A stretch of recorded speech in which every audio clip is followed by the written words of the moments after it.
tó fẹ́ kú torí ẹ̀ o.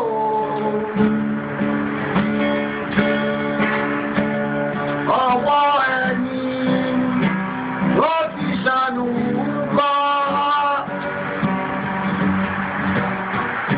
Ayé la bá, ayé la fi sílẹ̀ sí. Lọ́nà èyí yóò.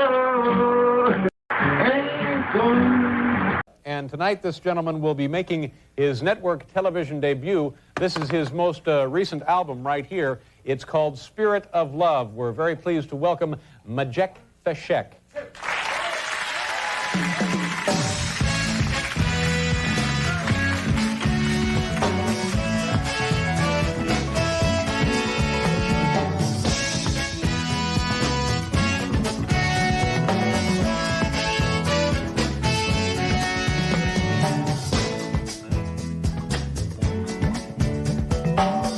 Arise from your sleep, Africa. Rise from your sleep, America. There's work to be done, Africa. There's work to be done, America. But if we unite, we will be free. So long, too long, so long, too long. We've been sitting down for so long. We've been fooling around for too long. We've been sitting down for so long. I have not been fooling around for too long. So long, so long, too long, too long, so long, for too long, too long. Hey.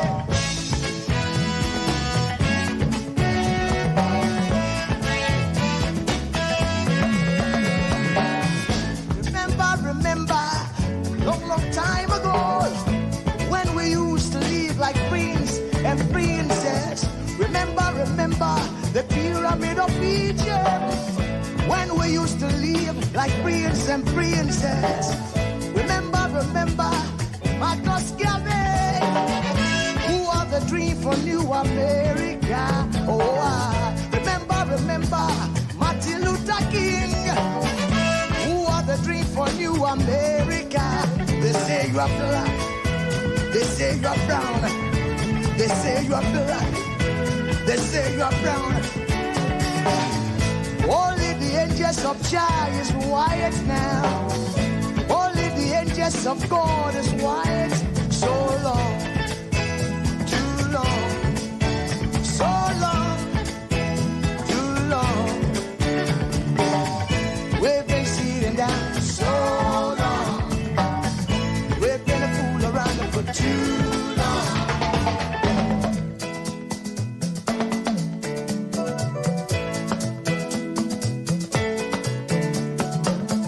Arise from your sleep, Africa. Arise from your sleep, America. There's work to be done, Africa. So much work to be done, America. But if we unite, hey, we will be free. So long, too long, so long, too long. Pressing it down for so long.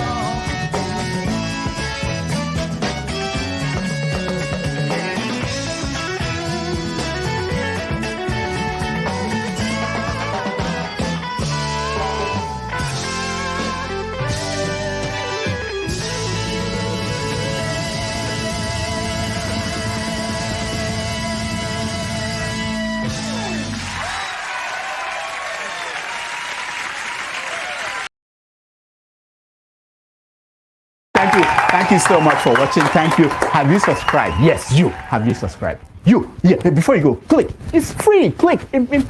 Just that's it. Have you subscribed? You're laughing. Have you subscribed? Have you subscribed? Thank you. Thank you. Thank you. Hey, madam, thank you so much. I can see you. I can see you. We have to get to 100,000 subscribers. This by the end of the year. How are we going to do that if you don't subscribe? Yes, you. Yes, you're about to click off. Why? Have you subscribed? It's free. If you don't, ask your son, ask your daughter how to. Just one click. Thank you. Thank you. I see you. Aha. Thank you very much. Thank you very much. I'll see you tomorrow.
Good morning, good afternoon, good evening. Welcome to today's show, depending on your geographical location. The voice you're hearing is that of Andrew Oinkolobio, aka Electricity, and the image you're seeing is that of Rudolph Okonkwo. The voice is that of mine. The image is what is of Rudolph Okonkwo.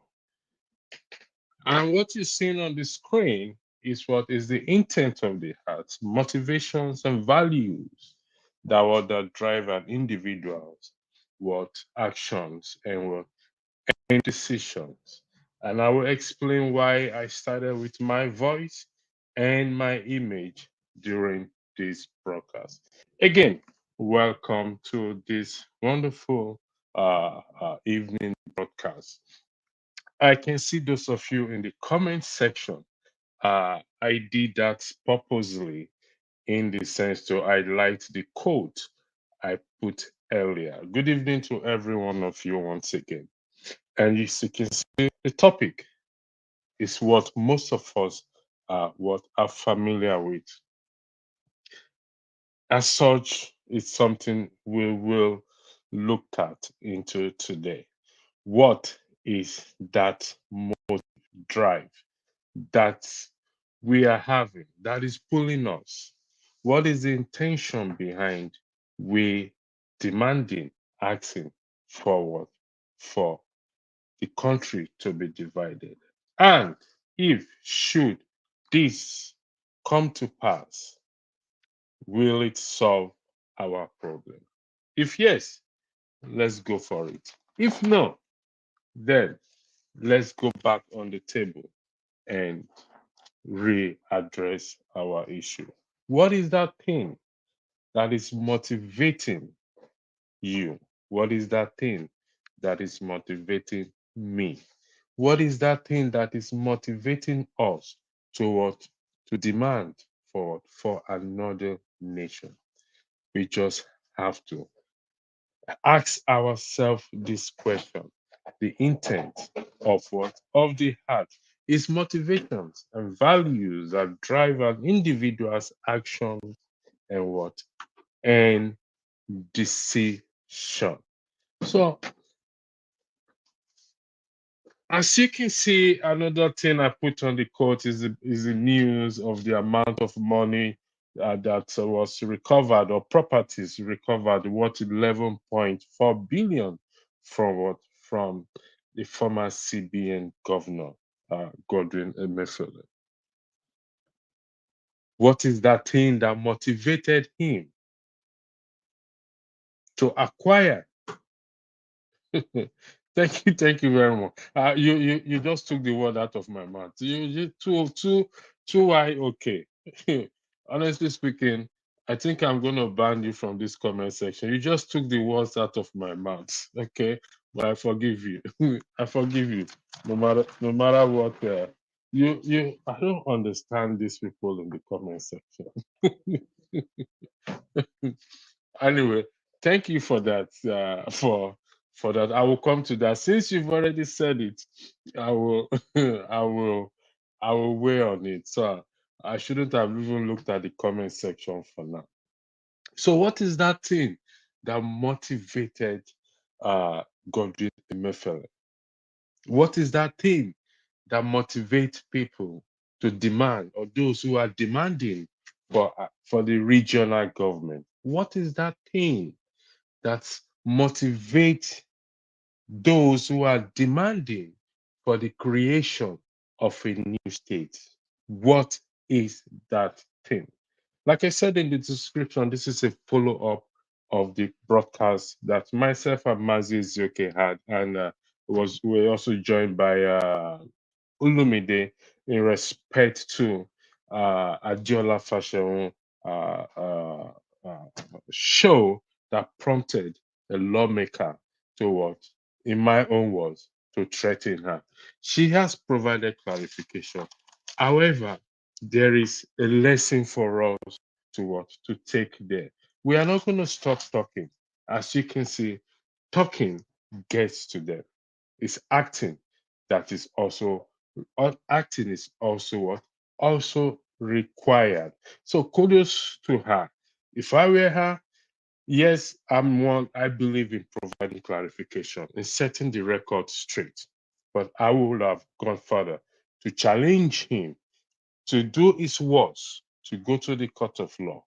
That is what the people's representative coming out, challenging incorrect statements. So, meaning that we also have that power to what? To challenge anything they are doing. They are our representative. Again, good evening to you. So here it is again. What motivated Emefiele, the former governor, CBN, to what? To acquire these properties valued at over 11.4 billion and another 1.0 linked to him. The same motivation we all have, but it not depends on how we're going to use it, for good or what, or for evil. So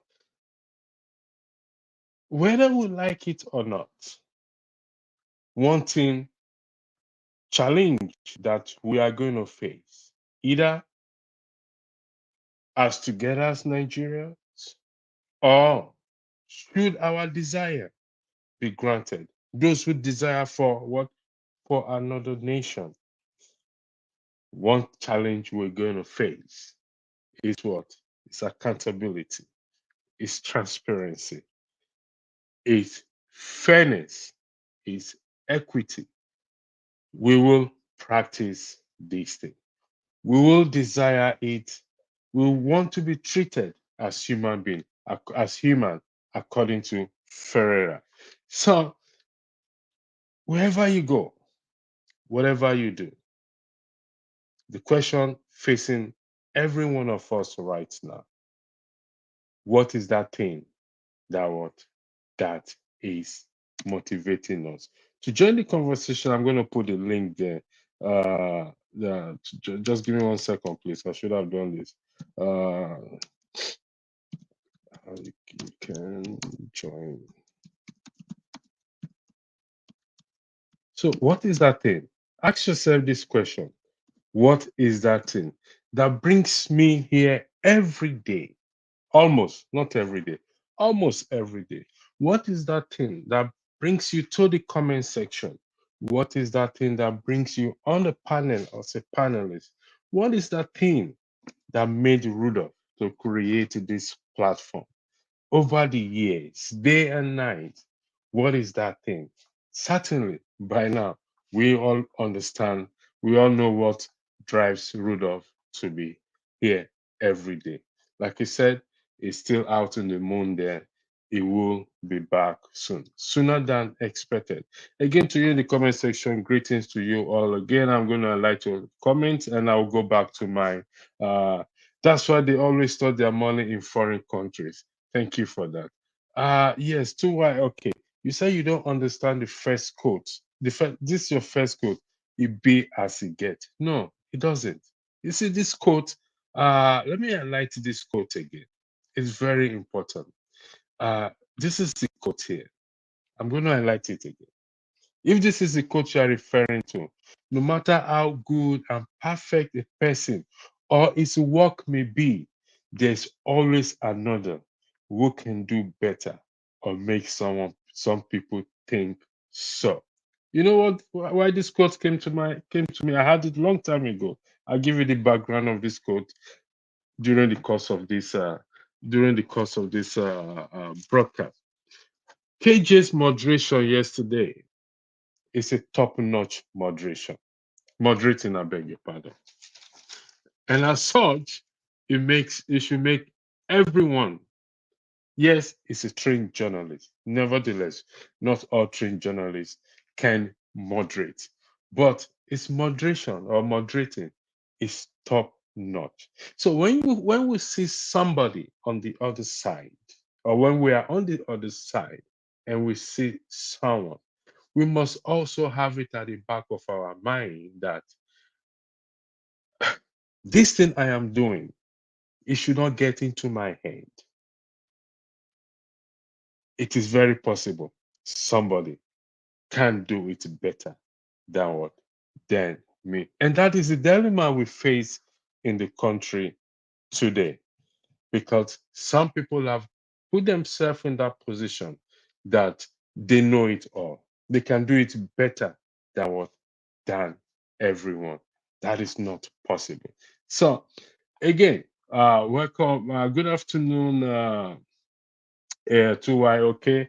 Thank you for your thank you for the thumb scribe that you I have thumb scribed. Thank you for that. I don't know what that means. Gladys Oyebo, good afternoon to you too. Thanks for joining.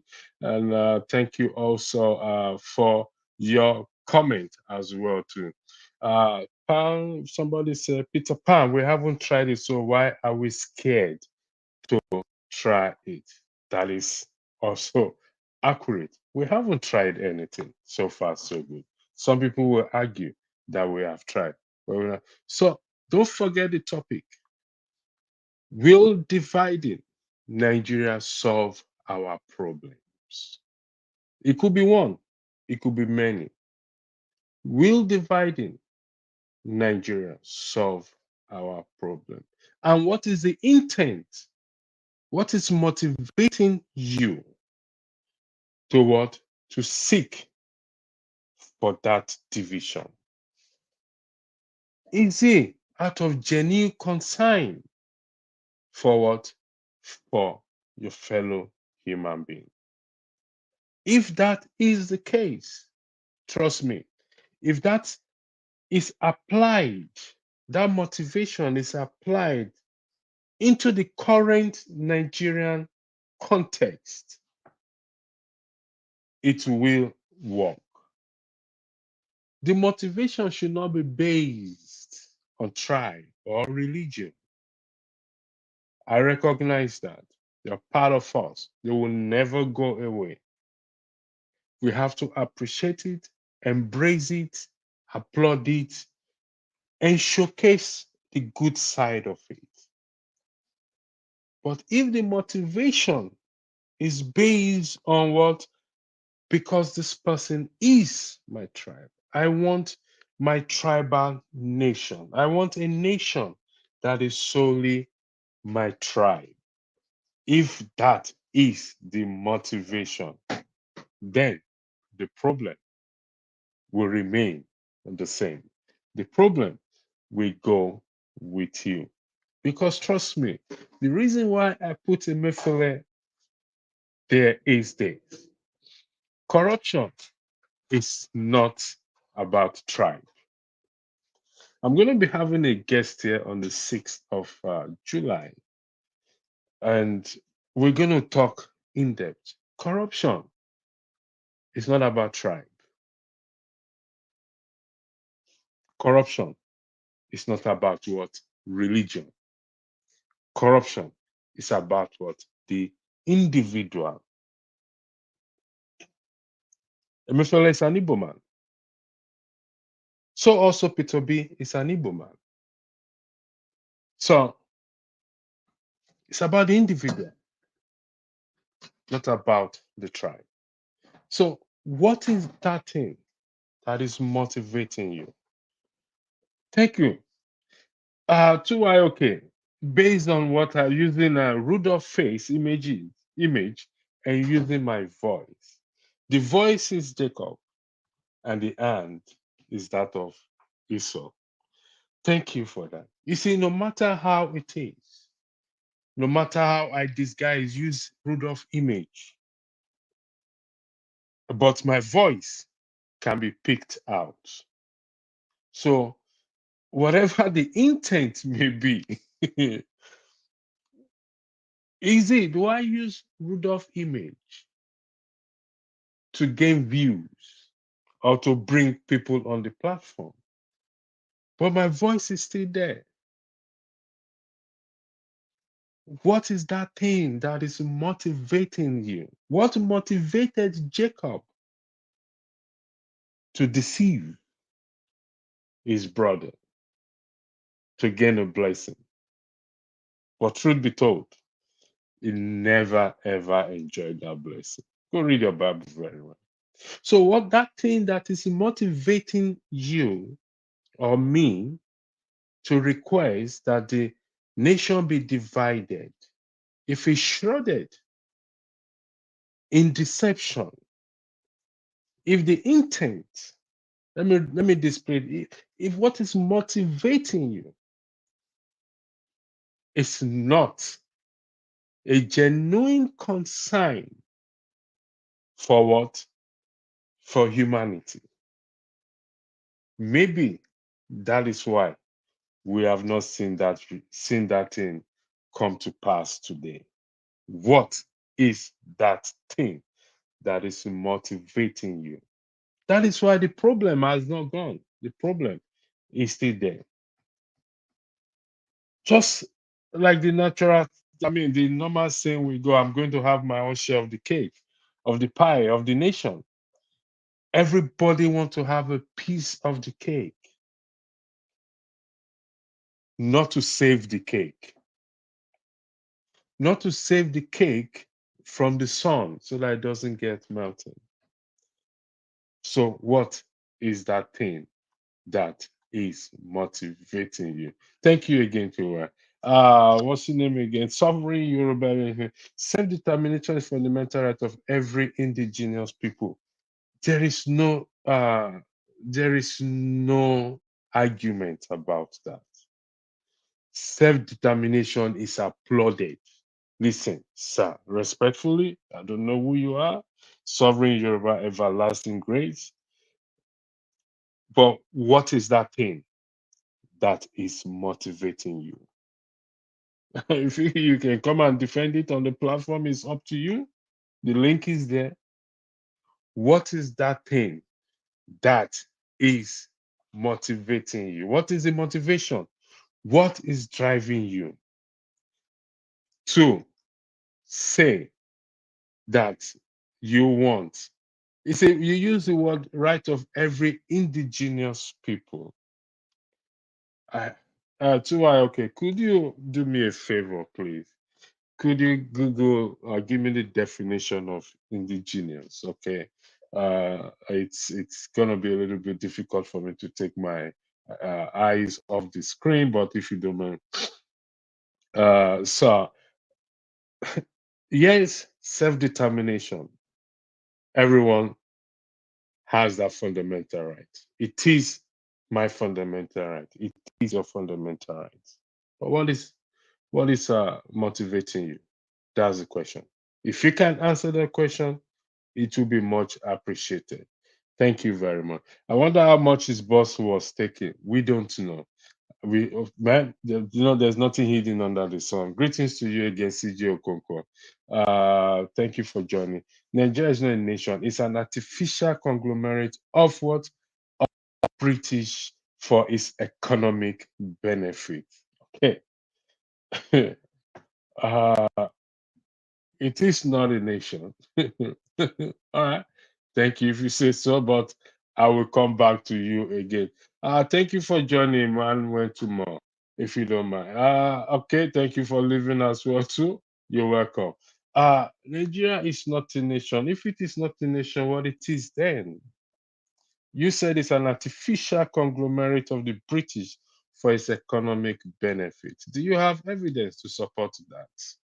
If you do, please let me have it.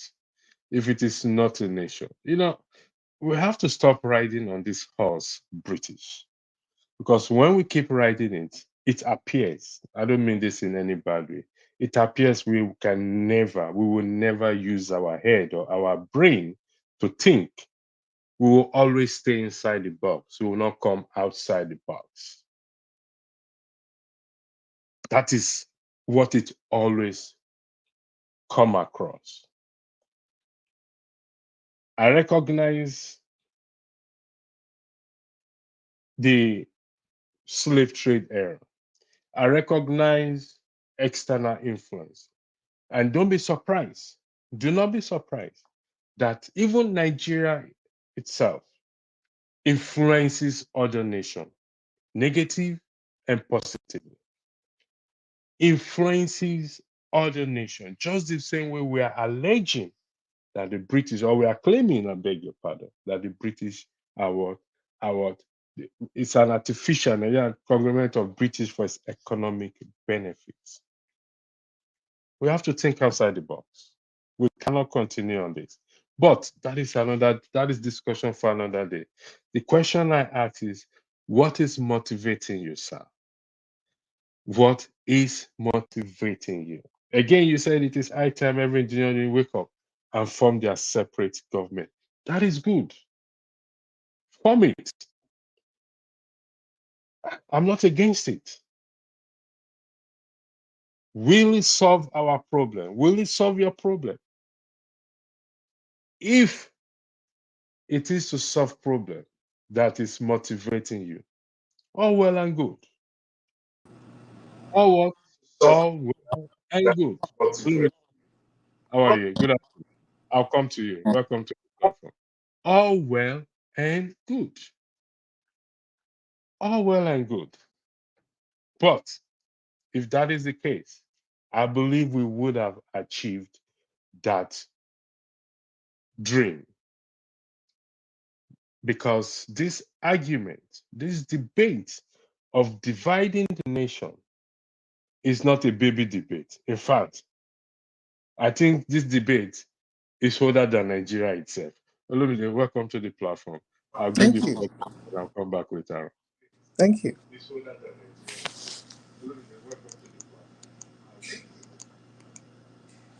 If you can see the topic, you can see the topic.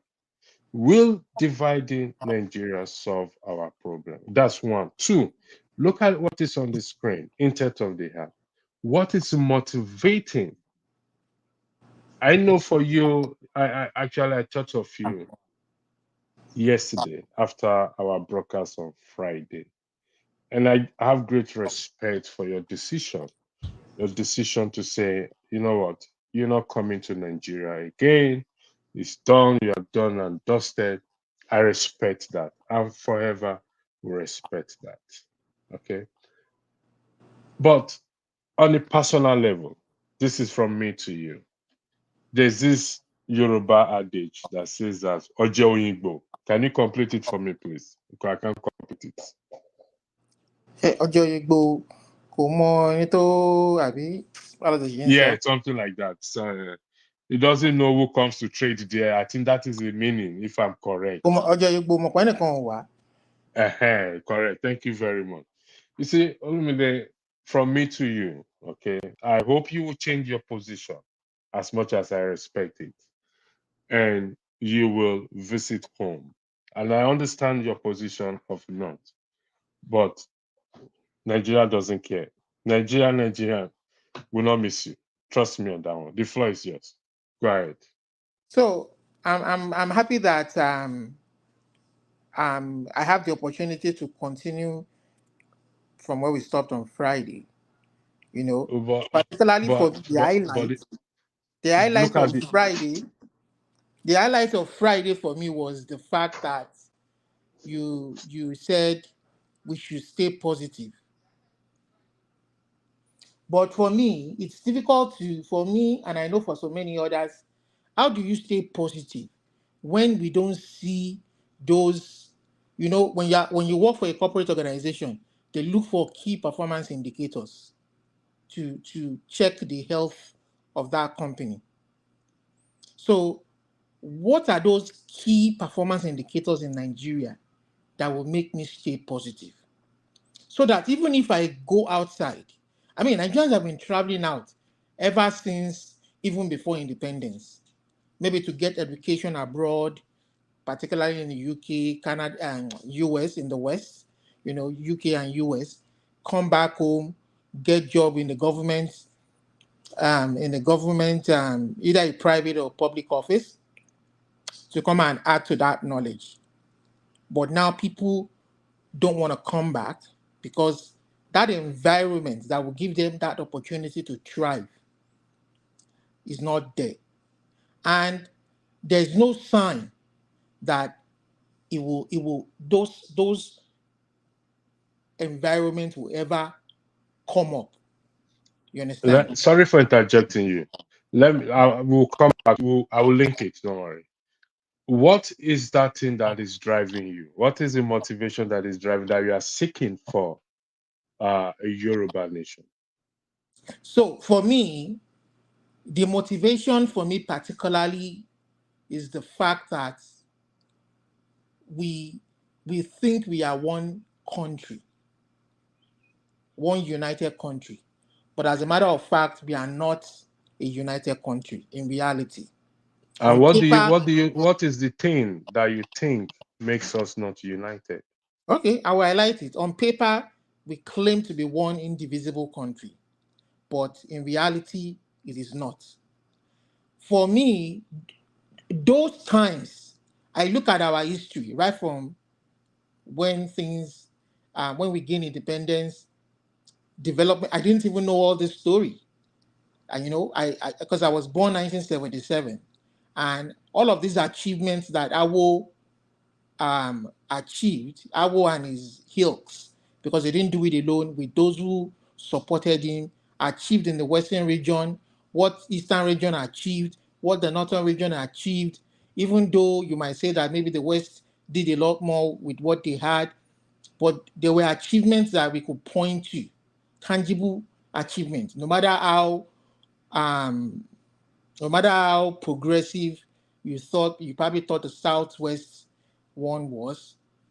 I didn't know all this until 4 years ago, because, like I said, that part of our history, I didn't learn about it in school. Up until I finished university, I was just focused on my course, my profession that I went to study, and I didn't know all this. And it was all about Nigeria. Nigeria will get better when I was in that country. And then when the opportunity came for me to leave the country and I came to this part of the world, I began to see, I left with the intention of coming back. I wanted to come to this part of the world to educate myself, better myself, and then maybe with that knowledge come back, because I was doing well for myself back home within my profession. I was comfortable. I was not the richest, but I was comfortable. I could provide for my family, and I was ready to settle down and start raising. But that when the opportunity presented itself, I left, and then when I saw the difference, I didn't want to look back. Then I began to follow things happening at home. Particularly during that electioneering period, I wasn't really too much interested in politics, even when I was back home. For me, I worked in the private sector all my life, and I was doing well. I didn't think being a politician or participating in politics was anything for me to do to advance my life. For me, being in the private sector was okay for me. But I began to follow things back home, especially when things were beginning to get worse during the Jonathan regime, and it was beginning to face a lot of terrorism issues. And when that guy died, the Boko Haram guy died, and the fallout, and we thought everybody queued behind Buhari, thinking that maybe let's give him the opportunity. But the 8 years that this guy spent there, he practically killed the country. He killed any hope that Olumide. anybody would want to have in that country. The way he handled the country, he had religious agenda, he had ethnic agenda, and this guy divided the country out and bring the country together as one.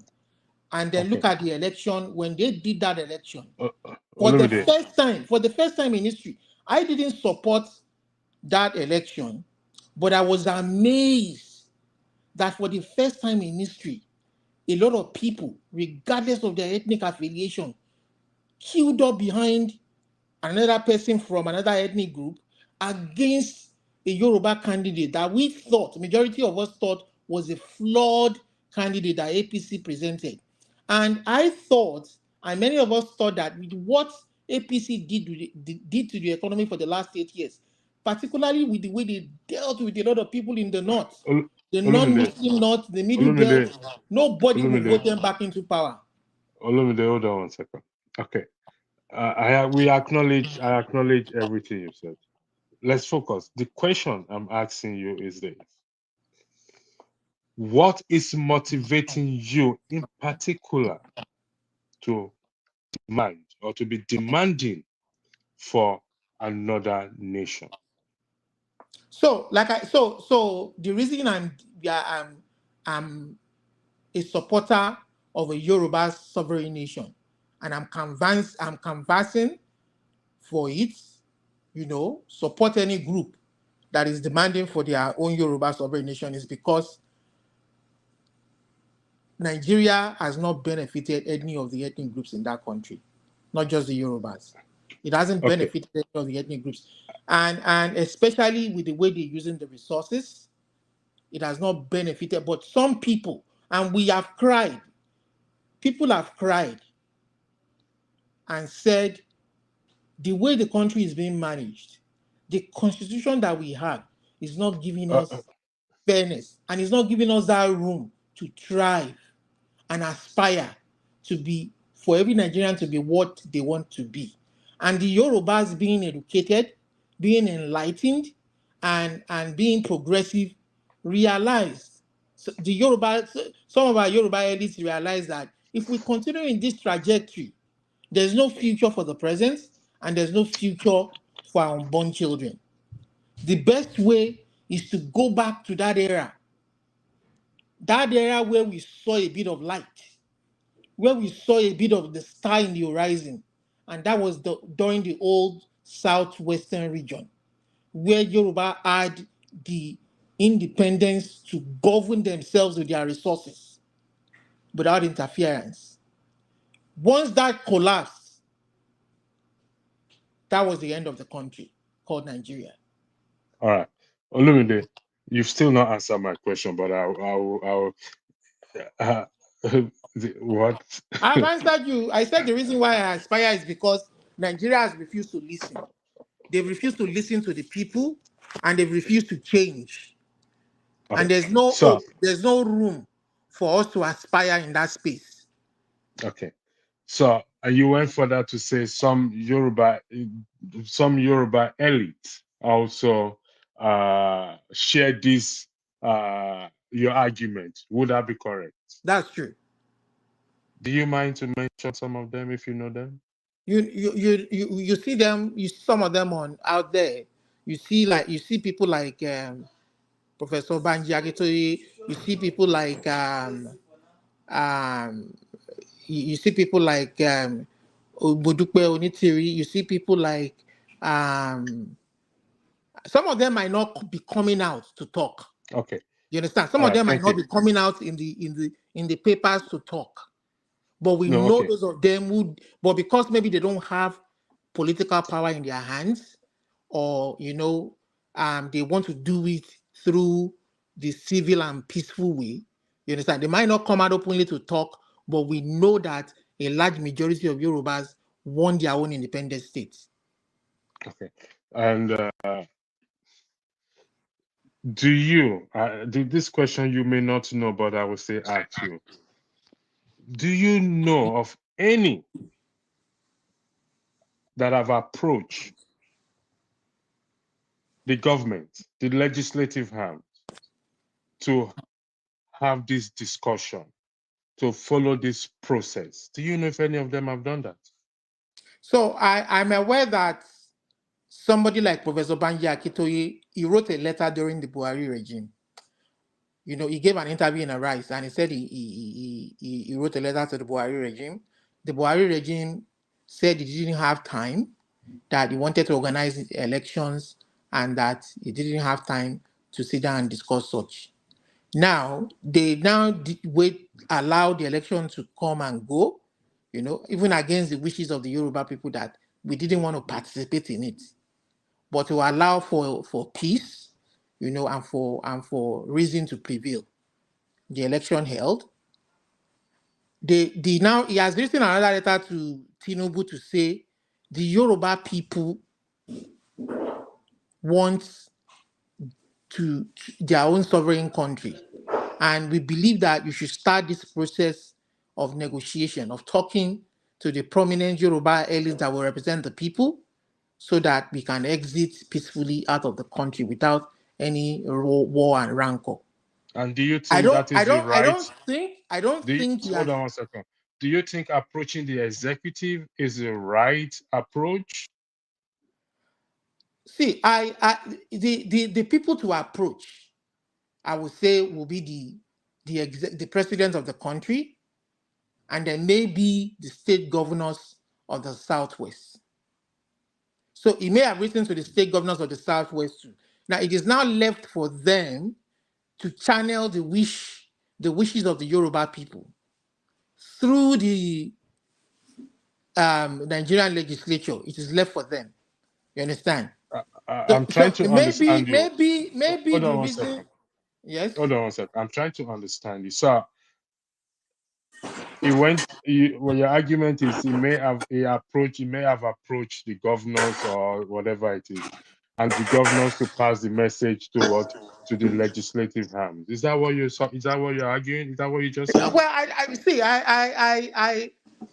I'm gonna leave that to the leadership of the Yoruba people to. I'm not gonna jump ahead of them. I have my own opinion of what should happen, but I will let the leadership of the Yoruba people that are So supposed in a nutshell, you don't know whether he has spoken to. I know he Yeah, has in a written to the nutshell. president. I don't know if he has written to the legislature, Okay, but I thank you. know he has written to the president to begin the process of negotiating the exit of the Yoruba people from the Shito.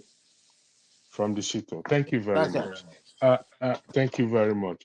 Let me swap something around with you now. So we're going to an hypothetical situation here now. Today, the 23rd of June, you have just been granted that freedom to go your way and form your own nation. An hypothetical thing I'm drawing now. 3 years, 4 years down the line, okay, you are observing some irregularities, a little bit of corruption, not in the high place at the moment. You are seeing some part of Nigeria in your Yoruba nation. How do you address that? How would you address it? We are seeing some parts of Some Yoruba. things that you dislike in Nigeria, in that Yoruba nation. How would you address it? So You, I'm saying, Olumide. okay, I'm going to answer your question hypothetically too. Yes, please.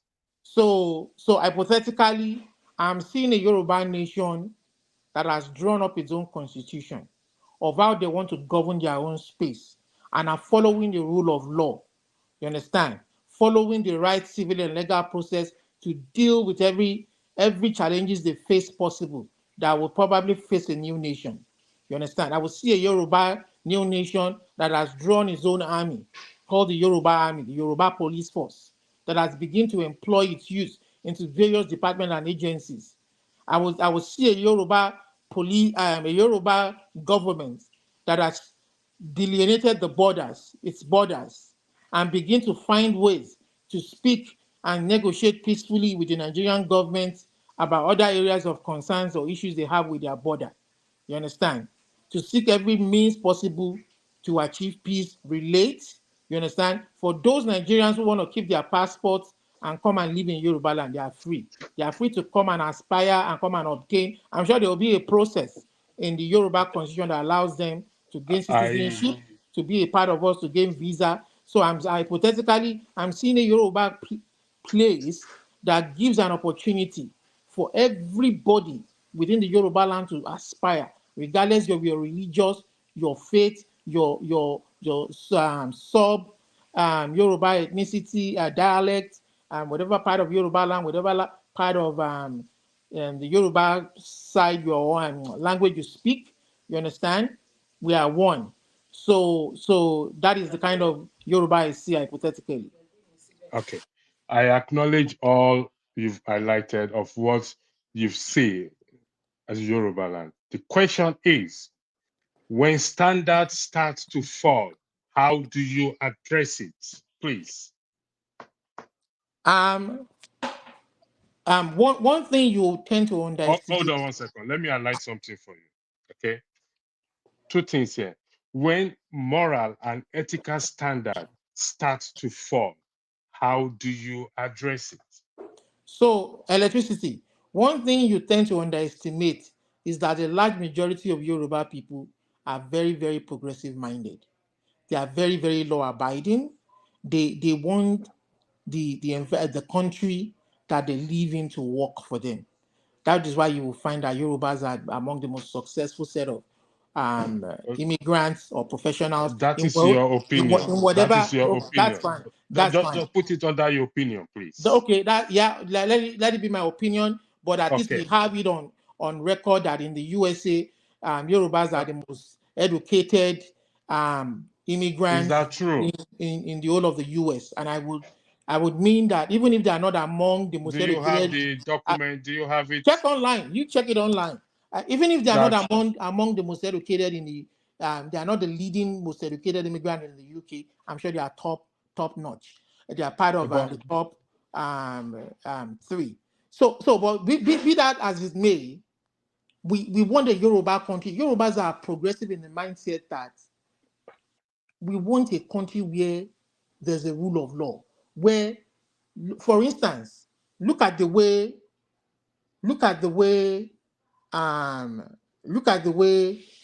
happened in the north, where a certain lady, what's her name? I've forgotten her name now, was stoned because of her religious difference. You would never find that happen in the south. That's one. Number 2, look at when the issue of this boy. Listen, look at this issue of this boy. The issue of this boy that was murdered. The issue of this boy that was murdered in a hotel in Ife. Yoruba strive for justice. They wanted that man, regardless of the fact that he was highly placed, he was a chief. They wanted him to face justice until he was convicted in the court of law. You understand? Yes. Olumide, listen, please. I'm begging you. I am asking you a straightforward question. When morals and ethical standards start to drop in the hypothetical Yoruba land we've created, what will you do? And it will drop. I don't see it dropping. Electricity. Giving you a straight answer. Every society. I'm sure in the UK. I'm sure in the UK and in the US, when you open papers, don't say you when will you not open see the it dropping. when you open the papers daily, you will see people committing. Olumide, I have to mute you. Hold on, I've muted you. Okay. The reason why I muted you is you just said you don't see it ever dropping. That is what you just said. And that is a very strong. I don't see it ever dropping below standard. It's going to be world standard. All right, Christian, Welcome. The floor is yours. I believe you've been following this discussion. What do you have to say, please? Thank you. You are muted. Can you unmute yourself, please? Yeah. Hello? I can hear you loud and clear. Okay. Yeah, I don't know whether I should even start from the question you asked him. Okay, let me start it this way. You know, you people have always feared, if Nigeria, or ask this question, the fusion of Nigeria, will it solve the problem? Now, let me start. You know, there is a lot of books that can be written on this, but let me itemize them for you. Okay. One, there are natural laws that have universal applications everywhere. Okay, that's one. Now, these natural laws, like law of gravity, everywhere. So, and then again, the second point I want to make, there's a body of knowledge, or knowledge we call science of taxonomy or classification in simple terms. So why do we classify? Christian, hold Yes. on one second. I'll come back to you. Mr. Alexander has been trying to join, so I think he's having issue with his network. I'll come back to you. It doesn't normally stay long. Do you mind, please? Okay, no problem. Please. Let him. All right. Mr. Gomez, welcome. I can see you trying to join since you came in. No, I don't have a problem with my network. I just don't have too much my time. apologies for that. Okay, go ahead. The floor is yours. Yeah, good morning. Listen, I'm a one Nigerian actually. I don't believe in splitting up the country. I think the split up of Nigeria is inevitable, probably in the next 100 years, not before. But it will break up sooner or later. It won't be. I can almost guarantee you, it won't be in our lifetime. So, but it would break up eventually because it simply can't continue the way it is right now. So it will break up. But I've been a proponent of one Nigeria for a long time, and I will remain one. I will remain one till I die, and then whatever happens when I die is left to my children or grandchildren to deal with it. So that's my position on that. Dr. Gomez, sir, yes. The question is, will dividing Nigeria solve our problems? In your opinion? I think if I want to be honest with myself, I think it would. But I think let me come back to you in about 30 minutes because I'm getting a call coming. I'll come back to you. All right. 30 minutes. Thank you. Then I can address that issue very well for you. All okay. Right. Thank you, sir. But I think dividing the country will probably be a better solution than what it is right now. But it's never going to happen. Not in the next 100 years. I can tell you that. There are too many vested interests in Nigeria in terms of Oyibo people trying to control our natural resources. So that's not going to happen. They know what to tell the Northerners, they know what to tell the Yorubas, and they know what to tell the Igbos for us to be one. To be fighting each other. Yeah. So that's the way I'll take you on that. Okay, no problem. All right, sir. Thank you. Christian, the floor is back to you. Thank you very much, Christian. You are muted, Christian. Can you unmute yourself, please? Thank you. Okay. So what I was trying to tell you is that there's a body of knowledge we call science of taxonomy or classification in simple terms. Why do we do classification? We conduct experiments, then we test the mean populations, and then we come to the realization there's a significant mean tested. Okay, and then we are asked to do the divergent tests, and we all done that. So we use statistical analysis statistical models to analyze our experiments. Right now, we begin the classification. So we classify things like corn. If you, for instance, you take corn, you have popcorn because they can pop. You have other types of corn. You have red corn. You have, yellow corn. You have white corn. You have this based on their color. Now, but let me come to this particular one, human. There's a unit of classification called ethnicity. Ethnicity is a unit of classification that binds a group of people and also segregates. I use the word segregate from from a group, the same group from another group based on language, history, geography, culture, values. You understand that? So we now go on after we have done this. We can now say this is ethnic Yoruba, this is ethnic Igbo, this is ethnic English, this is ethnic Scottish, this is ethnic German. Right? Now, what does this mean is simple. It means that these values these people have binds them together, and also a source of segregation from the other. So when now you bring these two things together and say they are humanity, just like people talk about, it's like just like putting vegetable corn. The vegetable corn is like these ones you buy from Walmart if you're in US or Asda, as we hear, in UK, or and then put them in in a popping corn we mix them up with popcorn, and thinking that all of them will pop. That's not true. The only things that will pop are the popcorn, because they have the genes for popping. So now let me give you an example why society developed. They developed based on justice and equity. The legal environment is the most important thing for development. Sorry for interjecting.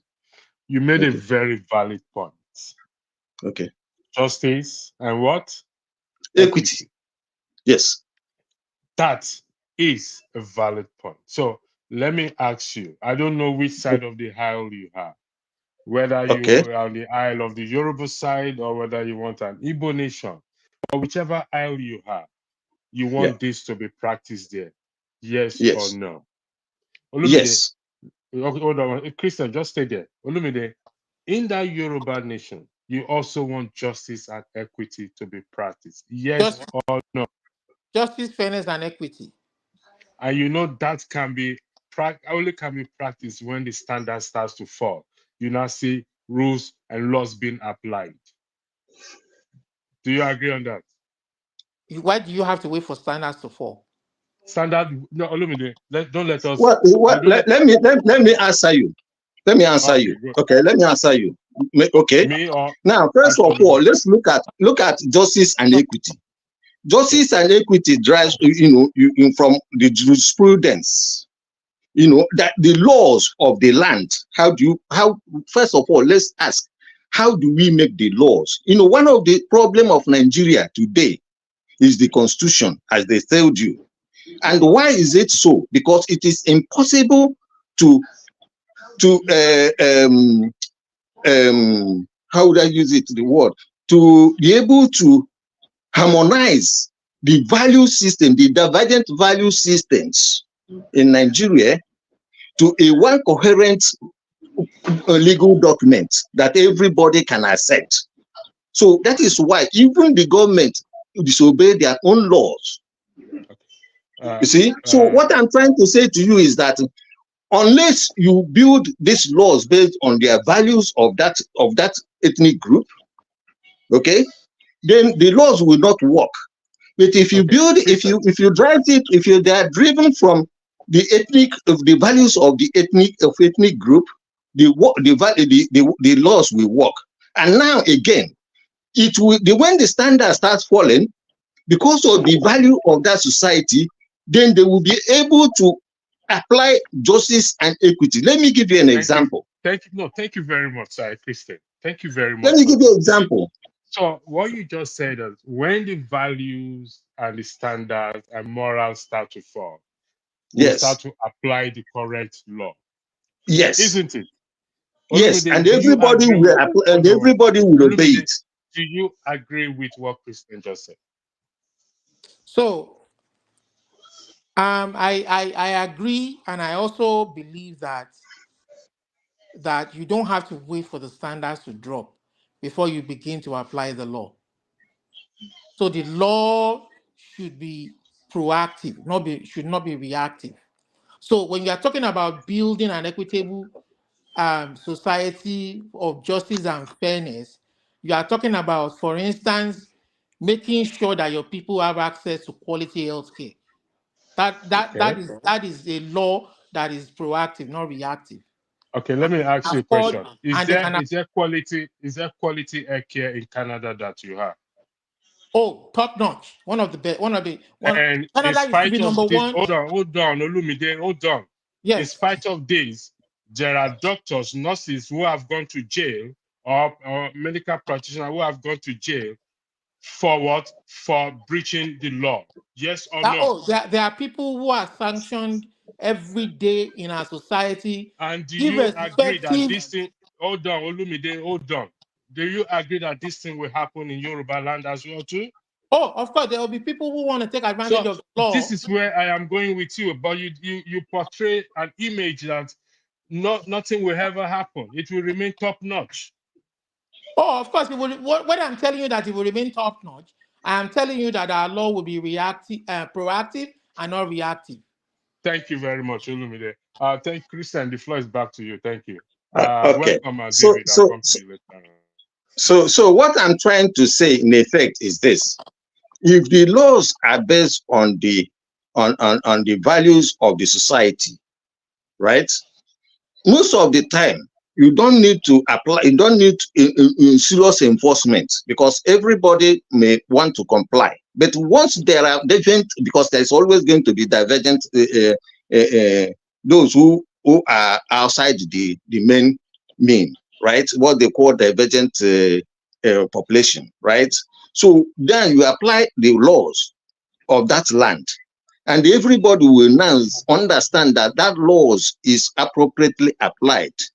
But the reason why it has failed in Nigeria is because the laws are not based on the values of all the ethnicity. Take for instance, why you have Sharia laws in the north, and you cannot have the same Sharia in the south, right? So the reason why they believe in the Sharia in the north is because it's in tandem with their values.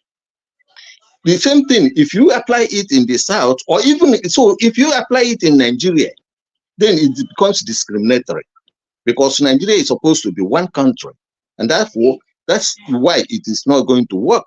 Nigeria is not going to work. And again, let me come to this thing they call leadership. Leadership is a vector, it's not a disease. Because people always say the problem of Nigeria is leadership. It's not. It is a vector. A vector. The same way, like mosquito carries this and that, or the butterfly carries the pollens of plants. It is what the pollens contain that is going to be spread, right? So if the leaders are spreading the value of their system, of their society, then that's when you can now say a society begets the government they have. But in Nigeria, it's not the same. I give you an example. It's not the same. I give you an example. I agree with you 100%. In Nigeria, sorry for interjecting you. That was okay. why I was taking what you said back to Olumide, because Olumide was giving a different version entirely. Okay, we're not. It's not something I'm not saying standards should fall, but there is no society that you're not going to see a flaw. Of course, there's no society. Otherwise, in fact, they say men are made better not because of law of going to heaven, but not because of love of going to heaven, but because of fear of going to hell. Okay, to hell. So and again, let me say this. I went to church here when I used to go to church. A pastor said, human beings are by nature sinful, and that's why we make laws. Exactly. Okay, that's why we make laws. So if we don't make laws, human beings can do whatever they want to do. Okay, but the laws, as long as it's written, let me give you an example. If you go to, say, like now in my own part of the country called Igbo land, okay, when you, or any part of, even Yoruba, marital laws, not the cultural marital laws are always obeyed easily by people. They don't need much enforcement to do that. Correct. They don't need police. So if they come to the same thing with land, if they go to it, so these things are the things that you actually develop into the societal laws, man-made laws. Because yes, because what they say is that all man-made laws derives from canon laws. And these canon laws are the laws of the religion which the people believe in. Okay, and so this is the reason why it has become so difficult. You know, there is a lot of vested interest in Nigeria, but they know the truth that Nigeria, or if Aburi had been, let me go back that way. If Aburi had been accepted, Nigeria wouldn't have broken up, but Nigeria would have worked. You know, they will always come and tell us this human being. Yes, we all human beings. So why don't we have, if we're all human beings, so why don't we have a one giant world country? Because white, black, and all these things, they're all human beings. So that humanity is where Africans get it wrong. If you go back to Europe here, Europe that brought us this problem to us. They fought bitter wars years and years until 1845. They went to Westphalen, and there they sat down and told themselves the truth. Said, look, it is not possible for one ethnic nationality to control the other. Dominate the other. So that is why even today in Europe, you have in some countries that are 900, 100,000, 1 million. Oh yeah. The Republic of Ireland is about 5 million.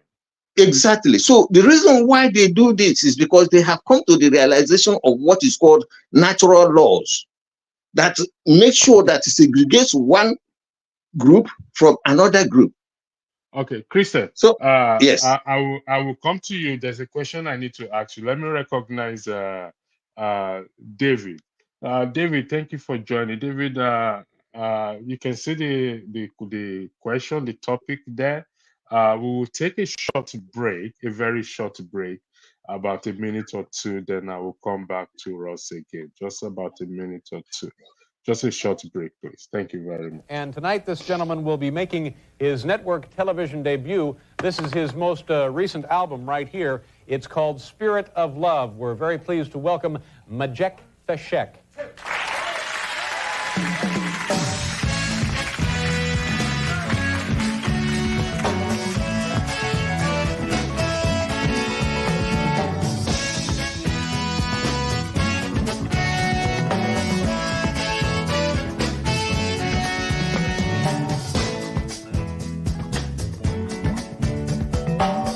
Arise from your sleep, Africa.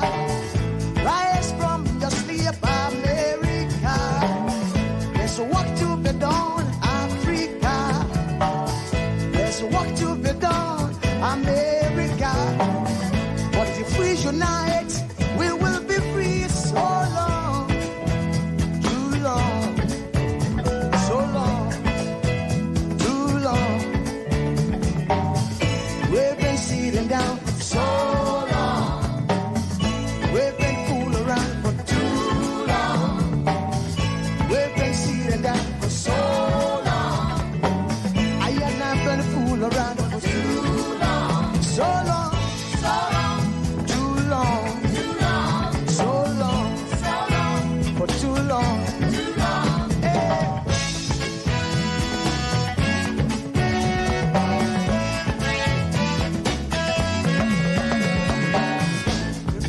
Remember, long time ago, when we used to live like queens and princesses. Remember, the pyramid of Egypt, when we used to live like queens and princesses. Remember, Marcus Garvey, who are the dream for New America. Oh, I remember. Yeah. Good evening, everyone, from my end here. Am I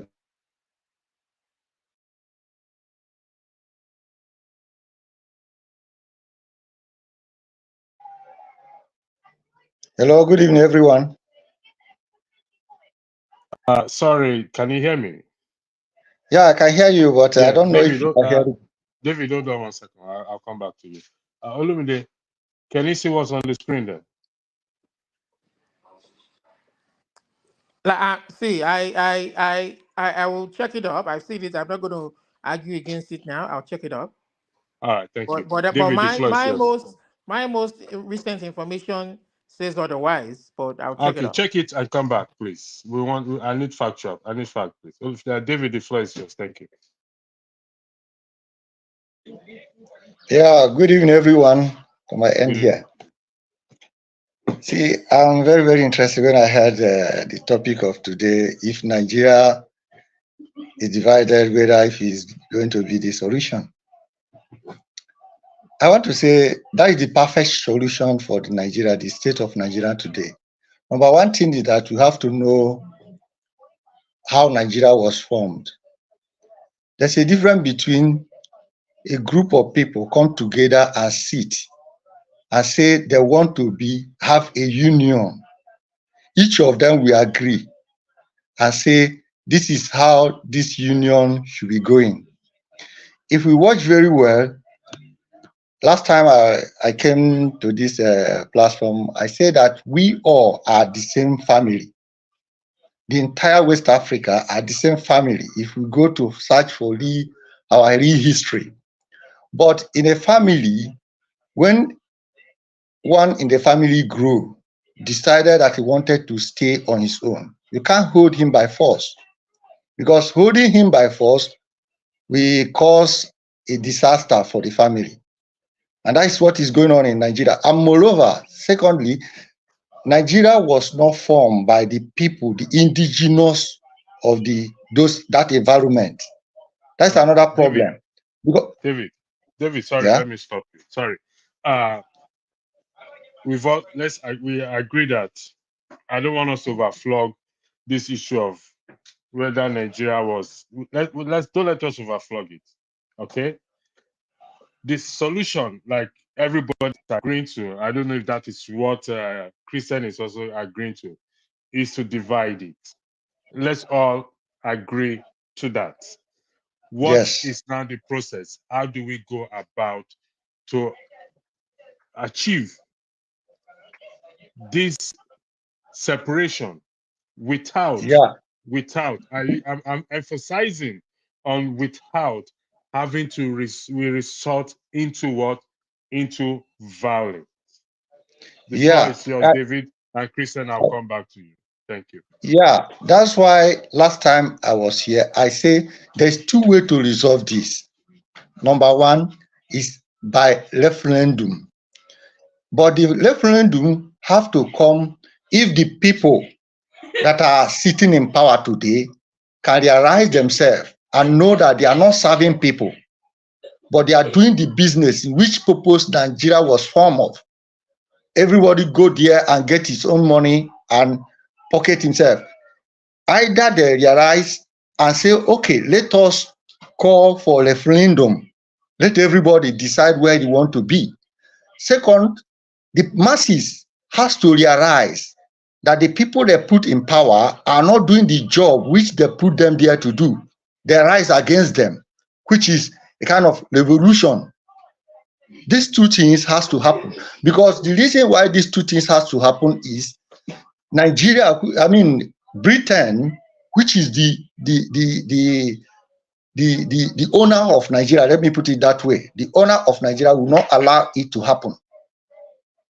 Because many of us may not understand that Nigeria is the most thing that are sustaining Britain today. Because since Britain left EU, they have been getting confusion. A lot of things are happening in Britain. And their last hope is Nigeria. They cannot allow it to happen. That's why the people, the masses has to rise up and cause revolution. Because when we start protesting, on the process, it lead to revolution. Or the government has to call for referendum. Let people decide whether they want to continue as Nigeria or they want to go separate way. Okay. This is the major two ways to go about it. All right, that is acknowledged, and going forward, I will focus on those 2 points. Christian, the floor is yours. Thank you. Okay. You can hear. Okay, you can hear me. Right. Let me put it this way. I know people like you do not think that violence is the right way to go.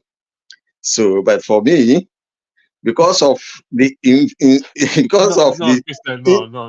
It's not that I Let don't me think finish. so. I'm coming. I'm Okay, saying just I want to right. make it this thing. Just let me make a statement. Then I will come. I will say for me, All right. I know that the only way that my people are going to be free is through the violence. But let me come.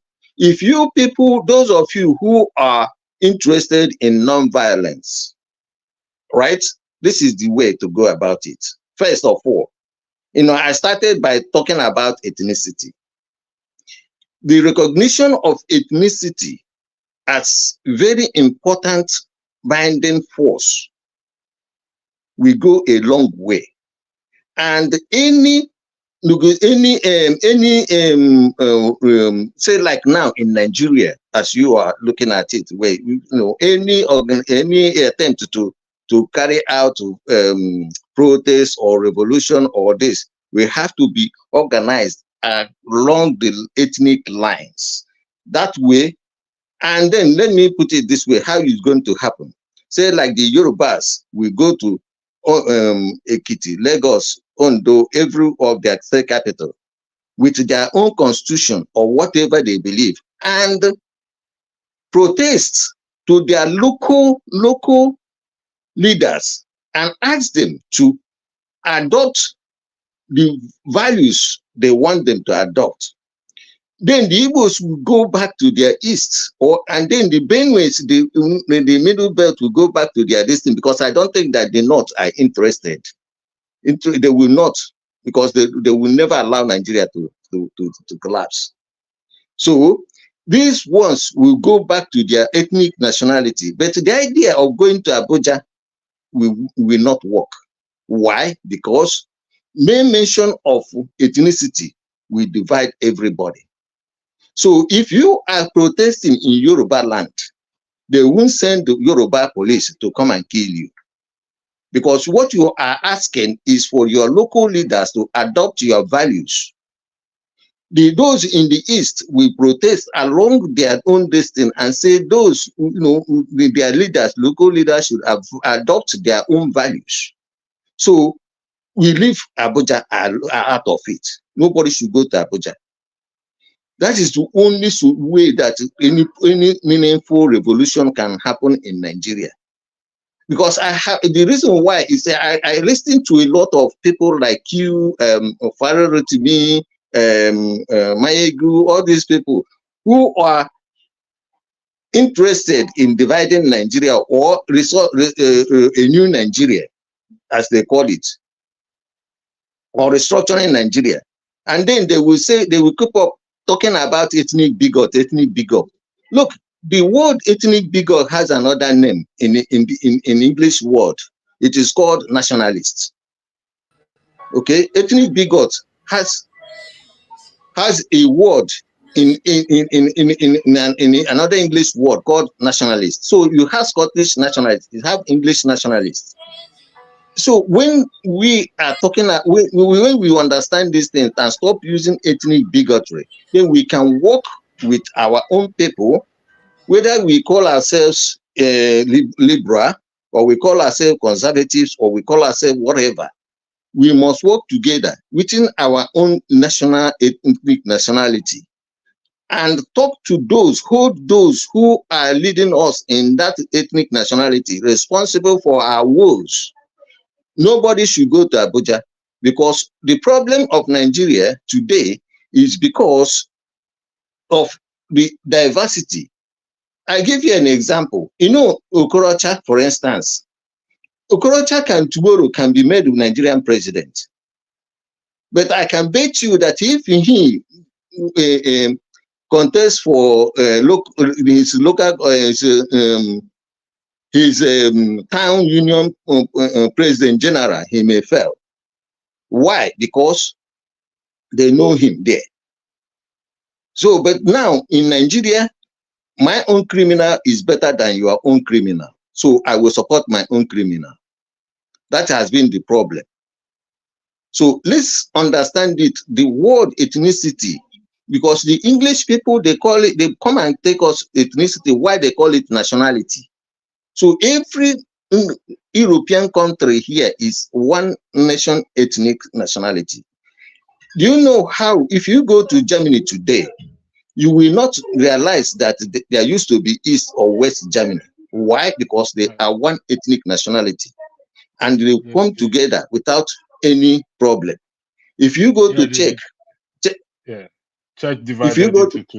If you go Czech and Czechoslovakia, okay, if you go to Czech and Slovakia, you won't know that they used to be one country before. So I'm telling you, the problem of Africa is not understanding the natural laws. These natural laws, they have wide applications, whether we like it or not. It has wide applications. And unless we come down to that, we are not going anywhere.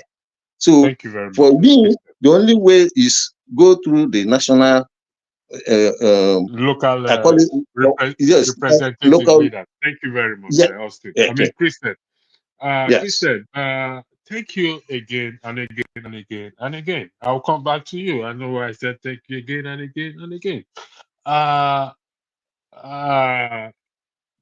Besides thanking you, it's not that I don't. You see, one of the reasons why I don't want us to go on that path of violent. I mean, I don't know what word to use is because when it starts, there's no hands to it. There may be no hands to it. That is my fear. Okay, but you said a very, very important point, which I'm going to throw to KJ. KJ, welcome on the floor.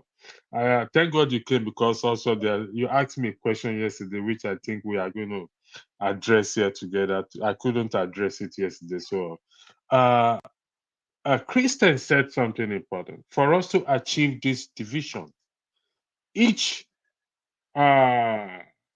body crying for their own nation should carry a placard, take the protest to their local representative. I stand to be corrected, Christian, if I'm not quoting you right. I mean local governors and state assemblies, and then ask them to adopt the laws or like if, for instance, what I'm trying to say is that if they aggregate, like those intellectuals aggregate, they will come and say, okay, this is Yoruba nation, they will have made up these laws. They will go there and force them to adopt it first, and then later on they can now reorganize the constitution or whatever, but they must have to present them something to that constitution. Let them adopt it as their own constitution. Do you agree with that, KJ? Today your panel is not a moderator. Good afternoon to you. The floor is yours. You are muted, please. Okay. I'm trying to understand what he's saying, but I want to there's something he touched on which the world is is adapting now, which I think is a bit wrong, because sometimes society, and for whatever reason, get up and they begin to want to twist language to suit their own political leaning. Race is a division of people based on physical characteristics. Ethnicity is a characterization based on language and common ancestry. Nationality refers to citizenship in a particular nation. Let's not make these things look as if, I mean, now going to say nationalism means that you are becoming it's now become, go pandering to to one side. It's not right. The meaning of those words remain the way they are. It cannot be altered. However, if you have an argument, you can canvass it and stand by it. But, what I'm trying to deal with right here is, let's not give terms that are not necessarily because the West is talking about it in that order. So we must also imbibe it in our own custom, to our own society. No, it doesn't count. Okay, race and nationality and ethnicity can never be the same thing, and it will never have the same meaning. And if you study nations, there's what is called ethics. Ethics means people who have come together based on a particular culture and tradition. Okay, it's not going to change. All right. If we are dealing with the Nigerian issue, the better we understand where we are. It's insincerity in governance. Right from the whistle that was blown, there was insincerity in the coming together, in the handling of nation. People who want to go far don't lie to themselves. If you most of us are married here, you don't lie to your wife. When you sit down to have a conversation, you tell yourself the plain truth, how the finances are running, how you should manage the children. You don't say, okay, you say one thing and you are doing the other thing, which is exactly what Nigeria, we've seen in the last few years that we have been able to understand Nigeria as a nation. Now, why am I saying that? I'm saying to say, before these people were captured and put in that geographical location called Nigeria, they were all nations of themselves. They were all coming together. We're all, joined based on their tribe, okay, based on their race. That is their common ancestry. All right. So now, if we come together as Nigeria, are we supposed to first of all deny our ancestry and say now that we are Nigerians, therefore our ancestry does not matter? No. What we do is what every other nation have done and succeeded. We understand our differences. We live. We now craft our laws to suit our differences, so that nobody feel marginalized and nobody feel oppressed. If we do that, then everybody will feel that your contribution, irrespective of how many you are, whether people are just 50 in your tribe or you are 1 million, you will feel that your feelings matter. You will feel that your condition matter. You will feel that the nationhood is taking care of you. But when the nationhood is crafted to suit one particular people and begin to segregate the people into divisions, it becomes a problem, not only for that present generation, but for the generation who do not even understand how that thing came about. Now we are asking questions. The questions we're asking, maybe if my father was still alive, he will not ask it because he knows how they got to that point. But I'm asking that question because I don't know how we got to this point. I've seen other nations, I've lived in other nations, and they don't behave like we behave in our nation. So the question now be, why is it that it's only our own that is peculiar? Okay? Is it that when the colonialists left, then our own people now became the colonialists in our present day? So much so that their lives are better than the ordinary Nigerian? So much so that we now have become masses. We're no longer citizens. And that's why a senator, you elected him yesterday, today he'll tell you, please, with this, we're doing this thing for the masses. For the masses. You have become a masses. And go look at the term masses, what it means. We are the wretched of the earth. Okay? So I'm trying to understand, my last brother's, position, but I'm also saying. Yeah, because what we're saying now, in terms of, I started with Olumide, and you've also been in a position of let my people go. You know what I mean by that? Yes, yes. Yeah. And that was what Christian was trying to say. Caveat. Hold on caveat. sorry, put a caveat to it. Me, when I say let my people go, that's because I am tired of the waste of life, the waste of lives. What Christian is saying is each group should go to carve out a constitution, a written document, what they want, and take it to their local representative and say, this is what we want. To the state, to the local national assembly, this is what we want. We want you to adopt it. Do you agree with that pattern? Yes, Christian, I totally, in fact, that's a novelty, what you have suggested. And that will probably solve every other known, because the Jukums that are very little, we sit together and they carve out their own constitution. The Agatu, the Igumale people, these are very small tribes in Nigeria. They will also sit down and on their own decide how they want to contribute and how they want to be part of the nation. The Igbos will sit down and do the same. The Yorubas, the Tiv, the Ijos, the Kanuris, every one of us, okay, the Angas, the Nupe, okay, they will all sit down as a nationality. That's why I will make it. They will sit down as nationality, as a people with common ancestry, and decide how they want to be part of the nation. Then in collective, just like he has said, I agree with that idea. It's so brilliant. I mean, we should push it forward. Okay, they now take that and bring it to the national level, and we now sit on and discuss. You see, when that is done, I think every other form of agitation will come to a conclusion, because Thank you. the two place will not be they'll be represented at every time. The Ijos, whoever they are, they'll be represented in that national selection or election that we will be doing. So nobody will be marginalized. I agree with him. Thank you very much, Austin. I mean, KJ. David, hold on before you come. You know why I'm laughing? all these things we are saying now boils down to one thing. One simple thing that I have been saying all along. This thing, Christian just said, you're taking the matter to your local representative, whichever way you want to take. Is the section 68 and section 110 of the Constitution. I don't agree with you. KJ, listen. You may not agree with that section, but the practice, you may not agree with the Constitution, but this practice,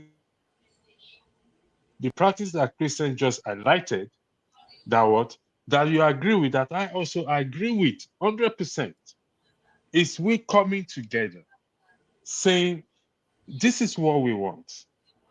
You are not representing us well. This is what we want. And like you said, KJ, that is where the dialogue will start. That is where the change will start from. David, the floor is yours. Thank you. Yeah, I say there's one thing I want us to know. That's why I in the initial time, I wanted to explain something before you stop me. It's not going to work. Why am I saying that it's not going to work? Because Nigeria was programmed. Many of us, we should understand this. Nigeria was programmed as a business. And if you watch very well, those who come... Hold on. Please, I'm begging you. We are forging ahead here. Yeah, you but also you have made to know, the same suggestion. Why are you coming up saying it's not going to work? listen, that's why I allow me to explain. Then if I go wrong, then if you want to correct me, you correct me. Allow me to finish talk. Why I say it is not going to work is this. Nigeria was programmed. What if you watch, when there is an election, the people will vote, but their vote did not count. Their vote wouldn't count. If you watch all the election that have been going on in Nigeria, they always appoint somebody to be on that road, not who the people vote for. It has been happening since. Now, there is no way you go to a local government, or maybe a kind of a state will rise up and go to their governor and say, this is what we want. Go and present it and debate on it. It won't work, because those people were appointed for a purpose. So the only thing we have to understand is this, that Nigeria has to be dismantled, and then everybody will now go and reorganize themselves. If we are to come together, then we come together as a union.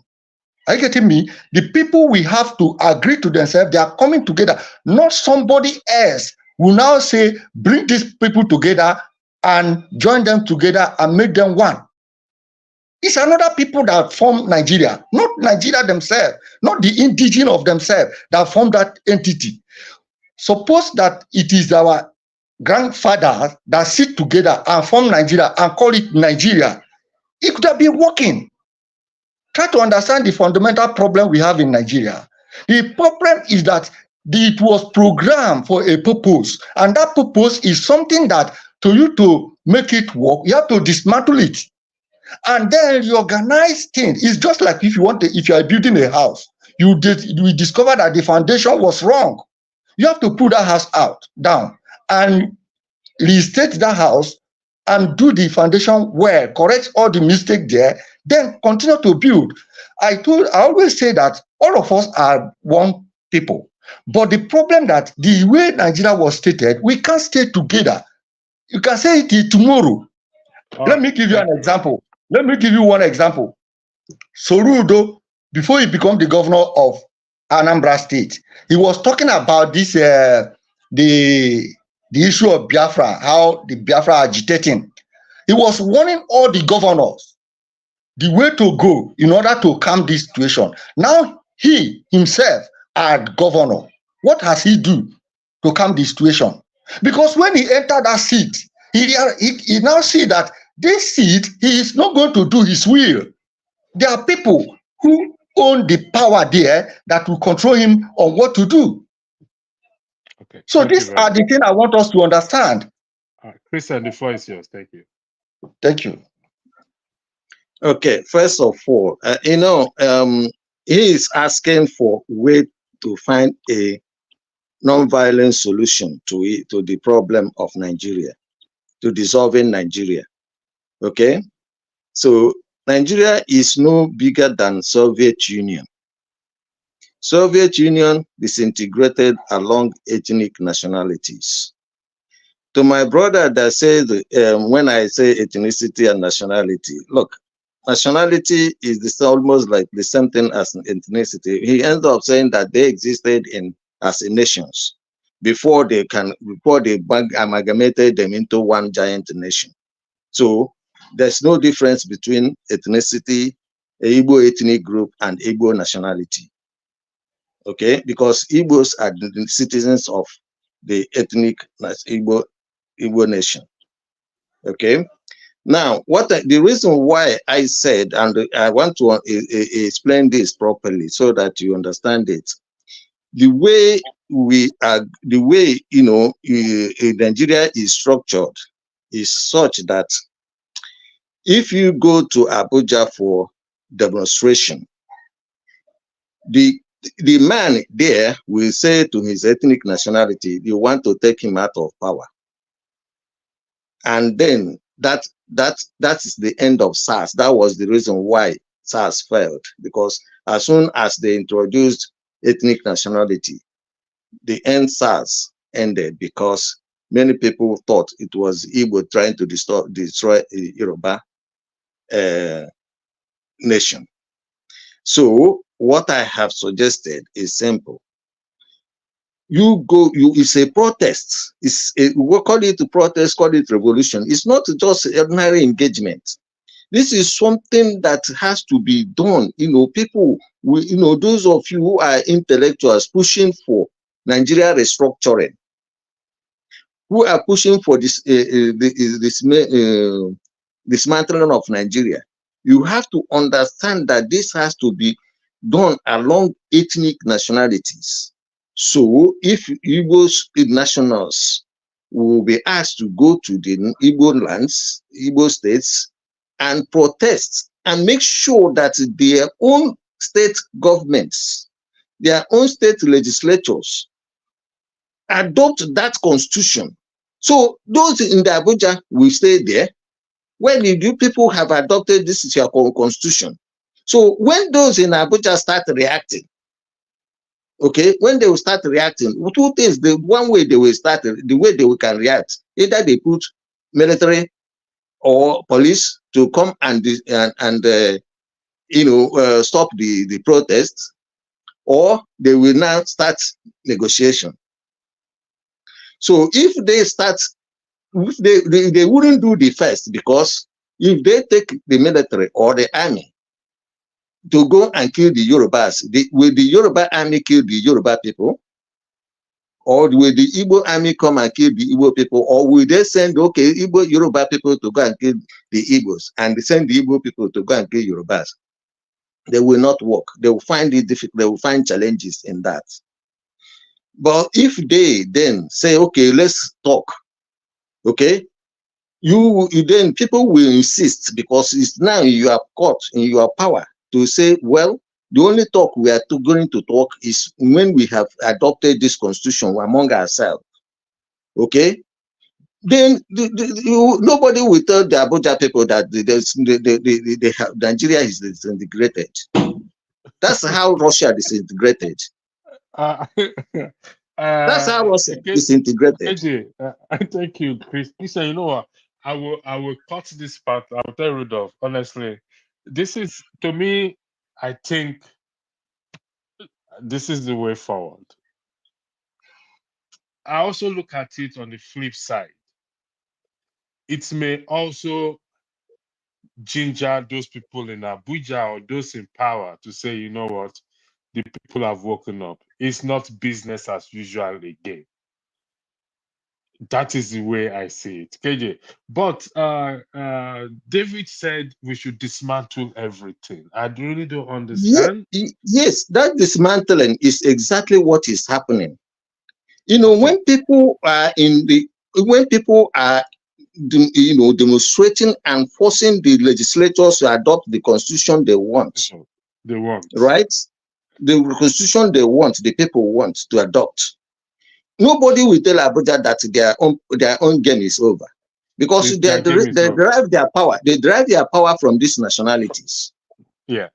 And if those power are no longer there, so what are they operating on? That is how Russia disintegrated. Olumide is not there. It's probably busy. KJ, Olumide, did you hear the argument of Christian? That what? Okay. Olumide is not there. I'll come back to you. I heard. You know, you were sleeping, Olumide. It's all right. Keep sleeping. I'll come back to you. I heard a part of it. I heard. But Olumide, you are tired. You've been on this thing since yesterday. I heard a part of it. Okay. I'll come back to you. The conundrum with that thing for me is that, I'm not going to kid myself. You see those House of Assembly, those National Assembly, they're all just crap. I don't think about crap. So they were all derived and formed from that flawed document called Constitution. Okay. NINAS has a template. They should go. See, there are civil society organizations that there are lawyers, there are people of how would I say it? People of articulate minds. That there are a lot of suggestions out there, and that foundation they have there is nothing but crap. Olumide, they need to let me tell you something. The solution that Christian just profile now in terms of agitation for succession is the best so far. I can tell you that. Better than even the one I have profiled so far. I can tell you. And I will tread on that. Agitate in what sense? I will go because you were sleeping, so I can understand. I forgive you. I'll come back to you, Olumide. KJ, the floor is yours. Thank you. Okay, like you said, yeah, that's a novelty that Christian came up with there, and it will be something worth sitting down and having a go at. You see, the challenge the Nigerian society face is the nationality against politicians. And just like somebody alluded before I came into I was listening behind. Okay, the people who are holding Nigeria from developing is not necessarily the tribes. It is the politicians.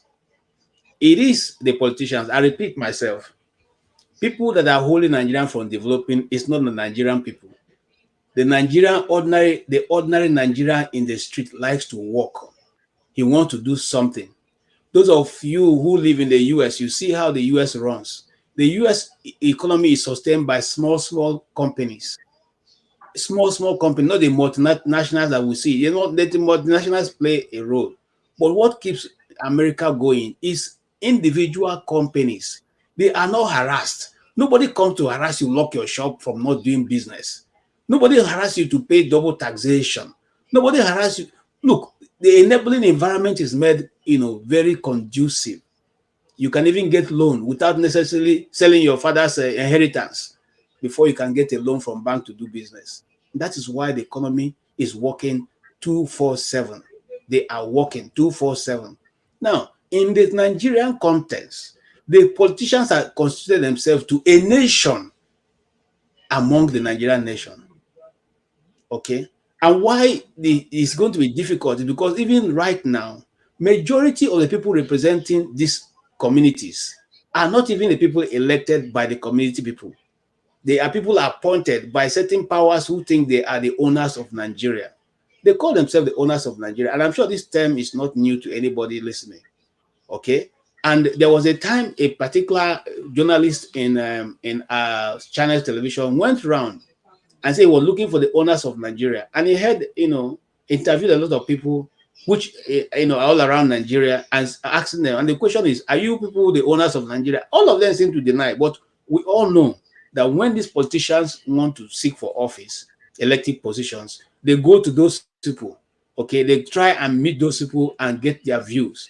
And depending on what those people say, they are either elected or not elected. The question is, how can the Nigerian people defeat those forces?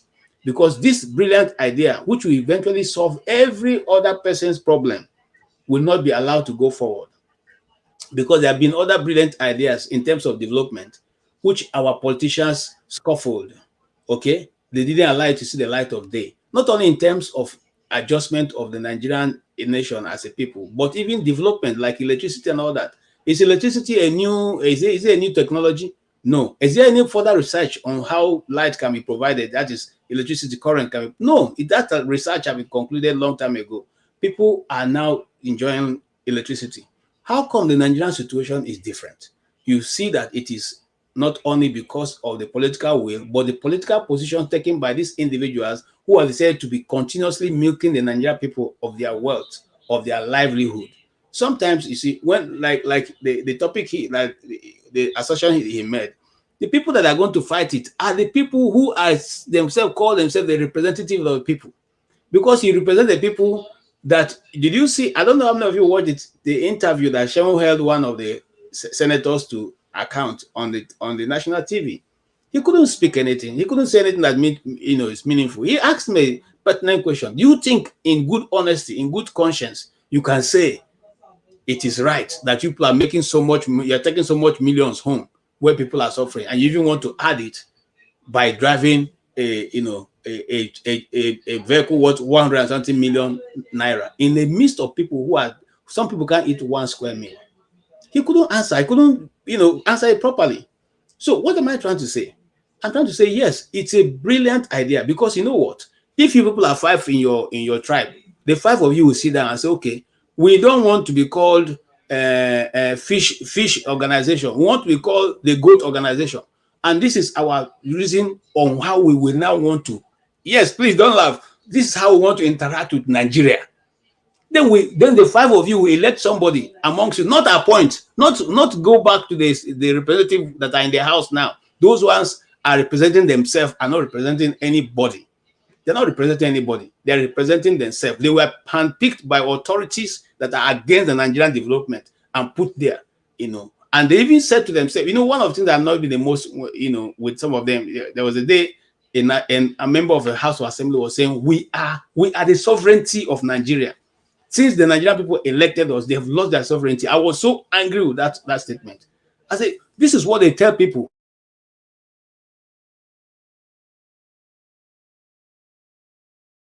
KJ is frozen. Come to the floor. Once KJ come back, it will welcome to the floor. I'm not sure if you've been following. Yeah. Okay. So let me conclude. I don't know. My network has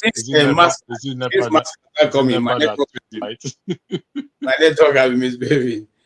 Okay, so that is why it is. It's a brilliant idea. If we can muster it and bring it to pass, every one side of Nigeria will have peace. I'm telling you the truth, because it will be people that the people pick themselves that will go and represent them. I give an example of that's my last comment. I gave an example of an Igbo community where I come from. The community is governed by age grades. Every age grade makes a contribution. You select somebody that will go and represent you people in the general meeting. And if the person doesn't represent you people well, when you give you an instruction, he doesn't present it the way people want. The next year, he's not going to come back there. They will take him out. The 8th grade will meet and say, no, this man, the last time we told you, this is what we say you should say. You didn't say it that way, so you're not going back. And that is how it's done. There's no fight about it. We will choose somebody else. Okay? So we must come to that point where we will be the people choosing our own leaders. And when they don't behave well, we will deal with them the way we want. If that comes it, Nigeria will move forward. But you see, again, let me answer the question because I almost forgot. But whether you are going to say we'll dismantle Nigeria right now to start afresh, no, it won't happen. Those guys will not agree, first and foremost. Secondly, it will become anarchy because if you leave a 200 million people without governance for some days, I mean, it will happen. It will be yeah, so that will not. Thank you. Yeah, thank you, sir. Paul, the floor is yours. Thank you for joining. I'll come to you, Christian and David. I'm gonna take Olumide, is he sleeping or not? I'm not sure if he's sleeping there. Okay. Okay, when he comes back, I'll put it. Okay, he's back. Okay. So Paul, the floor is yours. Thank you. Okay, thank you and good morning. When I heard Christian give his assertions and I thought I don't think it will work for now because how divided the country can be is the same how divided we are in our churches, in our mosques, in our family. If sometimes when you see some family had issues, so maybe because it's polygamous home, then when you see family that is not polygamous, just between siblings, we still have these issues. So I strongly believe that it's not going to be happen where there'll be a time where everybody will just reason in one accord, which means somebody is convincing us, and that person that will convince us, probably that person will just be the president that we have, the leader that we have. There will be leaders, a good leader that can also champion that leadership. You know, a situation where we have a good president and the governor is not doing well. That president will be the person that will champion, let us understand why the governor is not doing well. These are the type of money he's getting. And what is he doing with the money? I wonder how the governor will want to deny. Today, if Adeola Faye will challenge the House of Representatives, they will deny with their salary. But just imagine if we have the best, the nice, a very good senator or a very good speaker of the House. How would that House of Rep man want to deny that he didn't get the money when the speaker says, this is what you earn? When this Senate president will say, this is what you earn, where the president will say, this is what the governor earn, this is what he get on a security vote. What are you doing with that? Because I strongly believe that we just have bad leadership, and KJ explained that part very well. Yeah, we might divide for all we care, but in our different units and everything is being corrupt, bastardized. Because truth be told, these people don't really represent us. They represent themselves. They pick themselves there. They just do all this shit, like all elections here and there and the likes. But they are not representing us. And whenever they take power, they remember the countless nights that they are not sleeping, that we are sleeping. Now that they hold power, we want to tell them, go and represent us. No, they didn't do it for us. They do it for themselves, and they work hard tirelessly because there are so many thieves among them, and one of them succeed to take that power. And that's exactly what they are doing. Okay, Yeah. Paul, Then if I want to go another way, sorry, please. If I want to go another way around with Christian, what Christian said and everything, one of the ways I believe that Nigeria can even split to some extent, we just also need to challenge the other zone that don't even want this split in Nigeria, challenging them in the sense that let us do everything possible to develop that place. You know, when you develop those people to some extent, like every resources we get from the north, you understand, the government is literally not making any revenue from the north. You know, big men make revenue from the north with all their mineral and natural resources. Then when government started getting resources from the north and the likes, that's when you see, even though the north, that happened first to say they want to go their separate way. That is when you see they want to go. But right now, when they understand very well that the south is the one that is taking care of them, I don't think the north will just watch and say, we agree to go when they've not even planned themselves very well that okay, these people leave, how do we govern ourselves? It's going to be hard. That's my take for now. Okay, Paul, I stand to be corrected. From your argument, you are sounding as if there is no light at the end of the tunnel. From what you For now, just yes. said, there's no light at the end of the tunnel, so we cannot achieve. We will not be able to achieve anything. Yes, for now. When you say for it is now, possible, but for now, yes. when you say for now, can you? For now, it's just in empty space. Can you give it some 10 years, 50 years, 2 million years? You know the funny part of it, because Nigeria have what it takes to grow very fast. Because truth be told, when you look the North today, they not even have what the world is looking for today. All the minerals and the natural resources we are talking today, good percentage of them are deposited in the North. You understand? Are we tapping these things? The answer is no. Well, Are we tapping these things as an individual in Nigeria? The answer is yes. okay, going by Christian solution that he provided, I agree with. For everyone, I mean, for those people like Olumide clamoring for a Yoruba nation, those clamoring for Oduduwa nation, those clamoring for Ogoni nation, and everything in their locality to carve out their own constitution or what they want, and go to their local rep in their constituency and governors and put that demand in front of them. Why do you think that will not work? That's a good thing. That's a good way to run any nations that you can think of. But you know the beauty of it. Remember that these same politicians that we're talking about, they come to us when they need us. And remember, to some Yes, extent, but we we are not tell them going these to things, them. and they are part of us before they go their different ways. They go do the things that they are doing. So they really know what we want. But that is not anywhere what they want, because if they go that route, it's not going to be possible. Let me tell you Not. another funny thing again. Like I said again, just look the way we live in the West today. You see these so-called big Nigerian men children, they just come here, they pay as international students, they pay 3 times school fees. Where we that live here, that have kids here, that are citizens, we push our kids so much to go get scholarship because we understand that the tuition fee is very expensive. We're talking about Nigerians at home, and we want to see how we can change this status quo or this narrative, or it's all about solution and solution. We are not in denial. We've not tried Good it. leadership. Good leadership. We've not tried it. Good leadership will bring disruption among them. Good leadership. Let it come within them, inside them. Inside them, good leadership will bring disruption among them. Okay. Yeah. KJ, I sent you a message in the private chat. Can you look at it? If Chris and the floor is yours, then I'll go to David, then I'll go back to KJ. KJ, I sent you a message in the private chat. Yeah. Okay. Sorry. You know, when you say good leadership among them, we destroy them. Actually, I've said it before. Leadership is not the problem of Nigeria, because leadership is a vector. Leaders are vectors.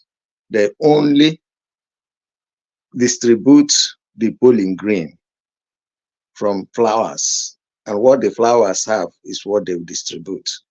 And those things are what we call diversity. Am I coming out? Am I still here? Hello? Hello? Yes, I can hear you. Yes, I can hear you. Okay. So what I'm trying to say in effect is this. One, we are not looking at a situation where we go and beg the so-called representatives. We know that we didn't elect them. We are forcing them, and that is what you people call revolution, or what you call because you people are talking about a non-violent way of dismantling Nigeria or restructuring Nigeria. And I'm saying to you, the only way is to understand the power of ethnicity. That's the heart of it. Because this thing they call humanity is not anything, it's vague. So if we understand and emphasize it, and not talking about ethnic bigots, and that's where I thought when I saw somebody say, when I said those another name for ethnic bigot is ethnic nationalists. Okay. Now, what I'm trying to say is this: if we are calling out for people to protest, for revolution, it has to be prepared by intellectuals, those of you who want to do it in a more sophisticated way.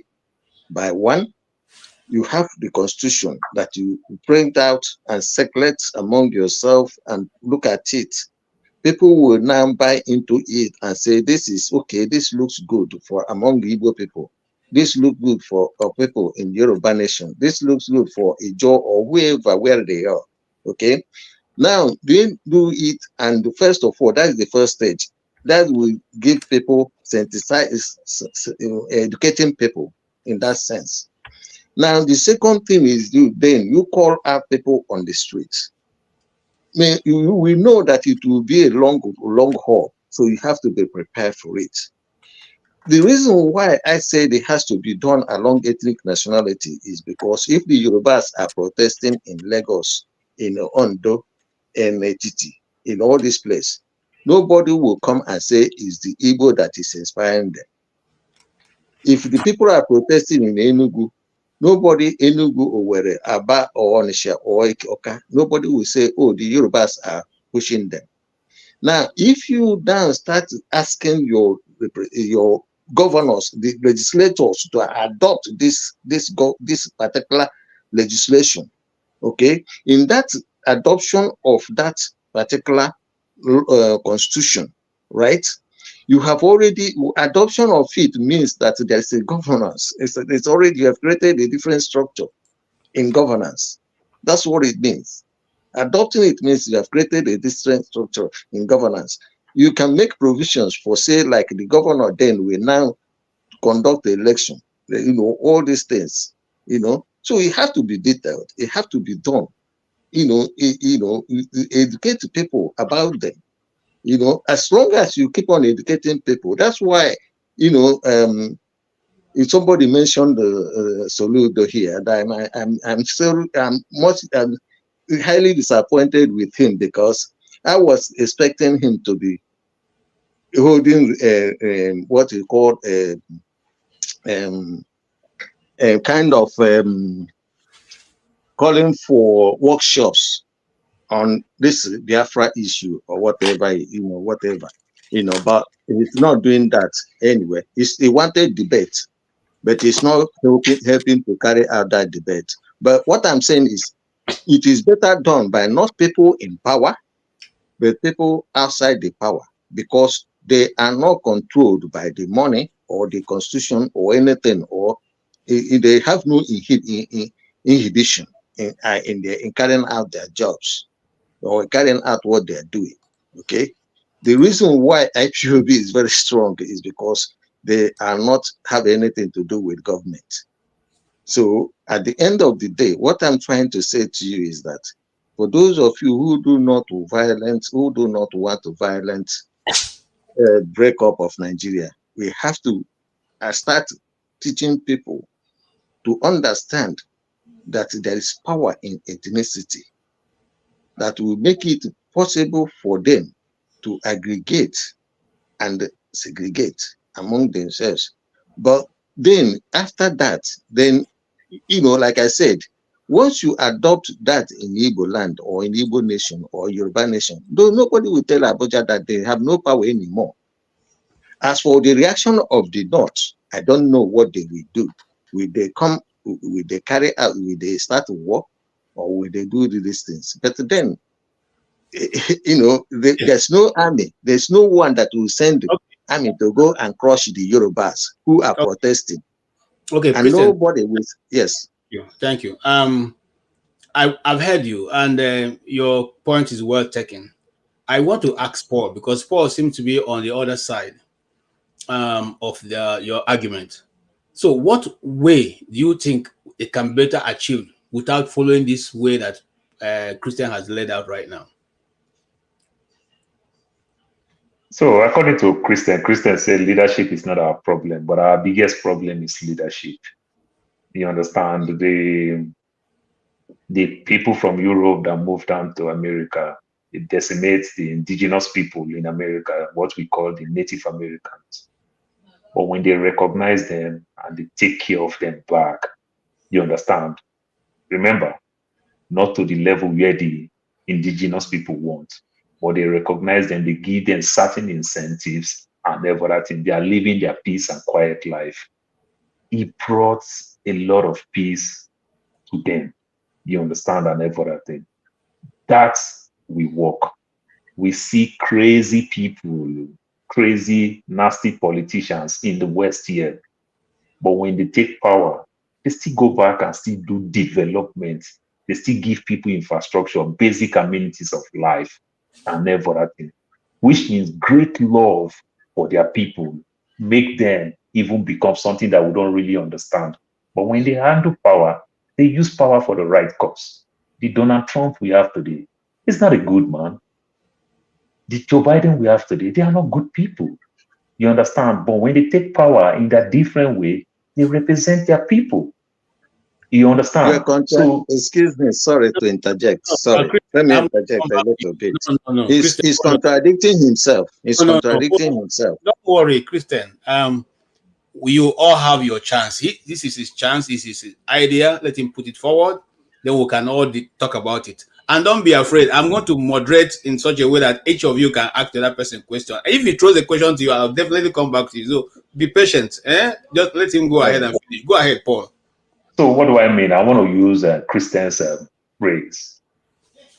If Governor Chukwuma Soludo did not do anything towards this Biafran thing that he spoke well before he contested the election, or get into power, choose not to do anything, and Governor Soludo started bringing massive development to the people of Anambra State.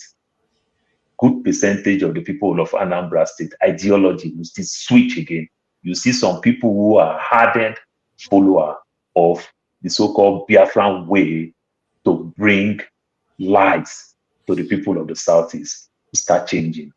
You understand? So at the end of the day, when you give people life, you give people light, you bring great development, people will change. Because at the end of the day, everything that I am saying here that is completely different from you, or what you're saying that is different from me, if we bring development, if we bring peace to the people, we will change in a different way. That's all I'm saying for now. Okay, thank you so much. And yes, before I come to Christian, Dave, I heard you earlier on what you said, but you heard what Paul said. In trying to bring your own, part of the argument, can you also factor in what Christian and Paul have said earlier? Thank you. Go ahead, sir. We are almost in a kind of similar argument, but the problem here is that we try to understand that Nigeria was programmed by another person, not even the indigenes of that entity. Because there is a difference between if me and you from one tribe and we sit down and say, this is a kind of union we will form. We that form it will know how to run it. But if somebody from another place come down and call us and say, this is the union you people should have, that person form it for a purpose. And that purpose that he formed it for, imagine that if anybody wanted to contest to be a president in Nigeria, he will now go to United Kingdom to do debate and speak to the people to know what he will do when he will be elected as a president in Nigeria. All this is make us to understand that the power that runs Nigeria is in United Kingdom. And anything that will affect Nigeria, we threaten the purpose which United Kingdom formed the country. So what I'm saying is that the mercy, and let me bring out this point. the media or this internet we are inside, we have to cultivate that habit of giving our people the reason why Nigeria should not continue, because a lot of debt are going on. And there is no way that debt will stop if Nigeria is not dismantled. Because if you watch very well, when you contest election, you win. You can only be elected when you agree to do the bid of United Kingdom. This is one thing we have to understand. And if you fail to, Ihedioha have win in Imo State, because Ihedioha have failed to do what they want him to do, they remove him and bring Hope Uzodinma. And you see what Hope Uzodinma is doing in Imo State. And they are making it in a way that any group or any tribe that wake up to rise against the governor, they will send either police or military to begin to kill the citizens, and they have made it to the point that the people are now fear to rise up against them. And this is the reason why those are in the media has to play a lot of part to raise the people conscience to know that the power is in their hands. They have to rise up and demonstrate, because when they start the demonstration, revolution may come up, then Nigeria will be dismantled.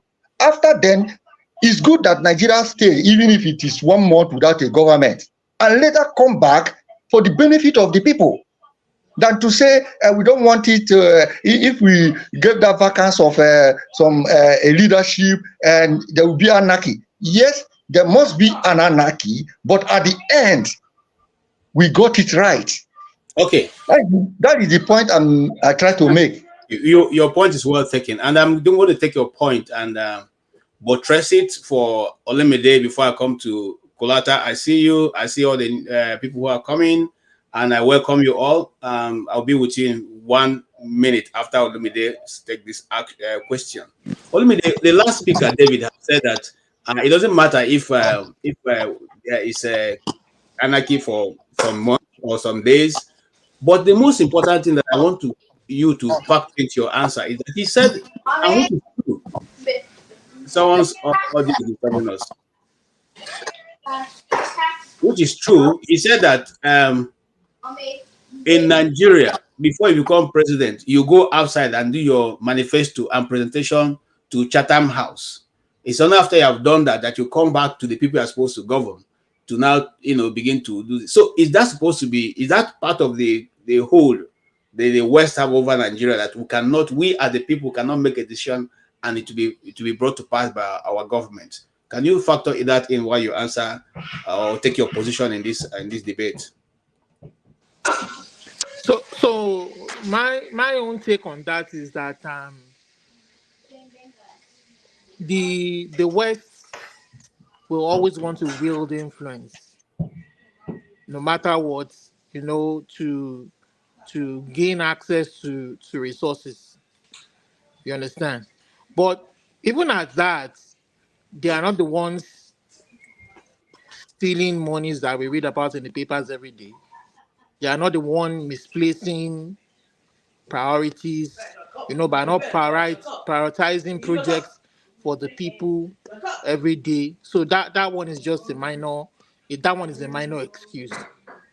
I'm not going to belabor myself with that issue of even though candidates went to Chatham House to deliver their manifesto, they are not the ones. It wasn't Chatham House that rigged the election. So that. But I want to highlight something. There's something I want to highlight. So we are talking about either Chris is talking about us going to meet our elected representative or going through that route or going through that channel, and saying that leadership is not the problem. Well, I don't believe with that. Leadership is part of the problem. It's not just the only problem, but leadership is a very big problem. Because if leadership is misplacing or stealing 80 to 90% of the resources of the people, then it's a very big problem. It's a very, very big problem, sir. Then two, yes, Tinubu might be listening to the agitations of the different ethnic groups who are crying that they want their own country or they are being marginalized by wanting. He knows that he has seen that one particular one or two ethnic groups are lording themselves over the people. Perhaps that is the reason why we have seen the proposal for a change to the regional system. So he's definitely listening to some group of people. And that is why they are kind of, there's this rumor out there that they want to sponsor a bill to revert back to regional system. So, and the presidency is probably behind it. So he's probably listening to some group. Even though there are so many groups out there that probably would have written to him to say, we want referendum, we want regionalism, we want our own nation, we want this, we want that. So he has probably listened to a particular set of the. But what we are saying is that he has to listen to everybody. Every ethnic group in that space has to matter. All right. The indigenous people, they have to matter. Thank you. And they have to allow the people decide. It may not necessarily be regionalism. You understand? It could be the federal. They want to keep the federalism. Let's have a referendum of what we want. Okay. Thank you, Olumide. That's I'm sure that one man went to more just listen to you clearly, and you know what you are saying in essence is that everybody, irrespective of how many they are in number, as long as they are an ethnic group, they matter, and their interest must be captured in the national interest of Nigeria. And even if we're going to continuously to stay together, people's interests must be captured. What do you say? You must have a different view, or you have the same view. Let's say here from you, one man went to more.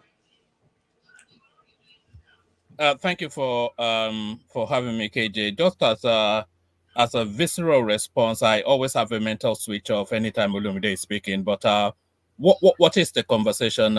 Just give me the broad strokes of what you're saying.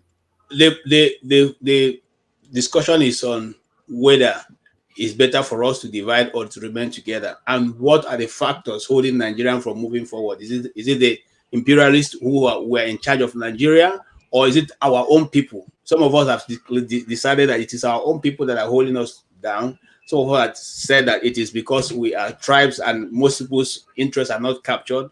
Consequently, their development is retarded, and because of that, they want a way out. What's your own take? Yes, it's that thorny question, isn't it? Everybody agitating for a division in the. I'm not sure how many of the ethnic nations within the Nigerian space can actually stand alone. You know, their confidence, their potency, all of this chest-based thing that they have, it's all wrapped within that Nigerianness. You know? So I am a Yoruba man, I'm an Igbo man, I'm an Hausa man. It's all, you know, there are Hausa people in Niger. They don't straddle the world stage with the same potency and confidence as a Nigerian man. There are Igbo people in the Cameroons. They don't straddle. There are Yoruba people in Togo, Niger, Togo, Benin. They don't straddle. So what emboldens you is actually that Nigerianness. So all this, give us our this, we want to this land, Yoruba land. It's all a ruse. You know, it's all a ruse. It's all a, you know, it's just huff puff. That's not going to blow anything down. If you look at the underbelly of all of these agitations, it is a narrative of engagement and cohesiveness. So people talk about marginalization. If you want to know who is marginalized in the Nigerian paradigm, it's actually the Hausa people. They are the ones that are marginalized because they don't get the slice of anything. They're probably the largest ethnic stock, you know, but all of this narrative, are we better off apart? Look, if we break apart, then how do we break apart? Because just off the top, I can count 10, 12, 15 ethnic standalone nations bigger than most European countries that have legitimate arguments to form as a nation. You know, and then what is that split? You know, how do you split the Southeast? Who want to take a good portion of the South-South, the South-South resistance to that? How do you split the North?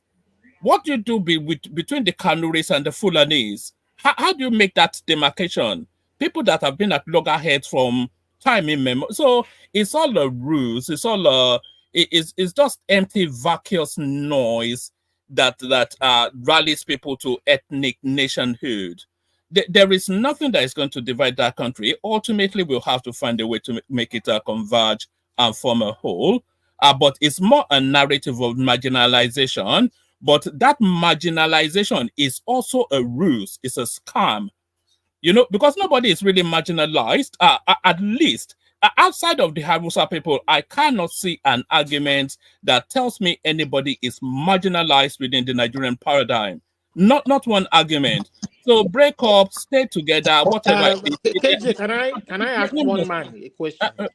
Yes, no, sir, no. I was actually anticipating the heckling from Paul. Yes, who usually allow heckles me anytime I allow come him here, to complete his thoughts. Don't interfere, please. If you have any question, we can always pander to you. Please let him make his contribution. Okay. So and then, yes, it's all you know, all this narratives of marginalization. It's a negotiating pressure on the central space for a greater slice of the pie. Nothing outside of that. Nobody wants to leave Nigeria.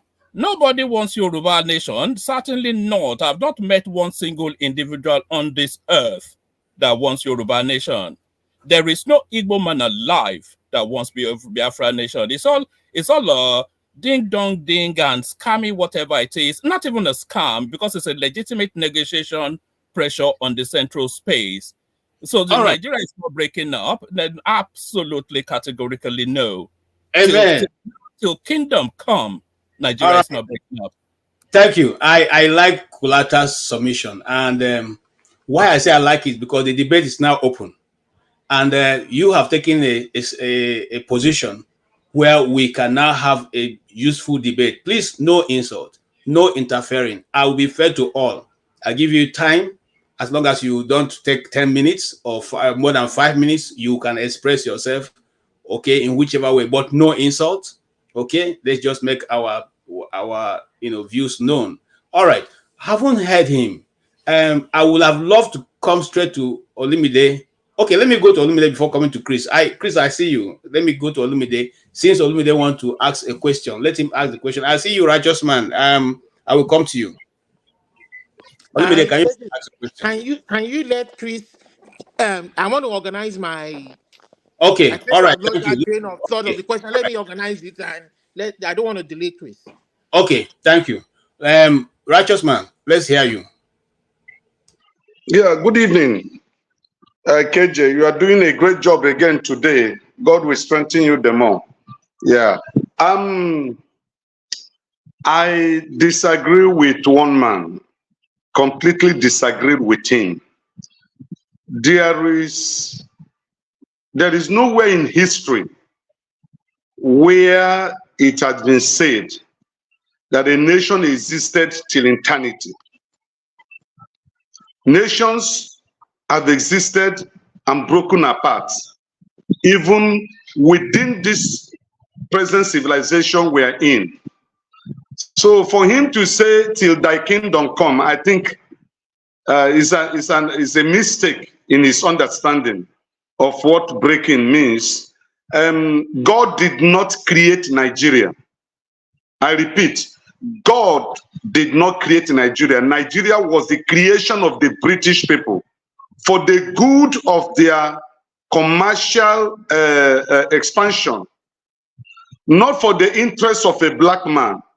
The Igbo kingdom was existing, the Hausa kingdom, the Benin kingdom, the Ife, the Bonu kingdom, they were in existence and they were perfectly okay, you know, based on the civilization of that time. And if Africa was not balkanized in Berlin, I think is in 1832 or thereabout, I don't think that Africa would be this backwards we are today. Imagine a continent that were put in slavery for almost 400 to 500 years. And at the end of the day, they divided us and created borders that does not represent who we are. the same thing is happening in Nigeria or had happened in Nigeria. The present structures we have today as regions were created with animosity. It does not represent the actual boundary of traditional cultural people of a particular race or tribe or group. It was created with an aim to marginalize and to reduce the economic and the numerical strength of certain people. Now, my security guard in my house is from the north. And let me tell you a shocking revelation. He's not an Hausa man. He's not a Fulani. And he told me that they are told that the Hausas own Nigeria. He's a Muslim, okay? And they were forced to learn Hausa language so that it will bind them in the north together. And that was created and made possible by the Britain when they were the one colonizing Nigeria. They made the north to be united and made the south. They balkanized the south, divided the south, that we can never speak in one language. And when one man said, I don't know, there is a way he put it, I can't just really remember right now, about marginalization. See, it depends on how you, in your thinking, you define marginalization. Me as an Igbo man, I'm proud of being an Igbo man, and I can tell you that we are marginalized, and I can mention the areas I feel we are marginalized. Amen. All right. You okay? Can you round up your thoughts quickly? With, can I respond to that, or how do you want to guide this, KJ? Can I respond to it, or tell me how you want to guide it? Just hold on, let him round up. Then I can. He's asking you the question. What I am saying is this: it would be uncivilized for us to think that Nigeria can never break. Anything created by man, even what God created, do die. Talk less of what man put together. And the aim of putting Nigeria together was for the economic benefit of the Britain, and that is what we are suffering today. So let me just end it now. Thank you. One man, when you go to answer, there's a saying in Nigeria that invisible. Someone has a microphone telling us. It's a righteous man. Mute, yeah. Okay. So there's a saying in Nigeria that Nigeria is one indivisible nation and that Nigeria cannot divide. While you are trying to answer his question or try to bring in your own perspective, do you think that Nigeria cannot divide? Yes, when I said Nigeria will exist till infinity, I was speaking metaphorically, of course. Of course, nothing infinite, but the likelihood of Nigeria existing far well into the future for centuries unending is more of a likelihood than the likelihood of Nigeria breaking up. So that's really the strokes of where I was. But to what Righteous Man was saying, that Nigeria is a creation of the British, you can't really.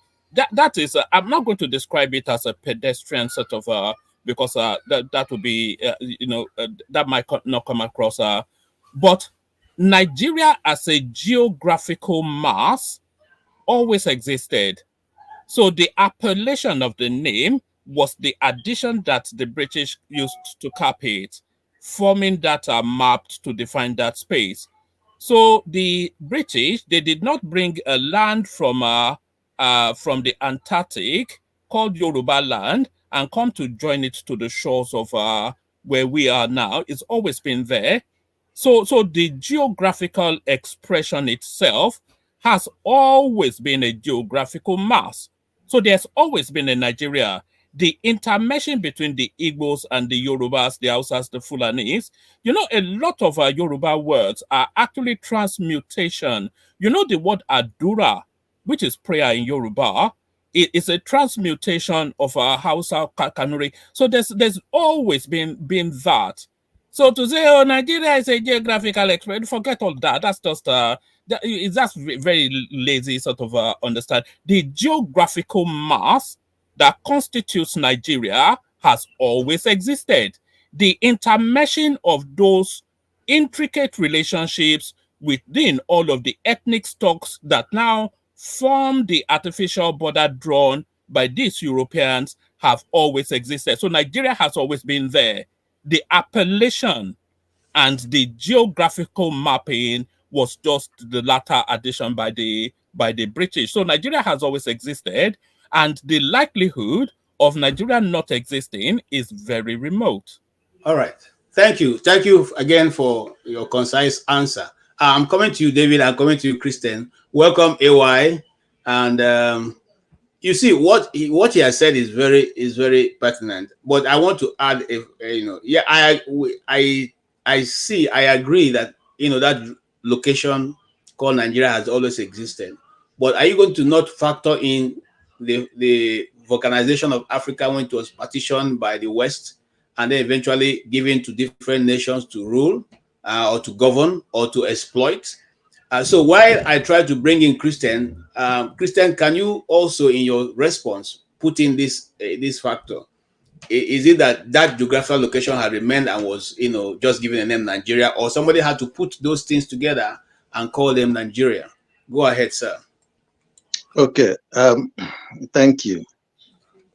I will leave soon anyway. So please just give me a little bit. Let me summarize what I have said before, so that I can begin to understand, make people understand where I stand. Now, the issue of Nigeria being, a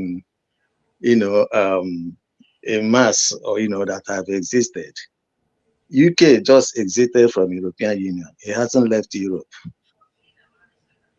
right? Does that make sense? So all these things are existed. So when I started from the point of view, the intellectual, those who are intellectuals will always say that there is what we call natural laws.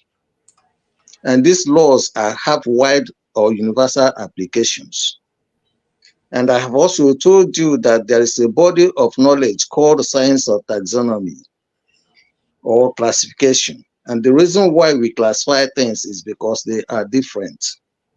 And I have also told you that ethnicity is a unit of classification that separates or binds a group of people, segregates, if you like, a group of people from another, okay, based on certain values, history, language, religion, customs, etc. And I have also told you that based on this, it is very important to understand that if you start bringing everybody together, say in the name of humanity, you are making mockery of the natural laws, and it will resist and it won't work. Okay? And that is why it hasn't worked in Nigeria. And in places where this has happened, they never lasted, they never worked. And where, like I will give you an example in Germany, I've given an example in Czechoslovakia. Now, I've also come to tell you the reason, the way, because, the reason why, okay, the one I haven't told you is that the reason why Nigeria is still existing is because of the oil and gas reserves that are embedded in Igbo land, in Ejo land, and in, maybe some other places, okay? Now, that is the reason why Nigeria hasn't broken. And that's the reason why the Biafran War was fought. Now, I haven't told you this, but I want to tell you this, okay? Now, as for whether it is, and that is the reason why I told you earlier that I personally do not think that there will not be a violent end to Nigeria. But I do not want to go there, because what you have said to me is limited me to the non-violent approach to dismantling Nigeria. And I have said to you, the best way to dismantle Nigeria is to understand the importance of ethnic nationality in this space called Nigeria. The power to aggregate and the power to segregate. And that is why you have problem in harmonizing the different the divergent value system into a coherent legal framework that everybody in Nigeria can accept. And because you don't have this coherent legal framework that works for everybody in Nigeria, that is why every part of Nigeria they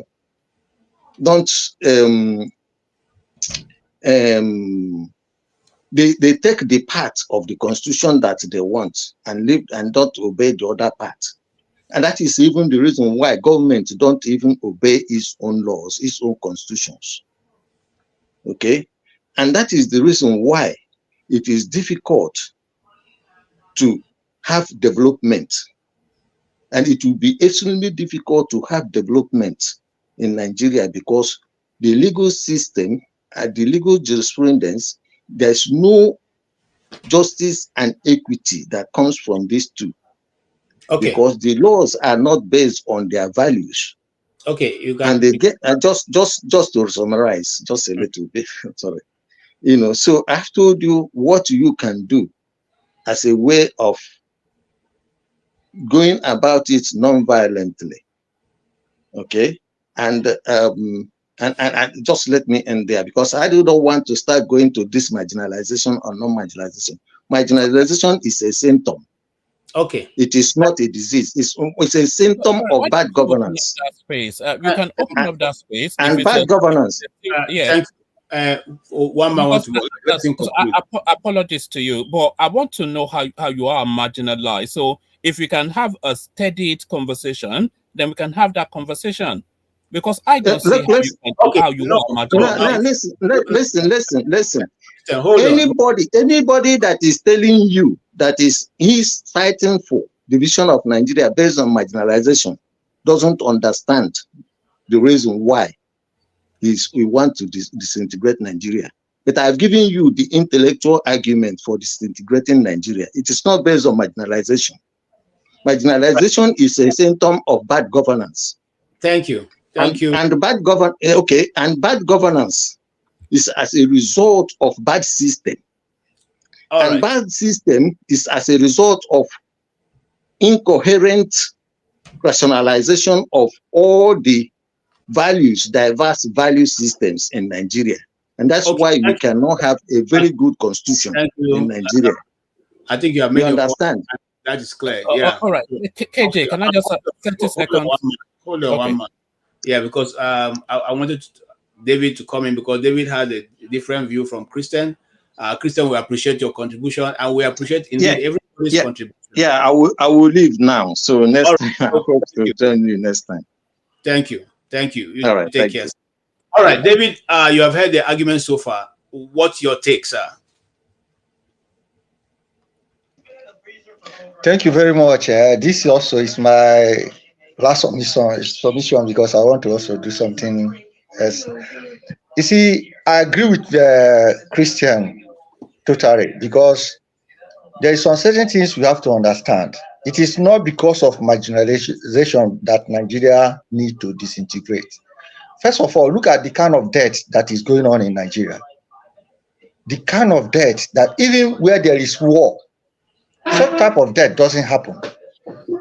At least there's a reason why all those things are happening. Secondly, you can see Nigeria did not agree to themselves.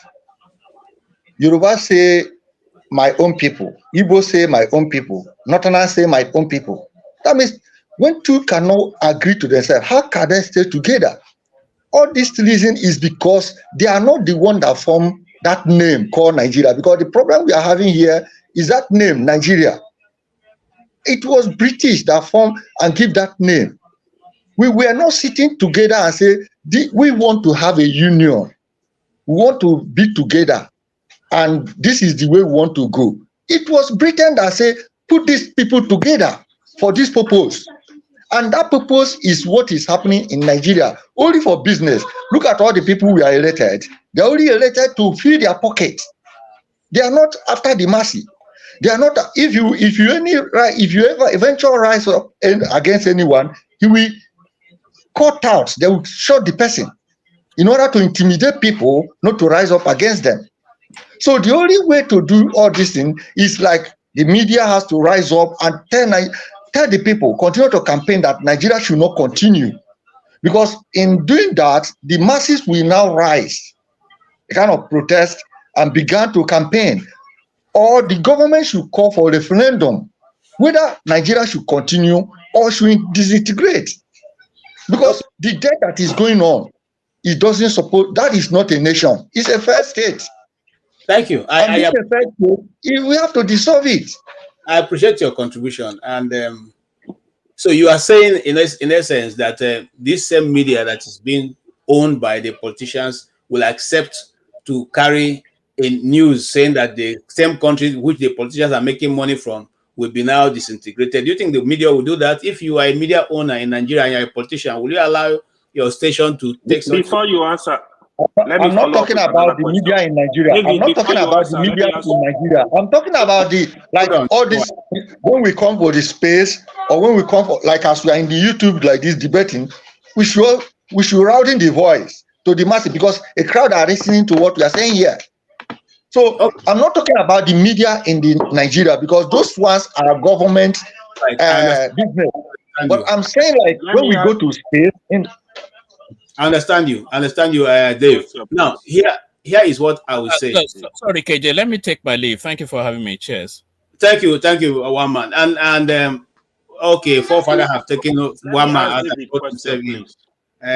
Forefather, you're welcome. I hope the forefathers followed you to come. They didn't leave you behind.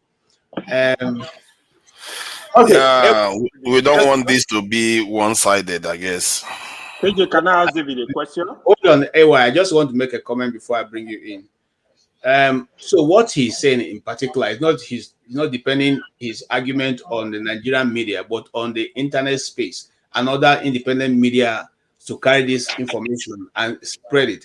And then why you could keep asking us why did we take off Christian? Christian said he was leaving. We didn't take him off, okay? And he didn't run away because of one man or because of forefather. He said he had something to do. Okay. Even David too will be going. So don't ask us why they are going. They are going because they have something else to do, not because they are running away. All right, AY. Yeah, I just want to ask David a question. David, I have a question for you and and your likes actually.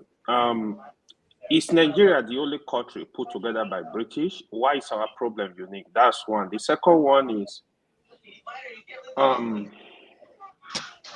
if you want to really like break out from the country, why don't you push your senators, your representatives to agitate for this? I'm trying to say, why don't you pass through the right channel to do it?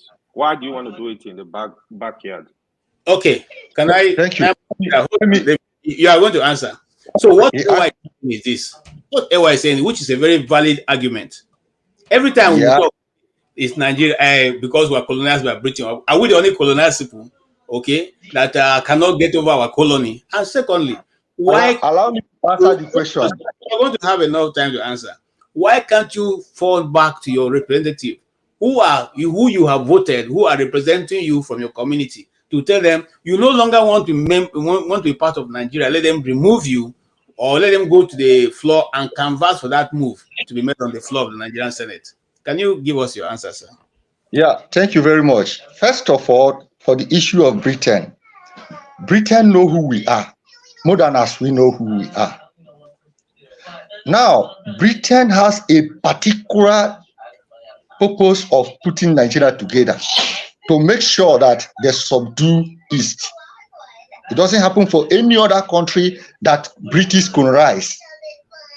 And the reason why they did that is because they know who the Eastern region, the South are. They know them. And they want them to be caged. Because allowing them to rise is the whole Africa will now rise. This is the number one reason why Britain is the problem in Nigeria. Not because they colonized Nigeria. They colonize other country. No, those people can take their decision and do what they want. But Nigeria have a special interest in Nigeria to subdue the South. This is number one thing we have to understand. Secondly, The reason why going through the senators or governor to make those things work is because those senators and the governor are not appointed by the people. They are the one that they choose, who agree to do their bid. They now allow them to be in that power. Then the masses cannot go through them. I'll give you an example.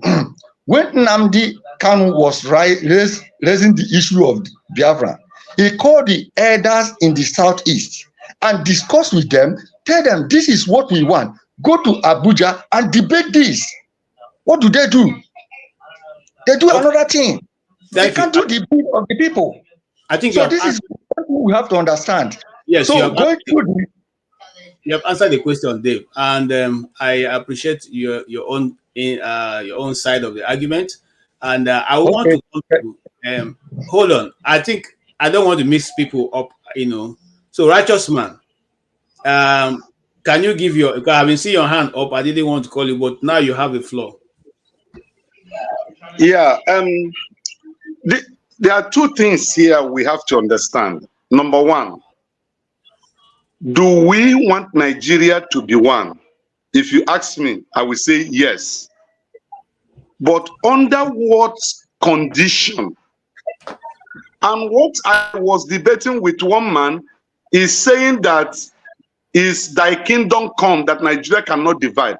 Then I debated him to tell him that it's not, that statement is completely wrong.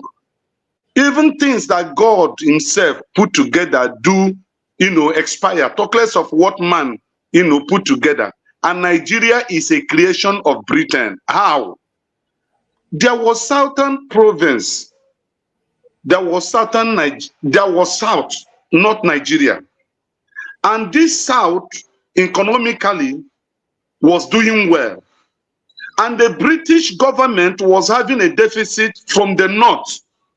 So in order to have easy administration and have their balance sheet balanced well at the end of their budgetary year, they have to amalgamate the south with the north to form a nation without a due consultation of the traditional owners of these entities or territories that they form together.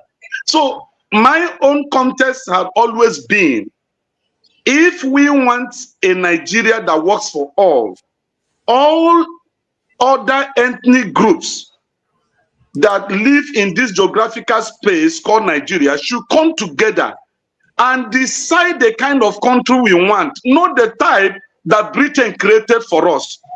This Nigeria that Britain created is not working because it's one-sided. It favors some people and then makes some people superior to others. And in a federation, it shouldn't be so. It should be equal rights. So now, tell me why, for example, Lagos State with a population of 20-something million, we have only about, I think, 21 local governments. And Kanu, from Kanu, they have created Katsina and another state. Imagine that Katsina has, I think, is it 44 local government or thereabout? What is the population of Katsina compared to Lagos? And some people will argue that it was Jigawa. Okay, Jigawa. Local government. All right. Okay, Jigawa. Hold on. Can you begin to round up? Jigawa don't have 44 local Can you begin to round up? Canada have 44. Jigawa have 33. 33. Kanu. Okay, Kanu 44, Jigawa 33. The old Kanu state, they are produced. Okay, if you add the local government areas in Kanu and Jigawa, it is more than what the East is with five states. It's more than. And when AY asks a question, say, why can't your representatives go to the parliament and then canvass for this thing? Now listen, even if you canvass for it, it will go by voting. As long as the numerical strength of the East cannot get the approval, there is no way it will sail through, because the North will always use the numerical strength to water everything you bring to the table down. Look at the derivation percentage 13. Remember during Obasanjo time, the southeast and south and southwest walked out. They walked out from the conference because the North opposed it. So what we're looking for is a nation, a Nigeria, where the North and the South will be equal in every aspect, in every ramification, in sharing of things, in distribution of social infrastructure. That is what we are saying for. What we are canvassing for. Nobody wants Nigeria to disintegrate, but in the condition where Nigeria is today, it's not favoring us. And let nobody deceive himself or herself and say Nigeria can never disintegrate. That language should be withdrawn because there is nothing that lasts forever. Okay, thank you. Can I make my contribution now? Yes, you are coming to your contribution. Now, I just want to ask an extra question before you make your contribution answer. Now, he has touched a very pertinent point also, which is that the representative representing the East and maybe probably other parts of Nigeria don't even represent their people. They just go there on their own personal interests and canvass only what to benefit them. And that's why these people keep putting their constituency funds into their pocket and just doing whatever they want to do. Do you agree with him? And if that be the case, don't you think that we should look for other ways of making Nigeria work other than just saying Nigeria is not can divide and then we all continue that order? Thank you. Okay. Yeah, first of all, good morning, everyone. Good afternoon, the person where you are. So, righteous man, David, the issue you guys are dragging, to me, it doesn't really make a lot of sense. Yesterday, we watched a video here of old general that was making some submission. You see, the reality of Nigeria culture as a country,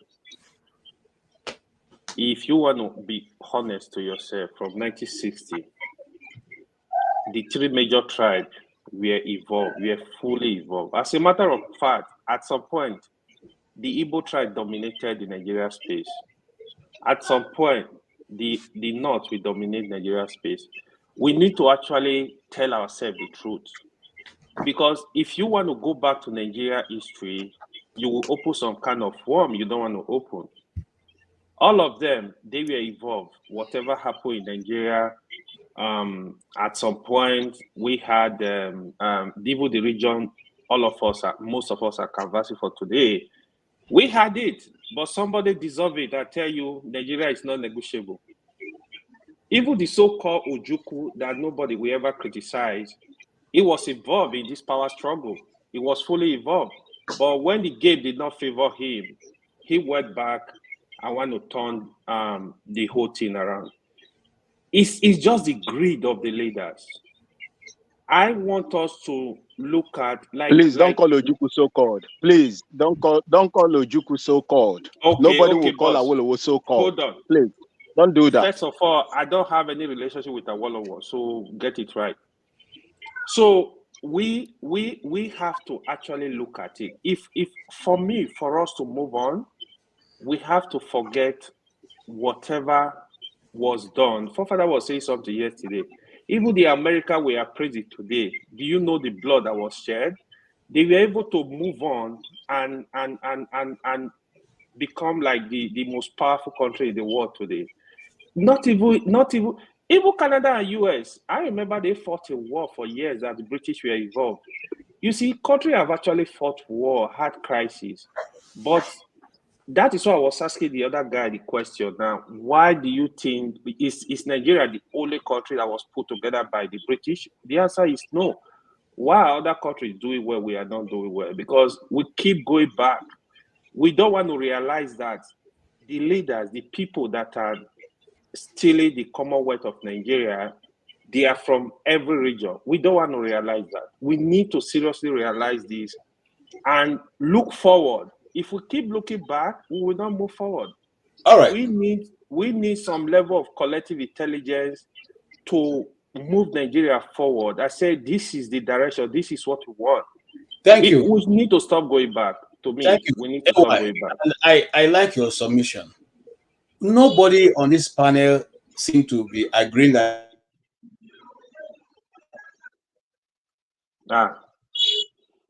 Fafana, take over. Amadioha that has intervened. Amadioha is upset. What he's doing is Okay, all right. unethical Thank behavior. you. Thank you. My network. Since Mask talked about my network, I've been misbehaving. So, all right. Now, the question we are asking is, how do we move forward in peace, and how do we deal with the agitation? And the today's topic, so I don't digress a bit too much from it, is will dividing Nigeria solve our problems? That's the question. That is the big elephant in the room. So, once you have made your point, let me come to Paul, who have been patient before coming to Forefather and then to one man. Can you have listened to everybody's argument? What do you take? What's your take, sir? So I said something like something of that nature about Chukuma Soludo some minutes past. I'll still say it again. Currently now, the current Minister of Interior, who used his own company to give himself contract in his own ministry and everything, did something wrong, you understand, which is not the right way. But what he's doing is performing. Guess what? Every one of us smile at him. You understand? In certain aspects, in his own ministry, he is doing well. We don't have this problem that we're having with passport issues, everything. He's working. You understand? How is he going about it? May not be so perfect, or that's the long way to progress, success, as the case may be. When AY asked that very sweet question about this colonial thing and everything, the Britain colonized Malaysia. Singapore came out from Malaysia, where they failed tremendously. Singapore is the fastest growing economy in the world. They moved from third world nation to first world nation. You understand? And remember, to some extent, even when Lee Kuan Yew was doing it, they called Lee Kuan Yew Stalin. They called Lee Kuan Yew Hitler of their time. You understand? And everything. He was tough. He was everything. Today, the citizens of Singapore, they are proud of their country. Today, that nation carry one of the strongest passports in the world. You understand? So things happen like this. With time, we're going to get involved. Our biggest problem is infrastructure development, good leaders. You understand? If you look Canada to some extent, we'll see the Britain colonized Canada. Right now, as I'm talking, I'm in Canada. But when you look Canada today in Canada, Canada just looks like the 51 states in America. Everything in Canada is just about America. You understand? But you know the beauty of it, Canada still have good relationship with the Britain. They still have good relationship with England. You understand? But everything they are doing, they fall in line with the US, because the US also want it that way to also protect their territorial boundaries and everything. You know, today in Nigeria, food is very, very scarce. Things are tough because our naira is losing. So good percentage of our food, the farmers are moving into neighboring countries where they enjoy the safer right now and everything. So at the end of the day, when we get that good leadership, it's just going to help. I said this thing, Soludo campaign to some extent with the Biafran people. You understand? Speak how they can bring peace with this Biafran agitation and everything. In one election, Soludo is not talking much about the Biafran thing. But I can tell you, if Soludo is performing very well today, you'll discover that a good percentage of the Biafran agitators will swing to the other side, because all they want, why they are asking for whatever they are asking for today, they just want to live a better life. They just want to live life that will be very, very, very peaceful to them, infrastructure, their health, and everything. Thank you. It's just my take. Thank you. Just to add to what he said, right? The king of Britain is still the head of state in Canada. Just FYI, he's still the head of state. Thank you. And yeah, you've been listening so far. Saw how you've been going off and on. That's why I wasn't sure that you're going to be stable. But since you are stable and you are in Africa, can we hear your own take on these matters we've been discussing? Yeah, Awobin, are you hearing us? Thank you so much, KG. I do not know. Yes, I can hear you. Can you hear me? Yeah. Can you hear me? Yes, we can hear you. We can hear you. Go ahead. Oh, okay. Thank you so much. I wouldn't be in a panel where my eternal leader Ojukwu will be called so-called.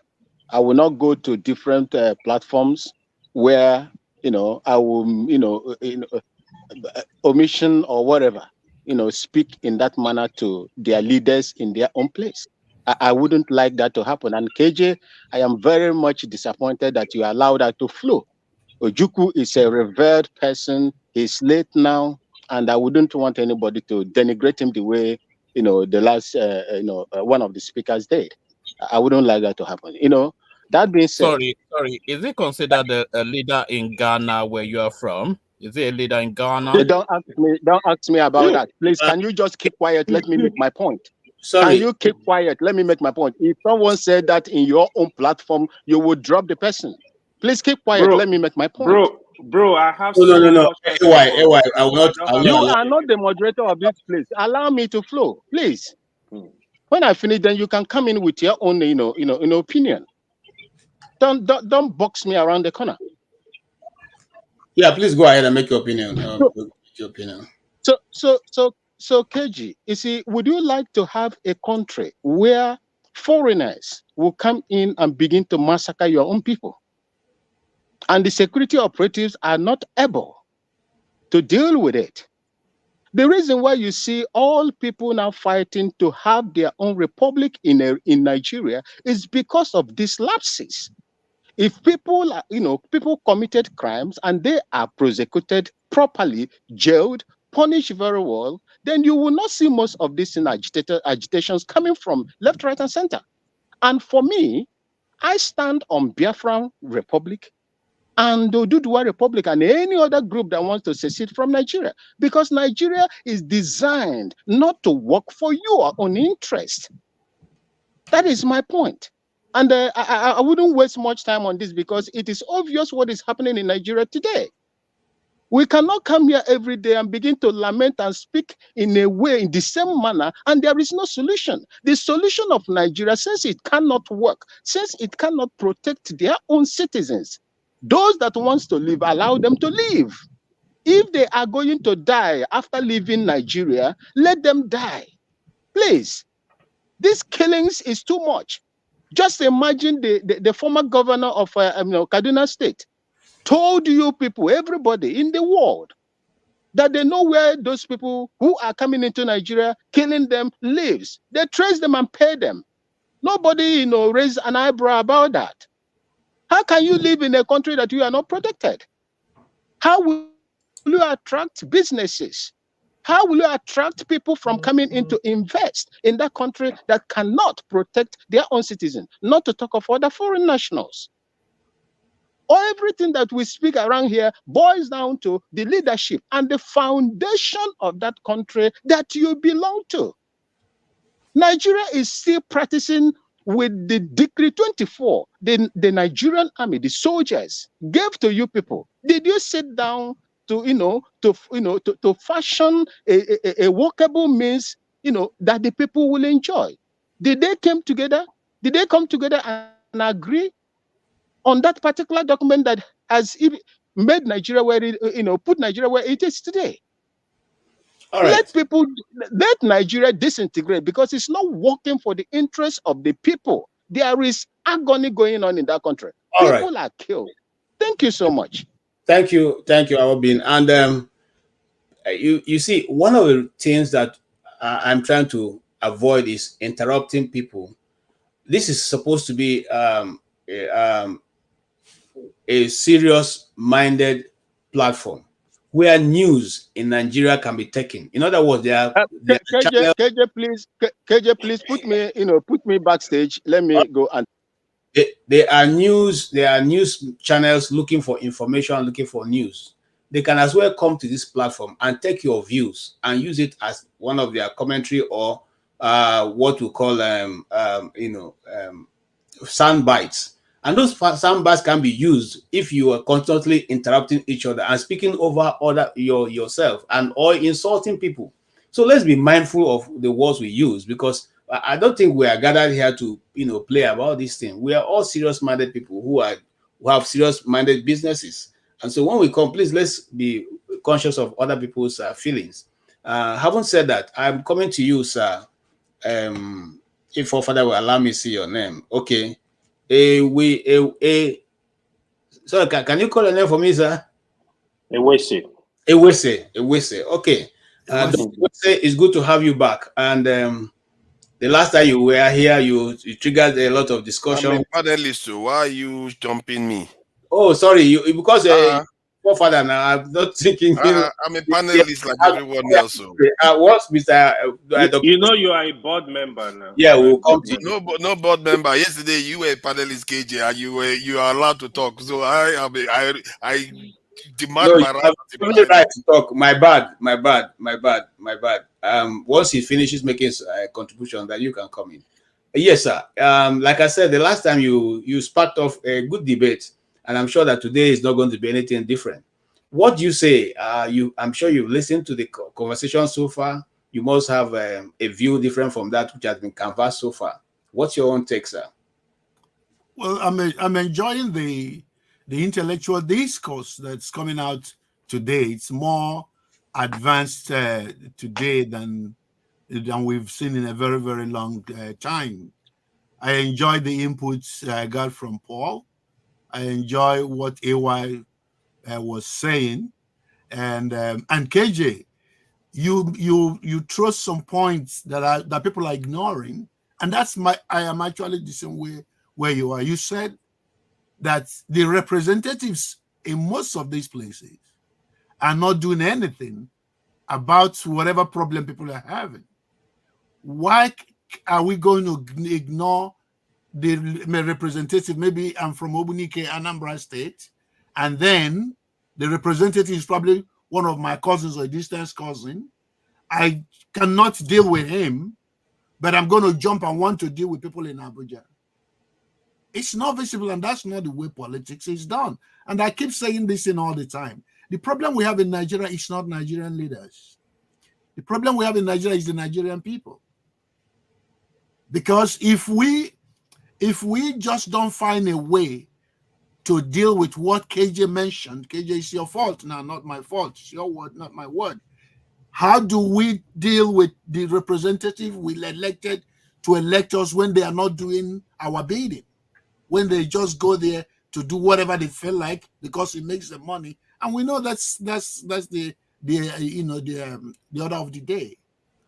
Because one thing you wanted in Nigeria is Nigeria has become a place where, excuse me, there is nothing wrong about making money or having money, but it's almost like the only thing we care about is that money, and we don't care where it comes from or how it comes or how you get it. In such environment, psychologically, how do you do anything? It's difficult if you don't shift or find a way to shift the value of the people. I gave you guys an example, I think it was 2 or 3 weeks ago, how the civil rights movement, when they were organizing in 1968, and they were doing a voters movement, the Freedom Summer of 1968. The young people who were volunteering when they were doing, when they were sat them down, and they were doing the, sort of deliberation before they can go out to go and start, doing the mobilizing to register African Americans to vote. This was in Mississippi, like Jackson, Mississippi, and some other part of Mississippi. I've been to all those other places. When they were just organizing, they were sitting down and addressing them before they can go out. They told them, look, and this was a lot of Jewish young kids, white people from the north who are moving into the south, and the black organizers.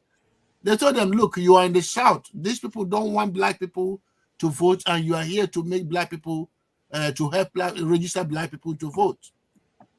They might hurt you, and some of you may be killed. So if you don't feel comfortable, this is the time to back off and then just leave it alone and go back home to New York or Baltimore, Washington, D.C., where you come from. Not a single person decided to back down. As a matter of fact, there were some couple of young girls from Iowa. You know where Iowa is? Imagine what Iowa would look like in 1968. They were from Drake University. They reconfigured a Hertz, the car that you used to carry coffin, because one of the girls, their father was a mechanic. You help them, but they don't have any money like everybody else. You know, they reconfigured a Hertz and drove it all, the three girls. They drove it all the way from Iowa, you know, to Mississippi to go and help register Black people, because the people they were willing to actually act on the issue that's affecting them. and other people within the same country were willing to say, look, what's being done to the Black people is unfair. We're going to support them and make sure that they are treated fairly. Let me not continue on that, because now we know the background history. What are we doing in that same vein? Is there anything we are doing in the same vein to say, let us hold our, how many of us, 4 of us here in this platform, how do we hold ourselves accountable? Because there is nothing you and I can do to make anybody else change. Change is inevitable, but change is difficult. Mm-hmm. And you know, in psychology, the main thing you are trying to do is to get people to accept the change of behavior. But you're not going to force them. You're going to give them the guideline, and they either decide, and it's tough. Even when in the case of addiction, you know, drug addiction, alcohol addiction, sex addiction, or anything, in those cases, it's difficult. But as soon as the person says, I am committed to change, then you see a very, very strong change in the person, because everything we do starts from the mind. Thank you, Doc. And Forefather, I'm coming to you. And please, you have heard what he has said. Sorry, Ferrari. Forefather has been here for a while. Now, please, can you factor in what he said, which is very important? The question now is, we have accepted that our representatives are not representing us the right way. How do we ginger them, or get them, or force them, or cajole them, whichever one it is, to go to the center and discuss the plight of our people, irrespective of whether they are from the east or from the north or from the center, wherever they be? Because if the people are not represented, obviously their interests will not be heard, and amenities or economic activities will not be extended to those localities. How can we capture all that in this one move? Yeah, muted. Yeah, sorry about that. Thank you for having me, KJ, and greetings to everyone on the panel, to the chat, and the viewers. Regarding the best way to change the country, I think for want of a better word, I will go back to, we need to start doing things that will start improving the general population's collective intelligence. I use that term because I don't know any other term to describe it. In other words, we need to start encouraging actions that enable us to work together to solve problems, and have our people become aware of more direct ways of asking for things. Because so far, what we've been doing is a bit of scatterbrain here and there. So it has to be more organized, and you have to sensitize the people. In a way, it's a form of a new ideology. You have to give them a new vision for what their nation is like. Once they buy into this vision, they're not going to accept any other leader, their leader that don't buy into that vision. Just like you cannot force Southerners to become Muslims, or force Muslims to convert to Christians. That is an immovable mountain. So if you convince people to become that way with your ideas that is better for them, then they will embrace it and make their leaders change. If their leaders don't change, they will remove them. Period. And that's the way to go about these things. And regarding the way people, I had the previous debate talking about inequality in the country. Some people are designed to be special. It's been like that. Almost all nations have these dynamics. I don't know how many times I have to repeat this. Go and check it. Almost all nations have people that are unequal. Things in some areas, some people are better off. In other areas, other people are unfair. Even heavens, the earth itself, gives some people some advantage. Is it in Nigeria that they everywhere have oil? Why is it that some people have oil, other people don't have oil? Is that fair? Even heavens does it. And we act as if just because human beings have something better than us, we act as if we are the most cheated people on the face of the earth. Maybe if we spend more time trying to act and change our future, instead of just hating on other people, saying that self-determination is some kind of rite of passage. It's not. That thing you are self-determination for, you are doing for, you acquired it at a point. It didn't come from a heaven with that. It's something that you acquired. God didn't, when God created Adam and Eve, he didn't say this one is going to be Hausa, this one is going to be Igbo. They all transform. The world is moving all the time. And we are in a different time. You have to assert a certain kind of identity to achieve what you need to achieve for that same group you claim to be fighting for. Because if you go now and say you want to tear the country up and you want to break up, do you know who you have to face out there in the world? You have NATO, you have China, you have India. These people are, their population is 1.4 billion or so each. You want to face them with those tiny groups that when even British came here before, it took all of us apart. Only one Britain took all of us apart. Okay. And that's our argument we want to start making today, 2024. That is better. And one man for once made a point that the reason why we are so big today is because we are all part of Nigeria. We talk. If you're in a small country, you're not going to make noise. Benin Republic is not making noise. Congo is not making noise. Cameroon is not making noise. If you're in a small country, you act as if just because if you become a small country, suddenly you're going to be, nobody's going to look at you anymore. You're gone. All right. Like other nations around us have gone too. So the point I'm making here is that, okay, Sir, go ahead. Thank you so much, Forefather. And you always bring a fresh perspective to things, even though, I don't have an opinion here, but I'll just ask questions. And I'm going to ask that question, bearing in mind that I'm going to Ferrari from Forefather. Now, there is a country called Celsius. It's a small country in Am I Africa. spoken for 5 minutes? Yes, in fact, more than 5 minutes. I just allowed you. Now, there's a country called Celsius. It's a small nation. The people are very small. Not many people know them, but they hold one of the highest, GDP, in around Africa. I mean, their workers are paid $450 a month, which Nigeria cannot, even with our bigness, cannot, phantom to pay.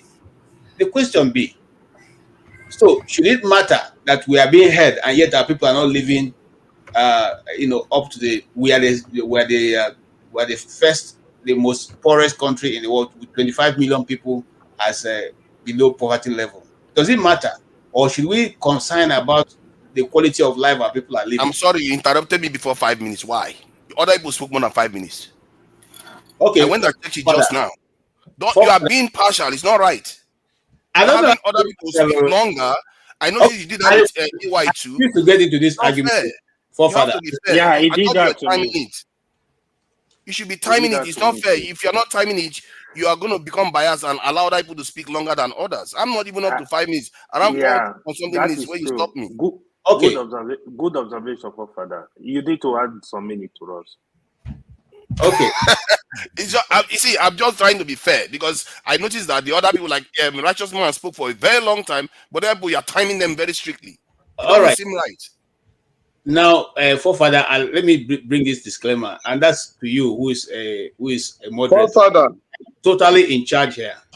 I can start to give you more minutes. I can start to cut it off. Of course you are, but I'm just calling it out. It's not politics. But you have to be fair. Now, is that not the No. you are fighting for in Nigeria And I'm today? taking you off, and more of that I'll take you out, because I said this before. I laid down my ground rules. I said this is a panel. I want people to be able to come here and get something tangible. It's not a place where we'll come and display how well can become disruptive. Please. All right. But it's not nice to mute. No, so you just make your point. I'm not finished. Leave it at that. Okay? Please. All right. Ferrari, you heard the question I asked. Please, can you go ahead and elaborate? Yeah, I'm going to go straight to the reason I joined the panel, but I was a little bit distracted just now because of what Forefather said. And that's part of Nigerian problem. We have multiple problems. We are a very hypocritical people. We put our head in the sand and hope that nobody sees the body like an ostrich. We do that all the time.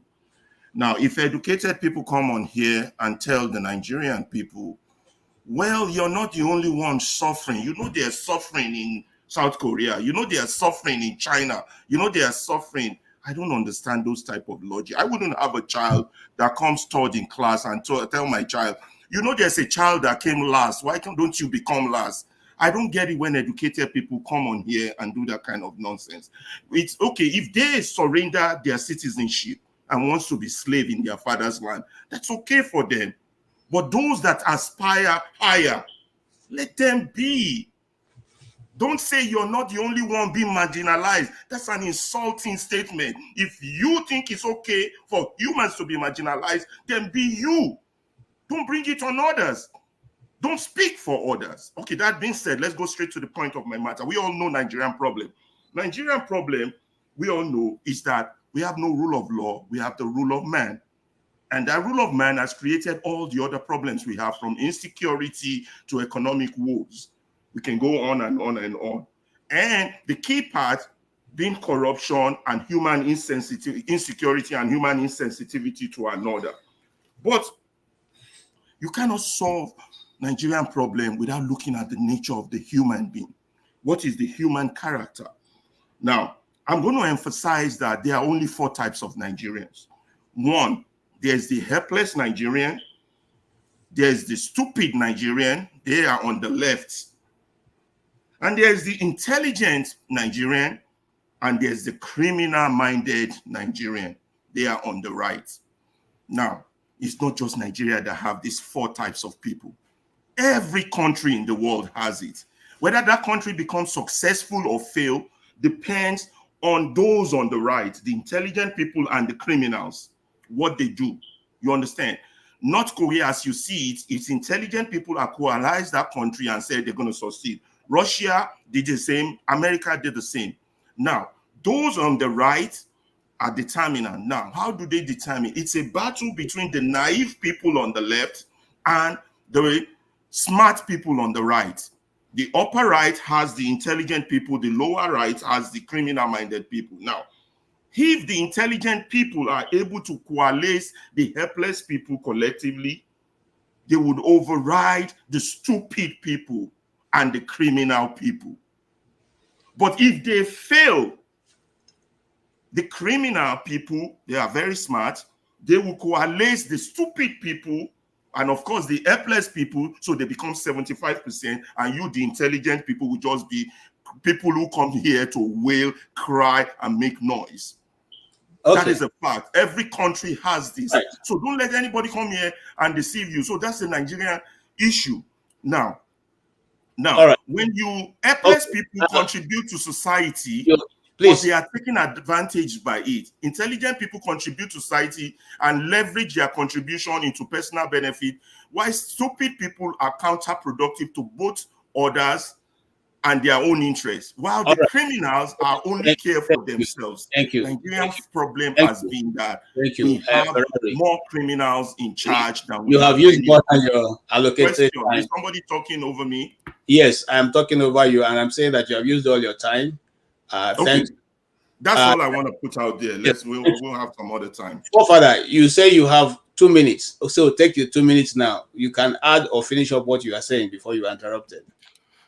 Yeah, because you remember you did pass me over. I would have thought you would like to compensate me, give me more time instead of cutting my time short again. Okay. You know, you passed me over. Please take 3 minutes now. It was 2 before. Thank you. It's not that. Thank you. I appreciate that.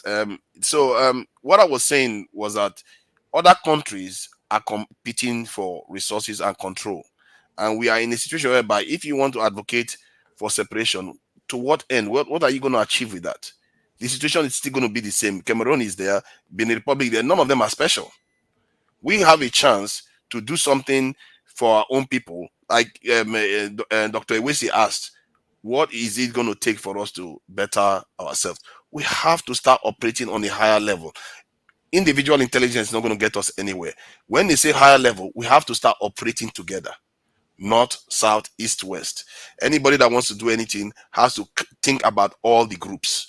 and find a way to get them to work together to pressure these leaders. Because if you don't do that, they will use division to tear you all apart again, like they always do. They will use religion, they will use everything else. But if you cover those areas, they are not, you will see them coming and you become immune to division. And guess what you are going to see next? Either they give way or people will remove them. Thank you. Thank you. And you finish before. Can I take my minute now?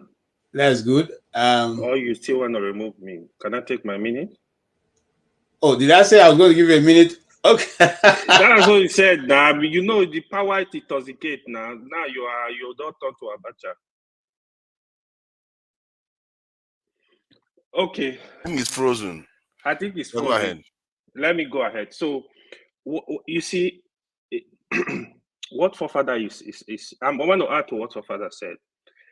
Why I said we need to move forward. What we should be discussing, if Nigeria has not failed the black nation, the Africa in particular, by now, Nigeria should not be talking of our little tribe. We should be talking of, for me, a strong alliance, at least in West Africa. But now we should have a bloc in West Africa, economically, security, and be negotiating with the world, negotiating with India, negotiating with China, negotiating with Russia, negotiating with the NATO. This issue, I'm serious. When you look at them from this minute level, you are not helping the country. I don't think the issue we should be discussing now with our level, with our experience, is going to be our divide the country into pieces. No, it's not going to help us anywhere. You're going to cry again and say, oh, you want to be together with these people. Let's form a stronger alliance and build our nation. We should be talking of Africa. Work with all Africa countries and stop people discriminating between Africa countries. We work together across board. We should have a bond. We should have that strong bond to negotiate with anybody. You know the policy of Venezuela. Recently, Venezuela, you know what they're doing? They have a strong negotiation with Russia, with America, if you follow up with them. Their philosophy is, what they call it? They call it, is it palm tree policy? Where the root is strong, but you can work with anybody. Just, they don't give anybody the alliance. They give one person like that alliance. They try to work across board. Putin just visited them. America is sending people there to talk to them. These are the kind of negotiation we should be having. We should stop following Is it Venezuela or Vietnam? Vietnam, sorry, thank you. Vietnam. We should stop following country like follow. We need to think better and work better for our people. Thank you. Thank you. And I appreciate your contribution also with that of forefather. The question you ask is, it's not for us to divide, but to continue to, gain ground. But the question we're asking is, before a tree grows, the roots has to be, properly situated. Our roots, is it situated right now? That's the purpose of this argument, this discussion. Not necessarily that Nigeria should be separated, but how do we entrench, what is causing this constant agitation? And I'm coming to you, Oti, so that you get ready. So far, the discussion has been about we can't divide, this can't happen. But how do we, just like Dr. Ewese asked earlier, how do we now get our representatives to do what we want, not what they want? Because if we say we don't want you to buy a presidential jet, you shouldn't buy it before and come and tell us. How do we get them to do what the people want? That is the bane of the issue. So, sir, go ahead and tell us how we can do that, and then encompass other things that you want to talk about. So, KJ, is that? Yes, that's for you. KJ is going to jump me, and now because I'm sorry, I'm coming to you. I thought he came before you. Yes, that's not true, but it's okay. Okay, it's a marginalization, and when you suffer and God lift you up, you suffer. I'm sorry. I don't mean to marginalize you. The system is not actually putting you in the order that you came in. So I'm just trying to make sure that everybody is represented. Okay, so So KJ, now I can have a go. Yes, you can go. Your time starts. Good evening, everyone. I don't take a lot of time. I'm not the so before maybe I try to answer your question and make my contribution to the topic. I wanna this is specifically to Dr. Okapu Ewesi, right?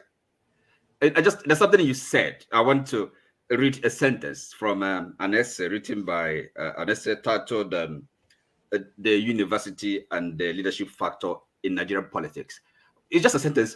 This is from Achebe, and the reason why I'm bringing this up is this because there's always been this kind of leadership versus followership. Okay, so some people say the problem of Nigeria is leadership, or according to Ewesi, is rather that of followership. Okay, the people, because when you talk about the people, you're talking about the followership. Okay, yes, I mean it's a debatable point. No, but as I said, let me just read a sentence, okay, from an essay by Chabe on this very topic of leadership versus followership. Now, okay, he says, I'm quoting him. It is enough to say that no known human enterprise has flourished on the basis of followers leading their leaders. The cliché that people get the leader they deserve is a useful exaggeration. Useful because it reminds the general populace of the need for vigilance in selecting their leaders, where they have no chance to do so, in parentheses, where they have a chance to do so, in parentheses, and for keeping them under constant surveillance. So I do agree. Leadership is preeminent. It comes first. Okay. So this argument that is the people, I don't buy it. And there's nothing, as he said, no human enterprise, no organization, no society, no system can function without proper leadership. So that apart. Now, the question, KJ, you posed. Well, I think the way I would approach it first is this: to think of this question of separation as encompassing, say, restructuring, reconstitution, decentralization. I hope you would permit me to, extend, the thesis to cover all these aspects. So it's not necessarily division or, creating multiple countries from the present entity called Nigeria. So now, first of all, what we are struggling with is governance. Okay, again, leadership, if you like, governance. How do you govern this entity called Nigeria? In addressing this question, we really have to think about how, we have to go to basics, right? Ask the question: how did Nigeria come about? You can't avoid it. You can't pretend. We are where we are today. It's like one. It's like an ostrich, having its head in the sand. And the country, the entity, as presently constituted, we can see that it's not working. There's no pretending. And this idea of each time people make a comparison, I say, okay, look, how about other countries? Other countries that were governed by Britain, they're doing well, doing better than us. And therefore, we should not look, into our unique circumstances. Well, is a lame argument. I don't, So we have our unique circumstances. That's we have to address those. And by the way, somebody mentioned the case of Malaysia, right? And this same person at the same time, made us to understand that Singapore was carved out of Malaysia. Is that not kind of one really contradicting oneself? So the idea that the country called Nigeria was a product of British imperial expansion is we cannot run away from it. That's the fact. And we as Nigerians, we have experimented with different from the time our forefathers were struggling for independence. So this idea of different nationalisms, how to have this, have it work. It's always been there, and until the constitutions were adopted, the 1960 Constitution, Independence Constitution, the 1963 Republican Constitution, and then of course we know the history, 1979 Presidential Constitution. So this is a constant journey, and the idea that we cannot be imaginative or think of something different, maybe take bold steps, for whatever reason, I don't understand it. It's sorry. Okay, your time's actually gone, but I gave you a while. So in essence, look, it is nobody can make the it's to say that we cannot rethink Nigeria, divide, if like that is like if like the so they call it the nuclear option. I mean it may not even be something bad or in terms of how it is to come about, right? It can be negotiated. It's a politics. Okay. Everything is possible. Politics, they say, is the art of the possible. So all right. I need to bottle. Okay. I'll leave it at that. So for now, there's so many points to thank you. And you have broadened the discourse. So and that will help John Abba to be able to make an informed contribution this afternoon. And so I'm calling on John Abba because much of what you've touched opens up the discussion so that he could go either way. John Abba, haven't listened to Oti, you've listened to Doctor, you've listened to Ewa, you've listened to Righteous Man, and you've been around to listen to Forefather. What's your take, sir? Thank you, KJ. You're always a very smart host. We have a political disagreement in some areas, and from you now I learned that we still continue to live Nigerian and every other low society. I've seen my supervisor become a boss, and he never know we work together again and on the lower level, and it punishes me whenever I have the opportunity.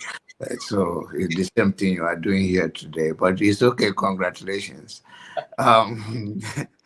And Righteous Man, good to see you and everybody. Dr. Issei and Brother OT, AY, good to see everybody. Olamide's on the other side. As I've listened to many people, I think when you look and pay attention to this channel, you see how complicated our case is. You point finger on someone, other one is facing you, and you still ignored it. And I used to tell you that human behavior is still not easy like the doctor said. I have so much respect for everybody, and I have respect for doctor's view. I always say that the atmosphere or the space in Nigeria is a long walk to go, because the two things that dominate us and kept us are tribalism and religion. And as far as those things dominate our space, it limits our potential to become the great people we ought to be. The issue here in today, I think it has also been mentioned clearly that we are one people agitating for a better life, whether for our community or for the nation. And we have to bear in mind, I believe that the people have to do part of their own. And I believe that the leader comes among the people. So I believe in the change of orientation of the whole Nigerian concept. And I believe that most of our argument is about it's either we have the knowledge of what we are arguing about, or we are ignorant about what we are arguing about. Because the Nigerian we have today can be, I will not give a job to somebody that complain and lament every day. I would like to give a job to somebody that deliver. Stop telling me the same thing over and over. If you have a better approach to it and you have that opportunity, I want to see what you want to bring to the table. And even if you want to send a message your message should not be divisive message that take people out of the whole equation, pushing people around. So I hope in the summary, I don't want to go direct into the people that I want to talk to them. There are no more here. It's Ferrari. I hope he listens to me and come back. If he does, then I'll talk about it. Because it's not here, I don't want to talk about it. I'm that kind of a person, but I really want to follow him, what he says, because talk is cheap. Thank you, everybody, once again. I think we should, my summary again, let's talk mirror on ourselves. What do we do to humanity to make our place a better place? Our differences, we come to America where we are today, and we have seen tribes, but everything is working because there is a system that makes us work. So the notion that our differences is the problem, where you even come from a very is not even you. I was a grown-up man before I came to this place, and somehow I engrafted into this system and keep pushing because there is a system. So let's push for a system that works for all. Nigeria is doing great. Nigeria is positive. So, all right. And by the way, this guy should not be targeting me like that. And that, by the way, that he cannot stay on bed and be talking to us. He shouldn't even be on the platform, by honest truth. He lying on bed. It's against the rule here. And that's what Nigerian cannot go forward like that. And not personal to him. Anybody that does not play by the rule should not be on the platform. And by the way, you jump on issue on me. You cannot, I'm not your mate in terms of how politics work. You don't know what you are saying. You don't even have a clue. And I understand you are new in the book. Thank you so much. Typical Nigerian talk. If I was in Nigeria now, this guy would not lock me. This is what I said this earlier. It's a matured platform we're trying to build where people can come and get information. Please, let's keep that standard. We're not just here to talk, but we're here also to expand the knowledge and understanding of how things work. Please. Thank you so much for your contribution, Janaba. I appreciate that. And it's well taken, points raised. And yes, I'll come to who is next. Yes, it's Righteous Man. Righteous Man, I've heard what Janaba said. The question is, listen, and I want to, while you're answering this, I want to make this clear. I don't think any tribe actually is interested in leaving Nigeria. But because the center can no longer hold, people are pulling it in every direction. And that's the question we've been trying to trash. Because how do we now make sure that people's interests are taken care of, and then we can even build forward? Righteous Man, you are in Nigeria. You can probably be able to feel the environment, the atmosphere better than us. What thou say, sir? Okay, John Aban, good evening from here. Thank you very much, and the doctor and everybody that is in the panel today. AY, please, can you allow me to ask you one question within the period of my time? Now, what template do you present to make Nigeria work? You want me to answer? Yeah. Yeah. Thank you. So yesterday, I don't know if you were here. I don't know if you were here. We have actually discussed this, right? From my opinion, which I hold dearly, I have said regionalize Nigeria. Regionalize Nigeria. I don't know how they want to regionalize it, but if you don't want to do that, I'm of the opinion that Nigeria needs to restructure it. But this discussion, how do you want to restructure it? Do you want to leave the state and devolve power to the state in the actual sense? Devolve power to the local government? Here we have a problem. We need looking for a functional solution. How do you want to do it? Do you want to regionalize the state, the regions, and collapse the state? That is a discussion. Get rid of our House of Rep, have only one parliament to reduce the cost at the federal. This discussion again needs to be open, not based on hate, not based on some people think nobody like them in the country. I don't believe in that. But based on productivity, just like Peter Obi said, we need to quickly move from consumption to production. Should be the key word. In all regions in Nigeria, in all states in Nigeria, as you may call it, every region is self-sufficient. Every state is self-sufficient. Because people go to Abuja every month to share money, that is why you think some states, some region, oh, they can't do it. Everybody can do it. Even if you are fully in agriculture, you are feeding the other part of Nigeria, you can do it. Jonaba State, Benue is not called food basket of the nation for nothing. So there is reason for that. So that is my whole submission as regards Nigeria. Okay, thank you. Thank you so much. So KJ, I've not finished my time now. I just asked him a question. I actually forgot that you are there. All right, go ahead. But you gave him your time. You have taken 3 minutes of the time that you're supposed to be for you. So, but go ahead, sir.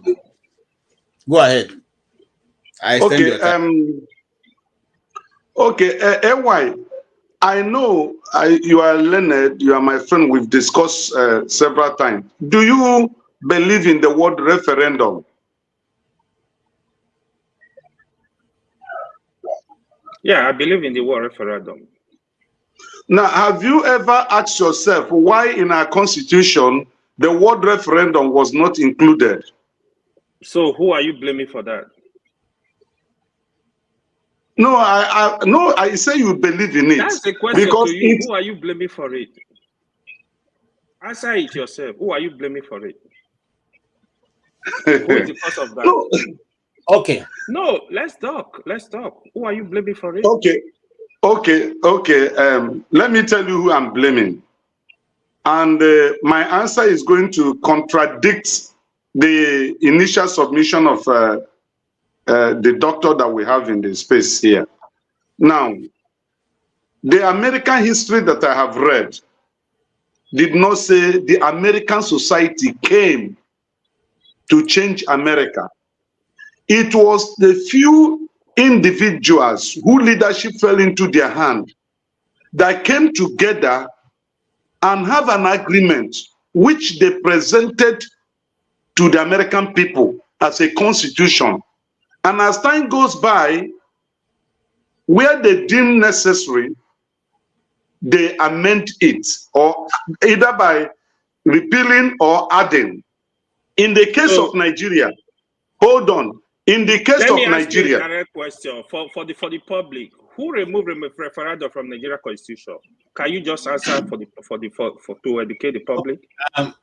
Sorry, this discussion is not between you and the righteous man. So righteous man, please answer that. Let him answer that, please. No, that is not going to happen. Righteous man, please, can you conclude? Thank you. So my submission is this. While we cite countries that are broken apart and it's not working, we should also remember and cite countries that are broken apart and they are doing greatly well. They are among the first class nations in the world today. Let us not only limit and cite example with failures. There are also countries that are broken and they are doing extremely well. We should also cite them. Like I have always submitted, it's not as if any tribe in Nigeria or any region in Nigeria is interested in breaking Nigeria. No, I said it time with that number. What we are saying is this: the nationhood of Nigeria have not been attended to, and we have a wrong foundation. Nigeria is built on a faulty foundation. What can we do to change it? The scripture says, if the foundation be destroyed, what can the righteous do? Now, the things the righteous can do is to begin to rebuild that foundation and set it right. It is not left for us to say, yes, we have problems. And these problems, we have identified it. First, let us change the Constitution of Federal Republic of Nigeria and make it a constitution, subject it to referendum, where the people will say, yes, this is the people's constitution, which will give and guarantee equal right to every Nigerian. All right, that's my submission. Thank you so much. And yes, Pastor Andrew is back, and Pastor Andrew, you have been behind all this. KJ, when am I going to take my turn? Oh, come on, man. Hold on, man. Hold on. All right, Pastor Andrew, you're welcome. I was standing in for you. Fire John Abba. When am I taking my turn? We have to be civil, my brother. We have to be civil. All right. Thank you for your submission, righteous man. I'm coming to you, Olamide. Olamide, you see, I want you to come in this direction because you see, your contribution may be viable or may be very solid, but your presentation may make people, not want to listen to you. So can you please organize yourself and then comport yourself and give us your own direction? Being insulting. News. All right, thank you very much, KJ. You still have the floor. I'm just here. Except you are tired, but I'll just do maybe 20 minutes and go backstage. I just want to ask Righteous Man a question. Righteous Man, you posed a question to. Let me have been waiting for a while. He was supposed to. Let him wait there. Don't worry about it. I'm the moderator right now. You the floor later back to you. Okay. Don't worry about that. Okay. He's been yes with me since morning, so I know what. We'll wait. Don't worry. Righteous Man, you asked AY a question. Why there's no referendum in the Constitution? Is that correct? Where is KJ? KJ has run away. Yes, I asked the question. I said, has you ever thought why there is the word referendum does not exist in our Constitution? Because that is the term. Hold on. You said the word referendum does not exist in our Constitution. Are you 100% sure of that? Yes. You are 100% sure of that. I'm going to ask you again. Yes. You use the word word referendum. Yeah. This is the 1999 Constitution. Hold on. Hold on. Listen. During my brother. You asked me a question now. Let me answer. Pastor, let me answer the question you asked me. Righteous man. Should I go ahead? For you that the word referendum is captured in the Constitution. Okay? Section 68. Can you read? Section 68. Section 69. 1A states there is presented to the chairman. Let me get it. B, I beg your pardon. The petition is thereafter in a referendum conducted by the Independent National Electoral Commission. So you see the word referendum. Please, can you read the whole? Don't just pick that. Can you read the content? Don't just pick that statement. Because that statement is subjective. That statement is subjective. Righteous man, hold on 1 second. I had to mute you. If we rewind this tape back, you said the phrase or the word referendum did not appear in the Constitution, irrespective of the context it is used. That is what you said. Everybody heard you. So, in the context where that word referendum appears, it's in Section 68, Section 60, Section 69B, which is in respect to what? Recalling and elected officers. It's there. That is in the context it was used.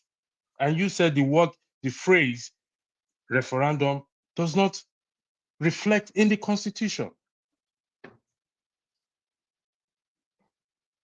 Go ahead, say what you want to say. You have 2 minutes, please. You won't go more than 2 minutes. Okay, thank you. During the heat time of IPOB, Nnamdi Kanu was calling for a referendum that the Nigerian government should conduct a referendum to determine whether the Southeasterners want to remain in Nigeria or not. And I listened attentively to Nigerian sons who appeared on television severally and said there is no provision of referendum in any group for any group deciding or to decide whether they want to be part of Nigeria or not, that the word referendum is not found in our constitution, giving right for one to decide whether to be or not. Okay, so that is why I told you that it's subjective. Look at the context where the word referendum is used. But for you to decide whether you want to be part of Nigeria or not, there is no provision made that have the phrase referendum, subjecting your will to referendum. It's not there. Thank you very much. Like I said, I quoted you rightly, and I told you in the context it was used. But it is there. So when we are putting something, you may say there is no provision for referendum in terms of your argument, and not that the phrase referendum is not reflected in the Constitution. Olumide, the floor is to you. Thank you for those of you that joined the panel again. Olumide, the floor is back to you. You have 2 minutes, please. Thank you. Okay, so, but electricity, but you knew perfectly what he was talking about, though, and then you are referring to referendum to recall. No, listen. Is that even the right word they were supposed to use there? Olumide, I made it. If you unmute yourself, go unmute yourself. The man said that the phrase referendum did not reflect in the Constitution. I read it to him and I told him in what context it was reflected, it was used. Okay? I am not denying or against his argument that there's no referendum. But he made a submission now. He made a submission. No, and no, you know he under made a what submission. Context he made that submission. No, that was not that. No, before he made that submission, I listened to him carefully. That was what brought me on the panel. Okay. Okay, that's so fine. That's fine. That's fine. No problem. So electricity. Thank you. I've wanted to address one man. So one man is not here on this show, and you know what? One man confirmed my own assertion. What I've always thought all along, that Tinubu and his guys and his political goons, they raised Yoruba Nation up, funded Yoruba Nation, raised the consciousness of Yoruba people all over the world because they thought that Buhari wasn't going to hand over to him, as he said, Emilokon. And now that he finally got it, he got the presidency, the North was afraid that of his political machinery, that if they didn't hand it over to him, then they were at risk of tearing the country apart. They were afraid of political machinery, and he got it. And now they're trying to silence. And then he comes on this show and says, yeah, Yoruba Nation, we are just starting Yoruba Nation. They are going nowhere. Stop that nonsense. We are one country. The Hausa people even have a better right. They are even more marginalized. So who are those people even calling and saying that Hausas are marginalized? They are being killed every day. They are being subjugated every day. Is it not we people that are non-Hausas? I've hardly seen any Hausa even say that they are being marginalized. I've not seen them on any platform. I've not seen them on anywhere. Anybody can tell me and bear me witness. When people say they are being marginalized, you come on here, one man, and you come and trivialize it. You come and wave it away with the flip of a hand. When people say that their resources are not being used to better their life, you think it's a joke. You think it's all politics. That is the way to play politics, to trivialize people's desires. You understand? To think that Yoruba people don't have a right to have quality education, to think that the Yoruba people don't have a right to quality healthcare like it is in the Western world, to think that the South don't have a say over their oil well, their resources. To think that the Igbo people don't have a right to build their own ports or to build their own international airports, thinking that Lagos is the only international airport that every air flight coming into the country must go through. What is that federalism? Is that the kind of constitution we want for ourselves? And then after 8 years, you guys will keep quiet, you give it to the Northerner, and then you guys will come back again with your political machinery and come and gaslight all of us. You think we are fools here? We don't know what we are doing? He's president now. Let him do his presidency now. He should do his presidency. One day is one day. Will he be there for life? You stay there in the UK. Do you like the way your people in Osun State or your state where you are from? Do you like the kind of life they are living there? We can't hold a free and fair election where people can elect their leaders at all levels, local government level, state level, and federal level. Ido election is coming up, Benin election is coming up, we'll see what you people will do. Ordinary free and fair election, you can't organize because you want to steal money. You want to steal money. Is that how to govern a country? Olumide, your 2 minutes is up. And then why? You see, this I speak the truth. This unity begging is just enough. Enough of this unity begging. Okay, let's forget this unity begging. Are you a unity beggar?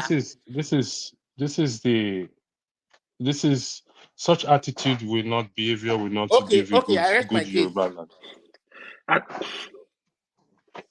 I speak the truth. The floor is yours. All right. So honestly, we want to change a nation. We're asking. You've asked for a good rule of law, but you can't even abide by a simple law that is on the platform. We will continue to present civil ways of getting our nation. And you people keep dribbling, continue to dribble laws. That day, that use of force will come to reality.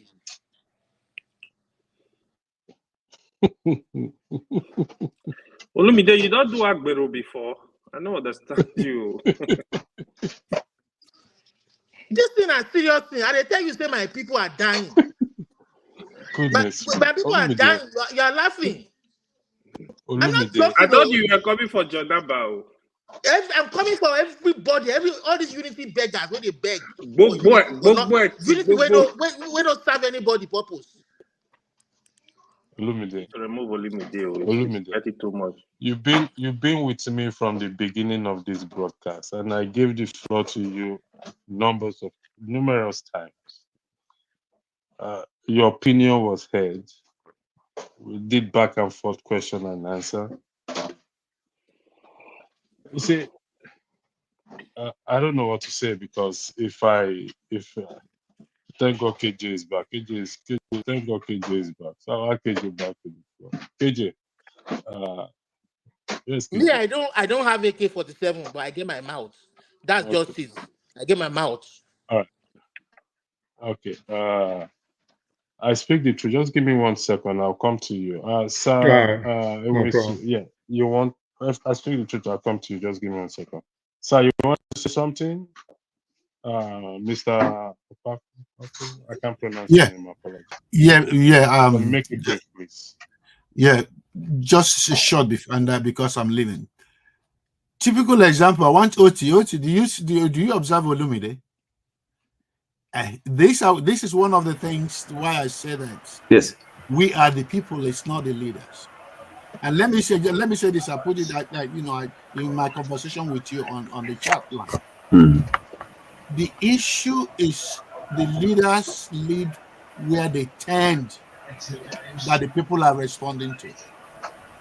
If you want to can you be a corrupt politician when 99% of your constituents or followers don't like corruption? It's impossible. And that's what you see. The thing with Nigeria, or the thing with Nigerians and Africa, is that we don't want to accept that we have a responsibility and that it may cost us something. And for as long as we keep ignoring that, I may lose 2 days of my overtime to go and organize with Nigerians in Atlanta, or I may have to go and contribute something. For as long as we keep thinking in that order, we're not ready for a change.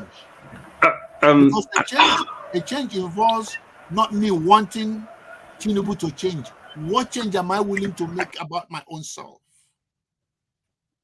Thank you, sir. Sorry. Can I? Excuse me, Pastor. Can I just I just allow him to speak, please. I speak to the floor is yours. can I just respond to what he said, because he addressed me there. He addressed me. Let me just Oti, brief Oti, response to that. Oti, he only pointed, the man only pointed a fact out. He just pointed a fact out, okay? Which fact? Which fact? To you. He pointed a fact, No, he a addressed valid me, fact because out. I've been having a conversation No, with him. it's a general statement he made, Oti, please. I speak the truth, the floor is yours. Thank you. So first of all, Professor Akapu, I really enjoy when you are like a breath of fresh air. Like you are a very, very good teacher. I love listening to you. And just listening to you earlier was one of the reasons I came on. So I just want to say thank you for everything that you always basically teach us on here. I personally really appreciate it. So that's just from me to Professor Okapo. I'm going to go with what we were saying earlier, and this is what I was coming on for. I don't know if 2 minutes, I can do justice with 2 minutes, but I'm going to try. When people always come around and say they want a referendum, I always ask, I don't think they've thought about it real in depthly or put a lot of thought into it, because I always wonder, who are the people that are going to take part in this referendum? Is it the people, because we know that there's really only one group that is adamant about splitting Nigeria, and that is the Southeast.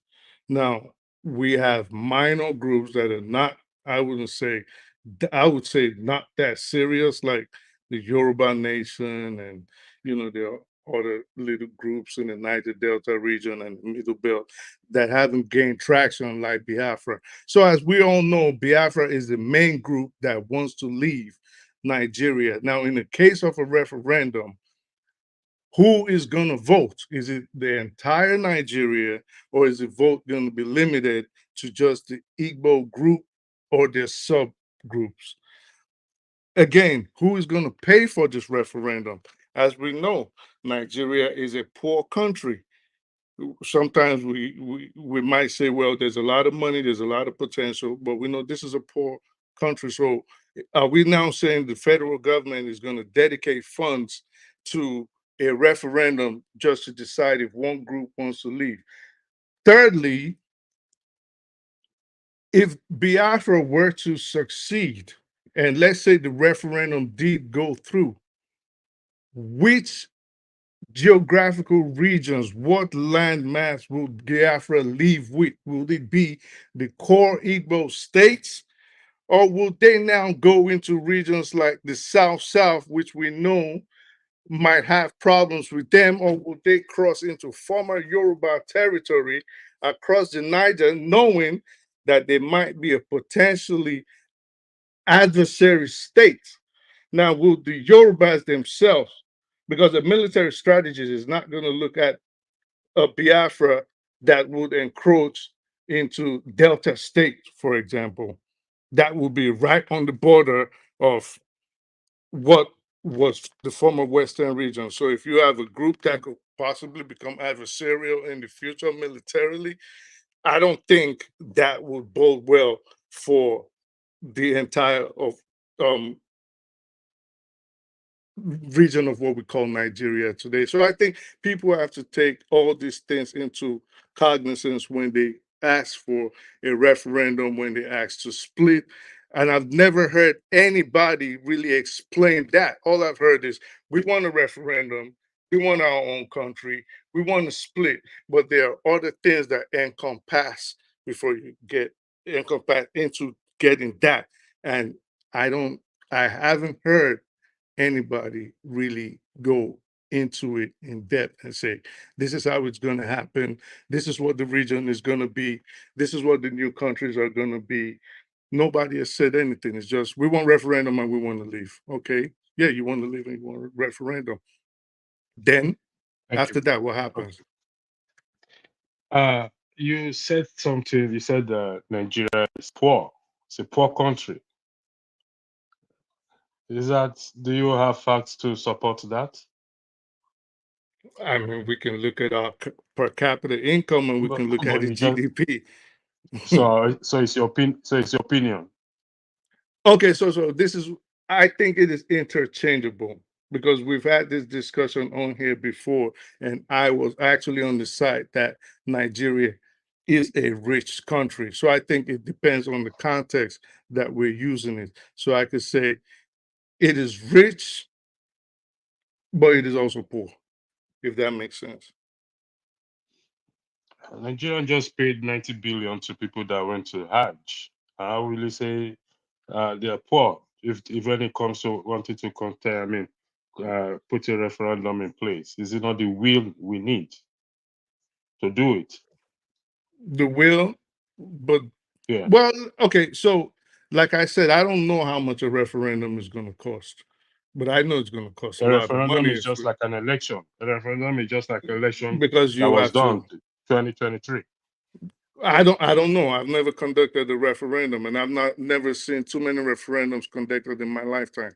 But all I know is if it's going to be like an election, I know logistics are going to become involved.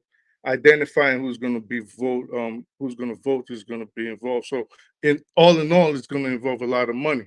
So that is all I know. Now, does Nigeria have whatever money it's going to be? 1 billion, 90 billion, $2,000? I don't know.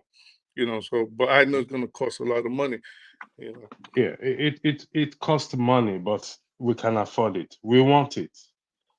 There should be a clause in the a section in the I think constitution. that truth. It is about our future.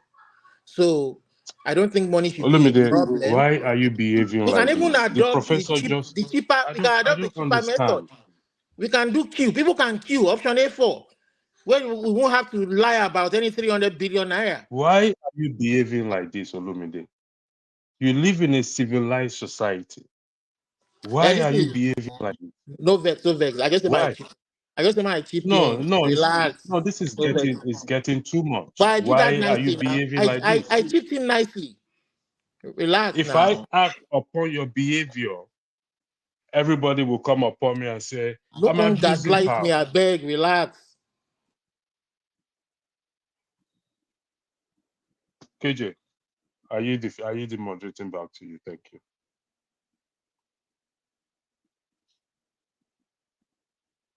All right, thank you, Pastor. And again, let me say this. You see, we are on an international audience, and people are constantly scouting for news.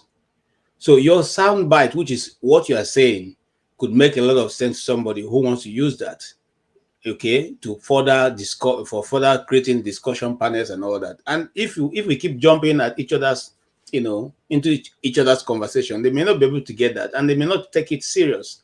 So let's say to ourselves, we want to be serious and allow people express themselves.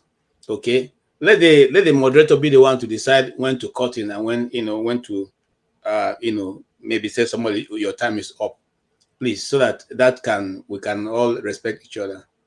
Okay, thank you. And I heard partly what I Speak the Truth was saying, and but I will let those of you who are on the panel who want to respond to do that.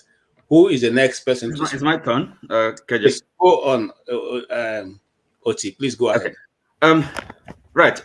First of all, I speak the truth, or whatever. Look, this referendum. Look, you said it's only the southeast. These are all assumptions. You've met only the southeasterners, and I don't know how you know that. Even in the southeast, I don't know how. What percentage? Who tells you that southeasterners? Okay, but I never said that. No, sorry, excuse me. I don't know who informed you that the southeasterners as a people want the referendum to. So there's a group agitating for referendum. So that's yes, you can accept that, but it's not for you to say that it's the southeast. And that was not what I said. Listen, what you said is that you only know one section, okay, or one group in Nigeria that are agitating for referendum. You said the southeast. You said that, okay? Ot, He said that. I said there were other little groups. No, But, no, but so, hold on. You can't make up what I just said. I said there were other little groups. But you mentioned the Southeast. Hold on. And I just said there were other little groups, and I said, but we all know majorly the Southeast. Ot, let me just So we land. can't And argue unnecessarily. I said, I'm not arguing unnecessarily, but you can't make up what I didn't say. So I said, well, majorly the Southeast. But you started off by saying I just said the Southeast. How do I know that? Oh yes, we all know. Sorry, the question still holds. Okay, yes, because see, so you're saying that the South is the the major section of the country that is serious about the clamor for referendum or separation.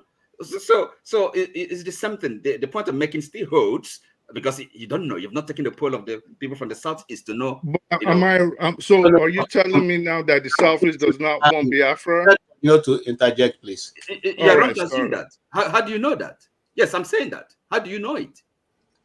Okay, so Oti, go ahead and make your point. So now, and therefore, so that's one thing. One argument he made against the idea of a referendum. The other one is about cost. Again, so we can't take that seriously. If Nigerian government is spending the amount of money they're spending on, all sorts of things. Even the last election, you know how much it costs to a colossal waste of national resources. We know that. And then if cost is the only thing impediment or against referendum, nobody can really in all seriousness make such a point. And another thing is this: are you in your mind? You think Nigeria, the way things are set up, the governance of Nigeria is working very well, and if it is, what do you think? It's wild in the news about restructuring, about this regional government and that. People. So don't you think that there's some fundamental problem? Something basic, so that we have to think again about the constitution of Nigeria. Okay. And this idea of referendum is one way of getting to resolving this question, the question of national identity and the question of common destiny. These things you cannot legislate. You have to ask the people that make up Nigeria. Okay, you can't decide for them, and it can never be too late to ask these questions. I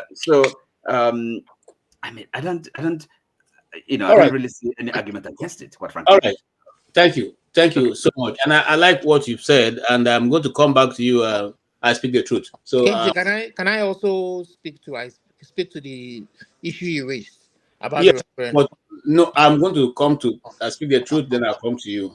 If you didn't answer what you want, I will say come to you. Now, Oti has raised a very important question, and one of the reasons you gave for the referendum not being because it's caused a loss. But can you justify that with 350 million or billion naira that was spent on the election, which we didn't even get any meaningful results, as against the people determining their own destinies and making Nigeria to function properly, which is more desirable to spend money on and get a good result? As you answer to what Oti had just said. Well, okay, so let me make a correction real quick. At no point during my presentation was I against or for the referendum. I never said I was against it. I never said I was for it. All I said was I've asked people, and I don't think people have thought about it deeply to even understand. I didn't want to sound rude or condescending, so that was why I didn't say this part. But basically, I was saying they haven't thought about it in depth. That was all I said. And I said, I've asked people and I've tried to get people's opinions, and usually they don't. It's not like they've thought about how much it's going to cost, how the regions are going to be divided. I don't think they've thought about it. They just come out the door and they just say, we want a referendum and we want our own independence. That was all I said. I never said I was for it, and I never said I was against it. Okay. What about on the issue of the expenses? Is that the part of what you said also? Yeah, that was a question I was asking. That I know Nigeria is a poor country, so I don't know how much, because electricity actually tackled me on that, and I said, well, I don't know how much it's going to cost, and he said, well, the elections had just cost like 90 billion naira. I don't know, and I said, I don't know if it's going to cost $1,000 or it's $100 million. I don't know. All right. These are just questions I want to know. Thank you so much. Olumide, yes, you have a comment. I speak the truth. I just want to kind of I want to in a brotherly way just kind of I like enlighten you on some things, because when you spoke, you said you didn't really know in depth about the referendum because it wasn't something that was that you were familiar with in your part of the world, in the US, and that you didn't think that if the people who are clamoring for it really know the benefits or the pros and cons of whether it will be beneficial or not. So I would tell you, see, in the US, when they formed the United States of America, when the colonies broke away from the British colonialists and formed the US, it was one ethnic group, majorly one ethnic group, the English people. There were English descendants that broke away, and there may be some Europeans, and largely one ethnic group. So their constitution, their way of life was based, whatever it is today was based from what their founding fathers.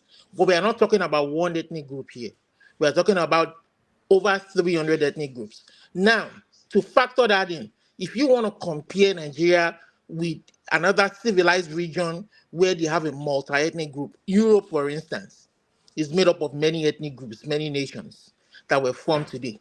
And then I'm sure in majority of their constitution, there's a clamor for referendum in there. You understand? And for Canada, for example, was colonized by the British. The Quebec side was colonized by the French people. There was a war, and the British won the whole of the country. But they allowed the French autonomy over the Quebec side. Today, there are parties in Quebec that will promise the Quebecans the ability Quebecois to hold referendum so that they can break away.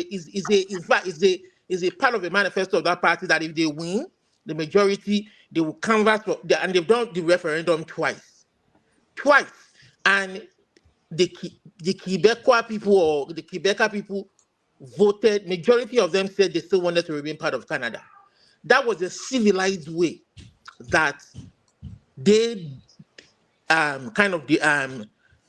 developed into their constitution or law to resolve that problem of nationhood if it were to arise. And now there's another election coming up, federal election coming up in next year, and that Quebecer party now is promising again that if they win a majority, they will allow for a referendum so that they can try again the third time to break away. They've been 2 in 10 years. So, and referendum, as a matter of fact, is not alien to Nigeria.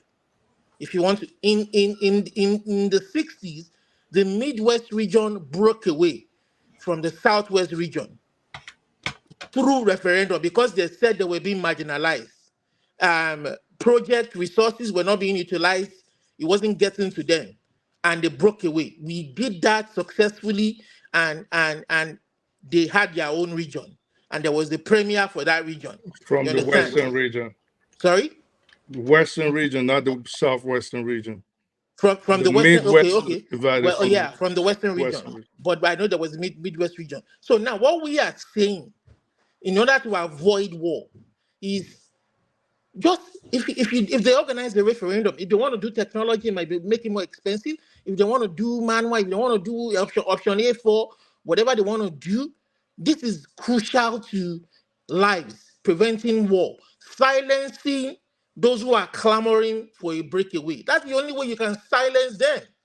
You understand? And if you make it even as a matter of campaign for manifest, for instance, if Nnamdi Kanu was to form a major party, a pop party, to say, you know what, this will be my part of my campaign to engineer a referendum for us to have our own self-determination and sovereign space. I mean, and you don't carry. I mean, we can do it peacefully. This is what the whites do among themselves. Why do we have to make it war KJ, among is it okay ourselves if I as black respond? people? Sorry.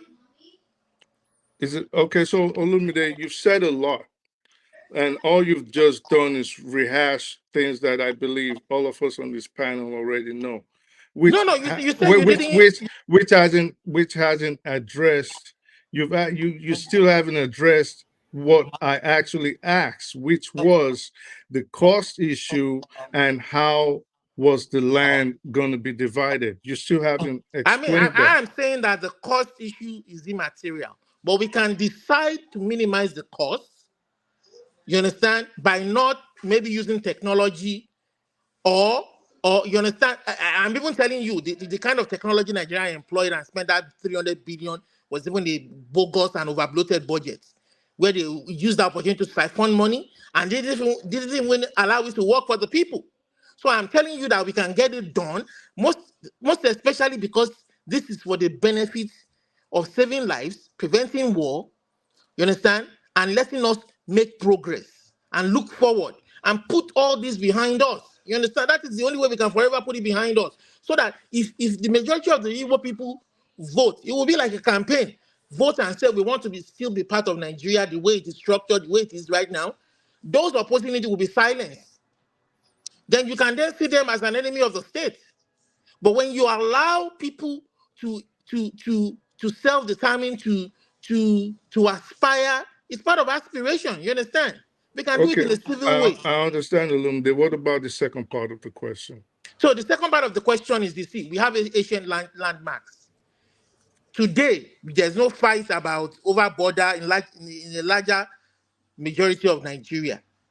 You understand? If the Igbo people decide to go today, there will be a negotiation. When the Czech and Czechoslovakia broke into Czech and Slovakia, I'm sure there was transitioning period where they probably sat down and discussed over several ways of demarcating land, and there might still be some dispute till today. We don't know, but we can always sit down and talk about this. We don't have to war. Do we have to war? We don't have to war. We can sit down and talk about it. Even if there are going to be lands that we are going to share 50-50 for the purpose of, and let the ethnic people, even the ethnic people who are there, if they say they want to still be part of Nigeria, fine.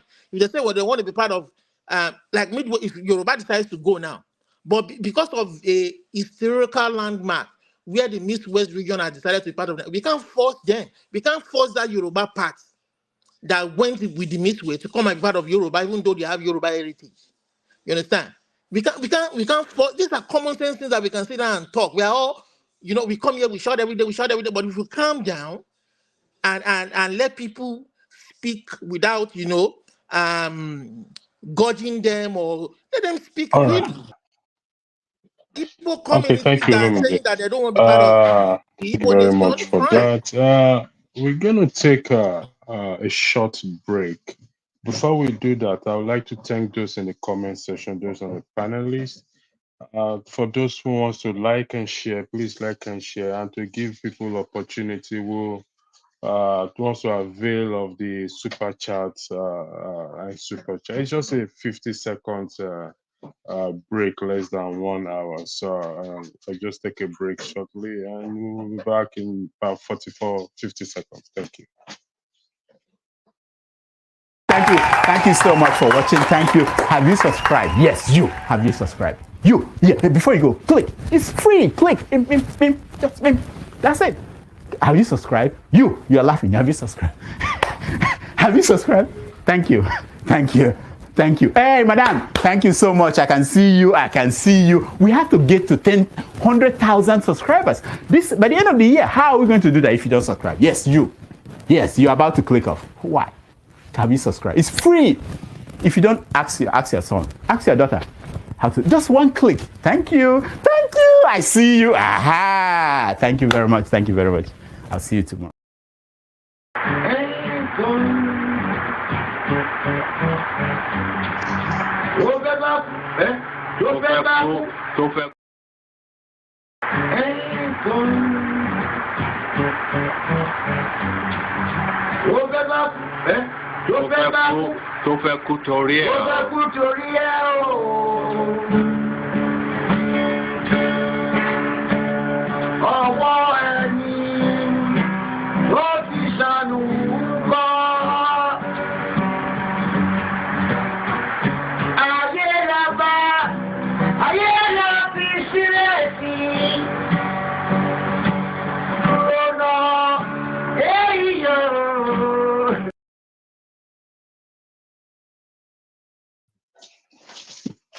Thank you very much.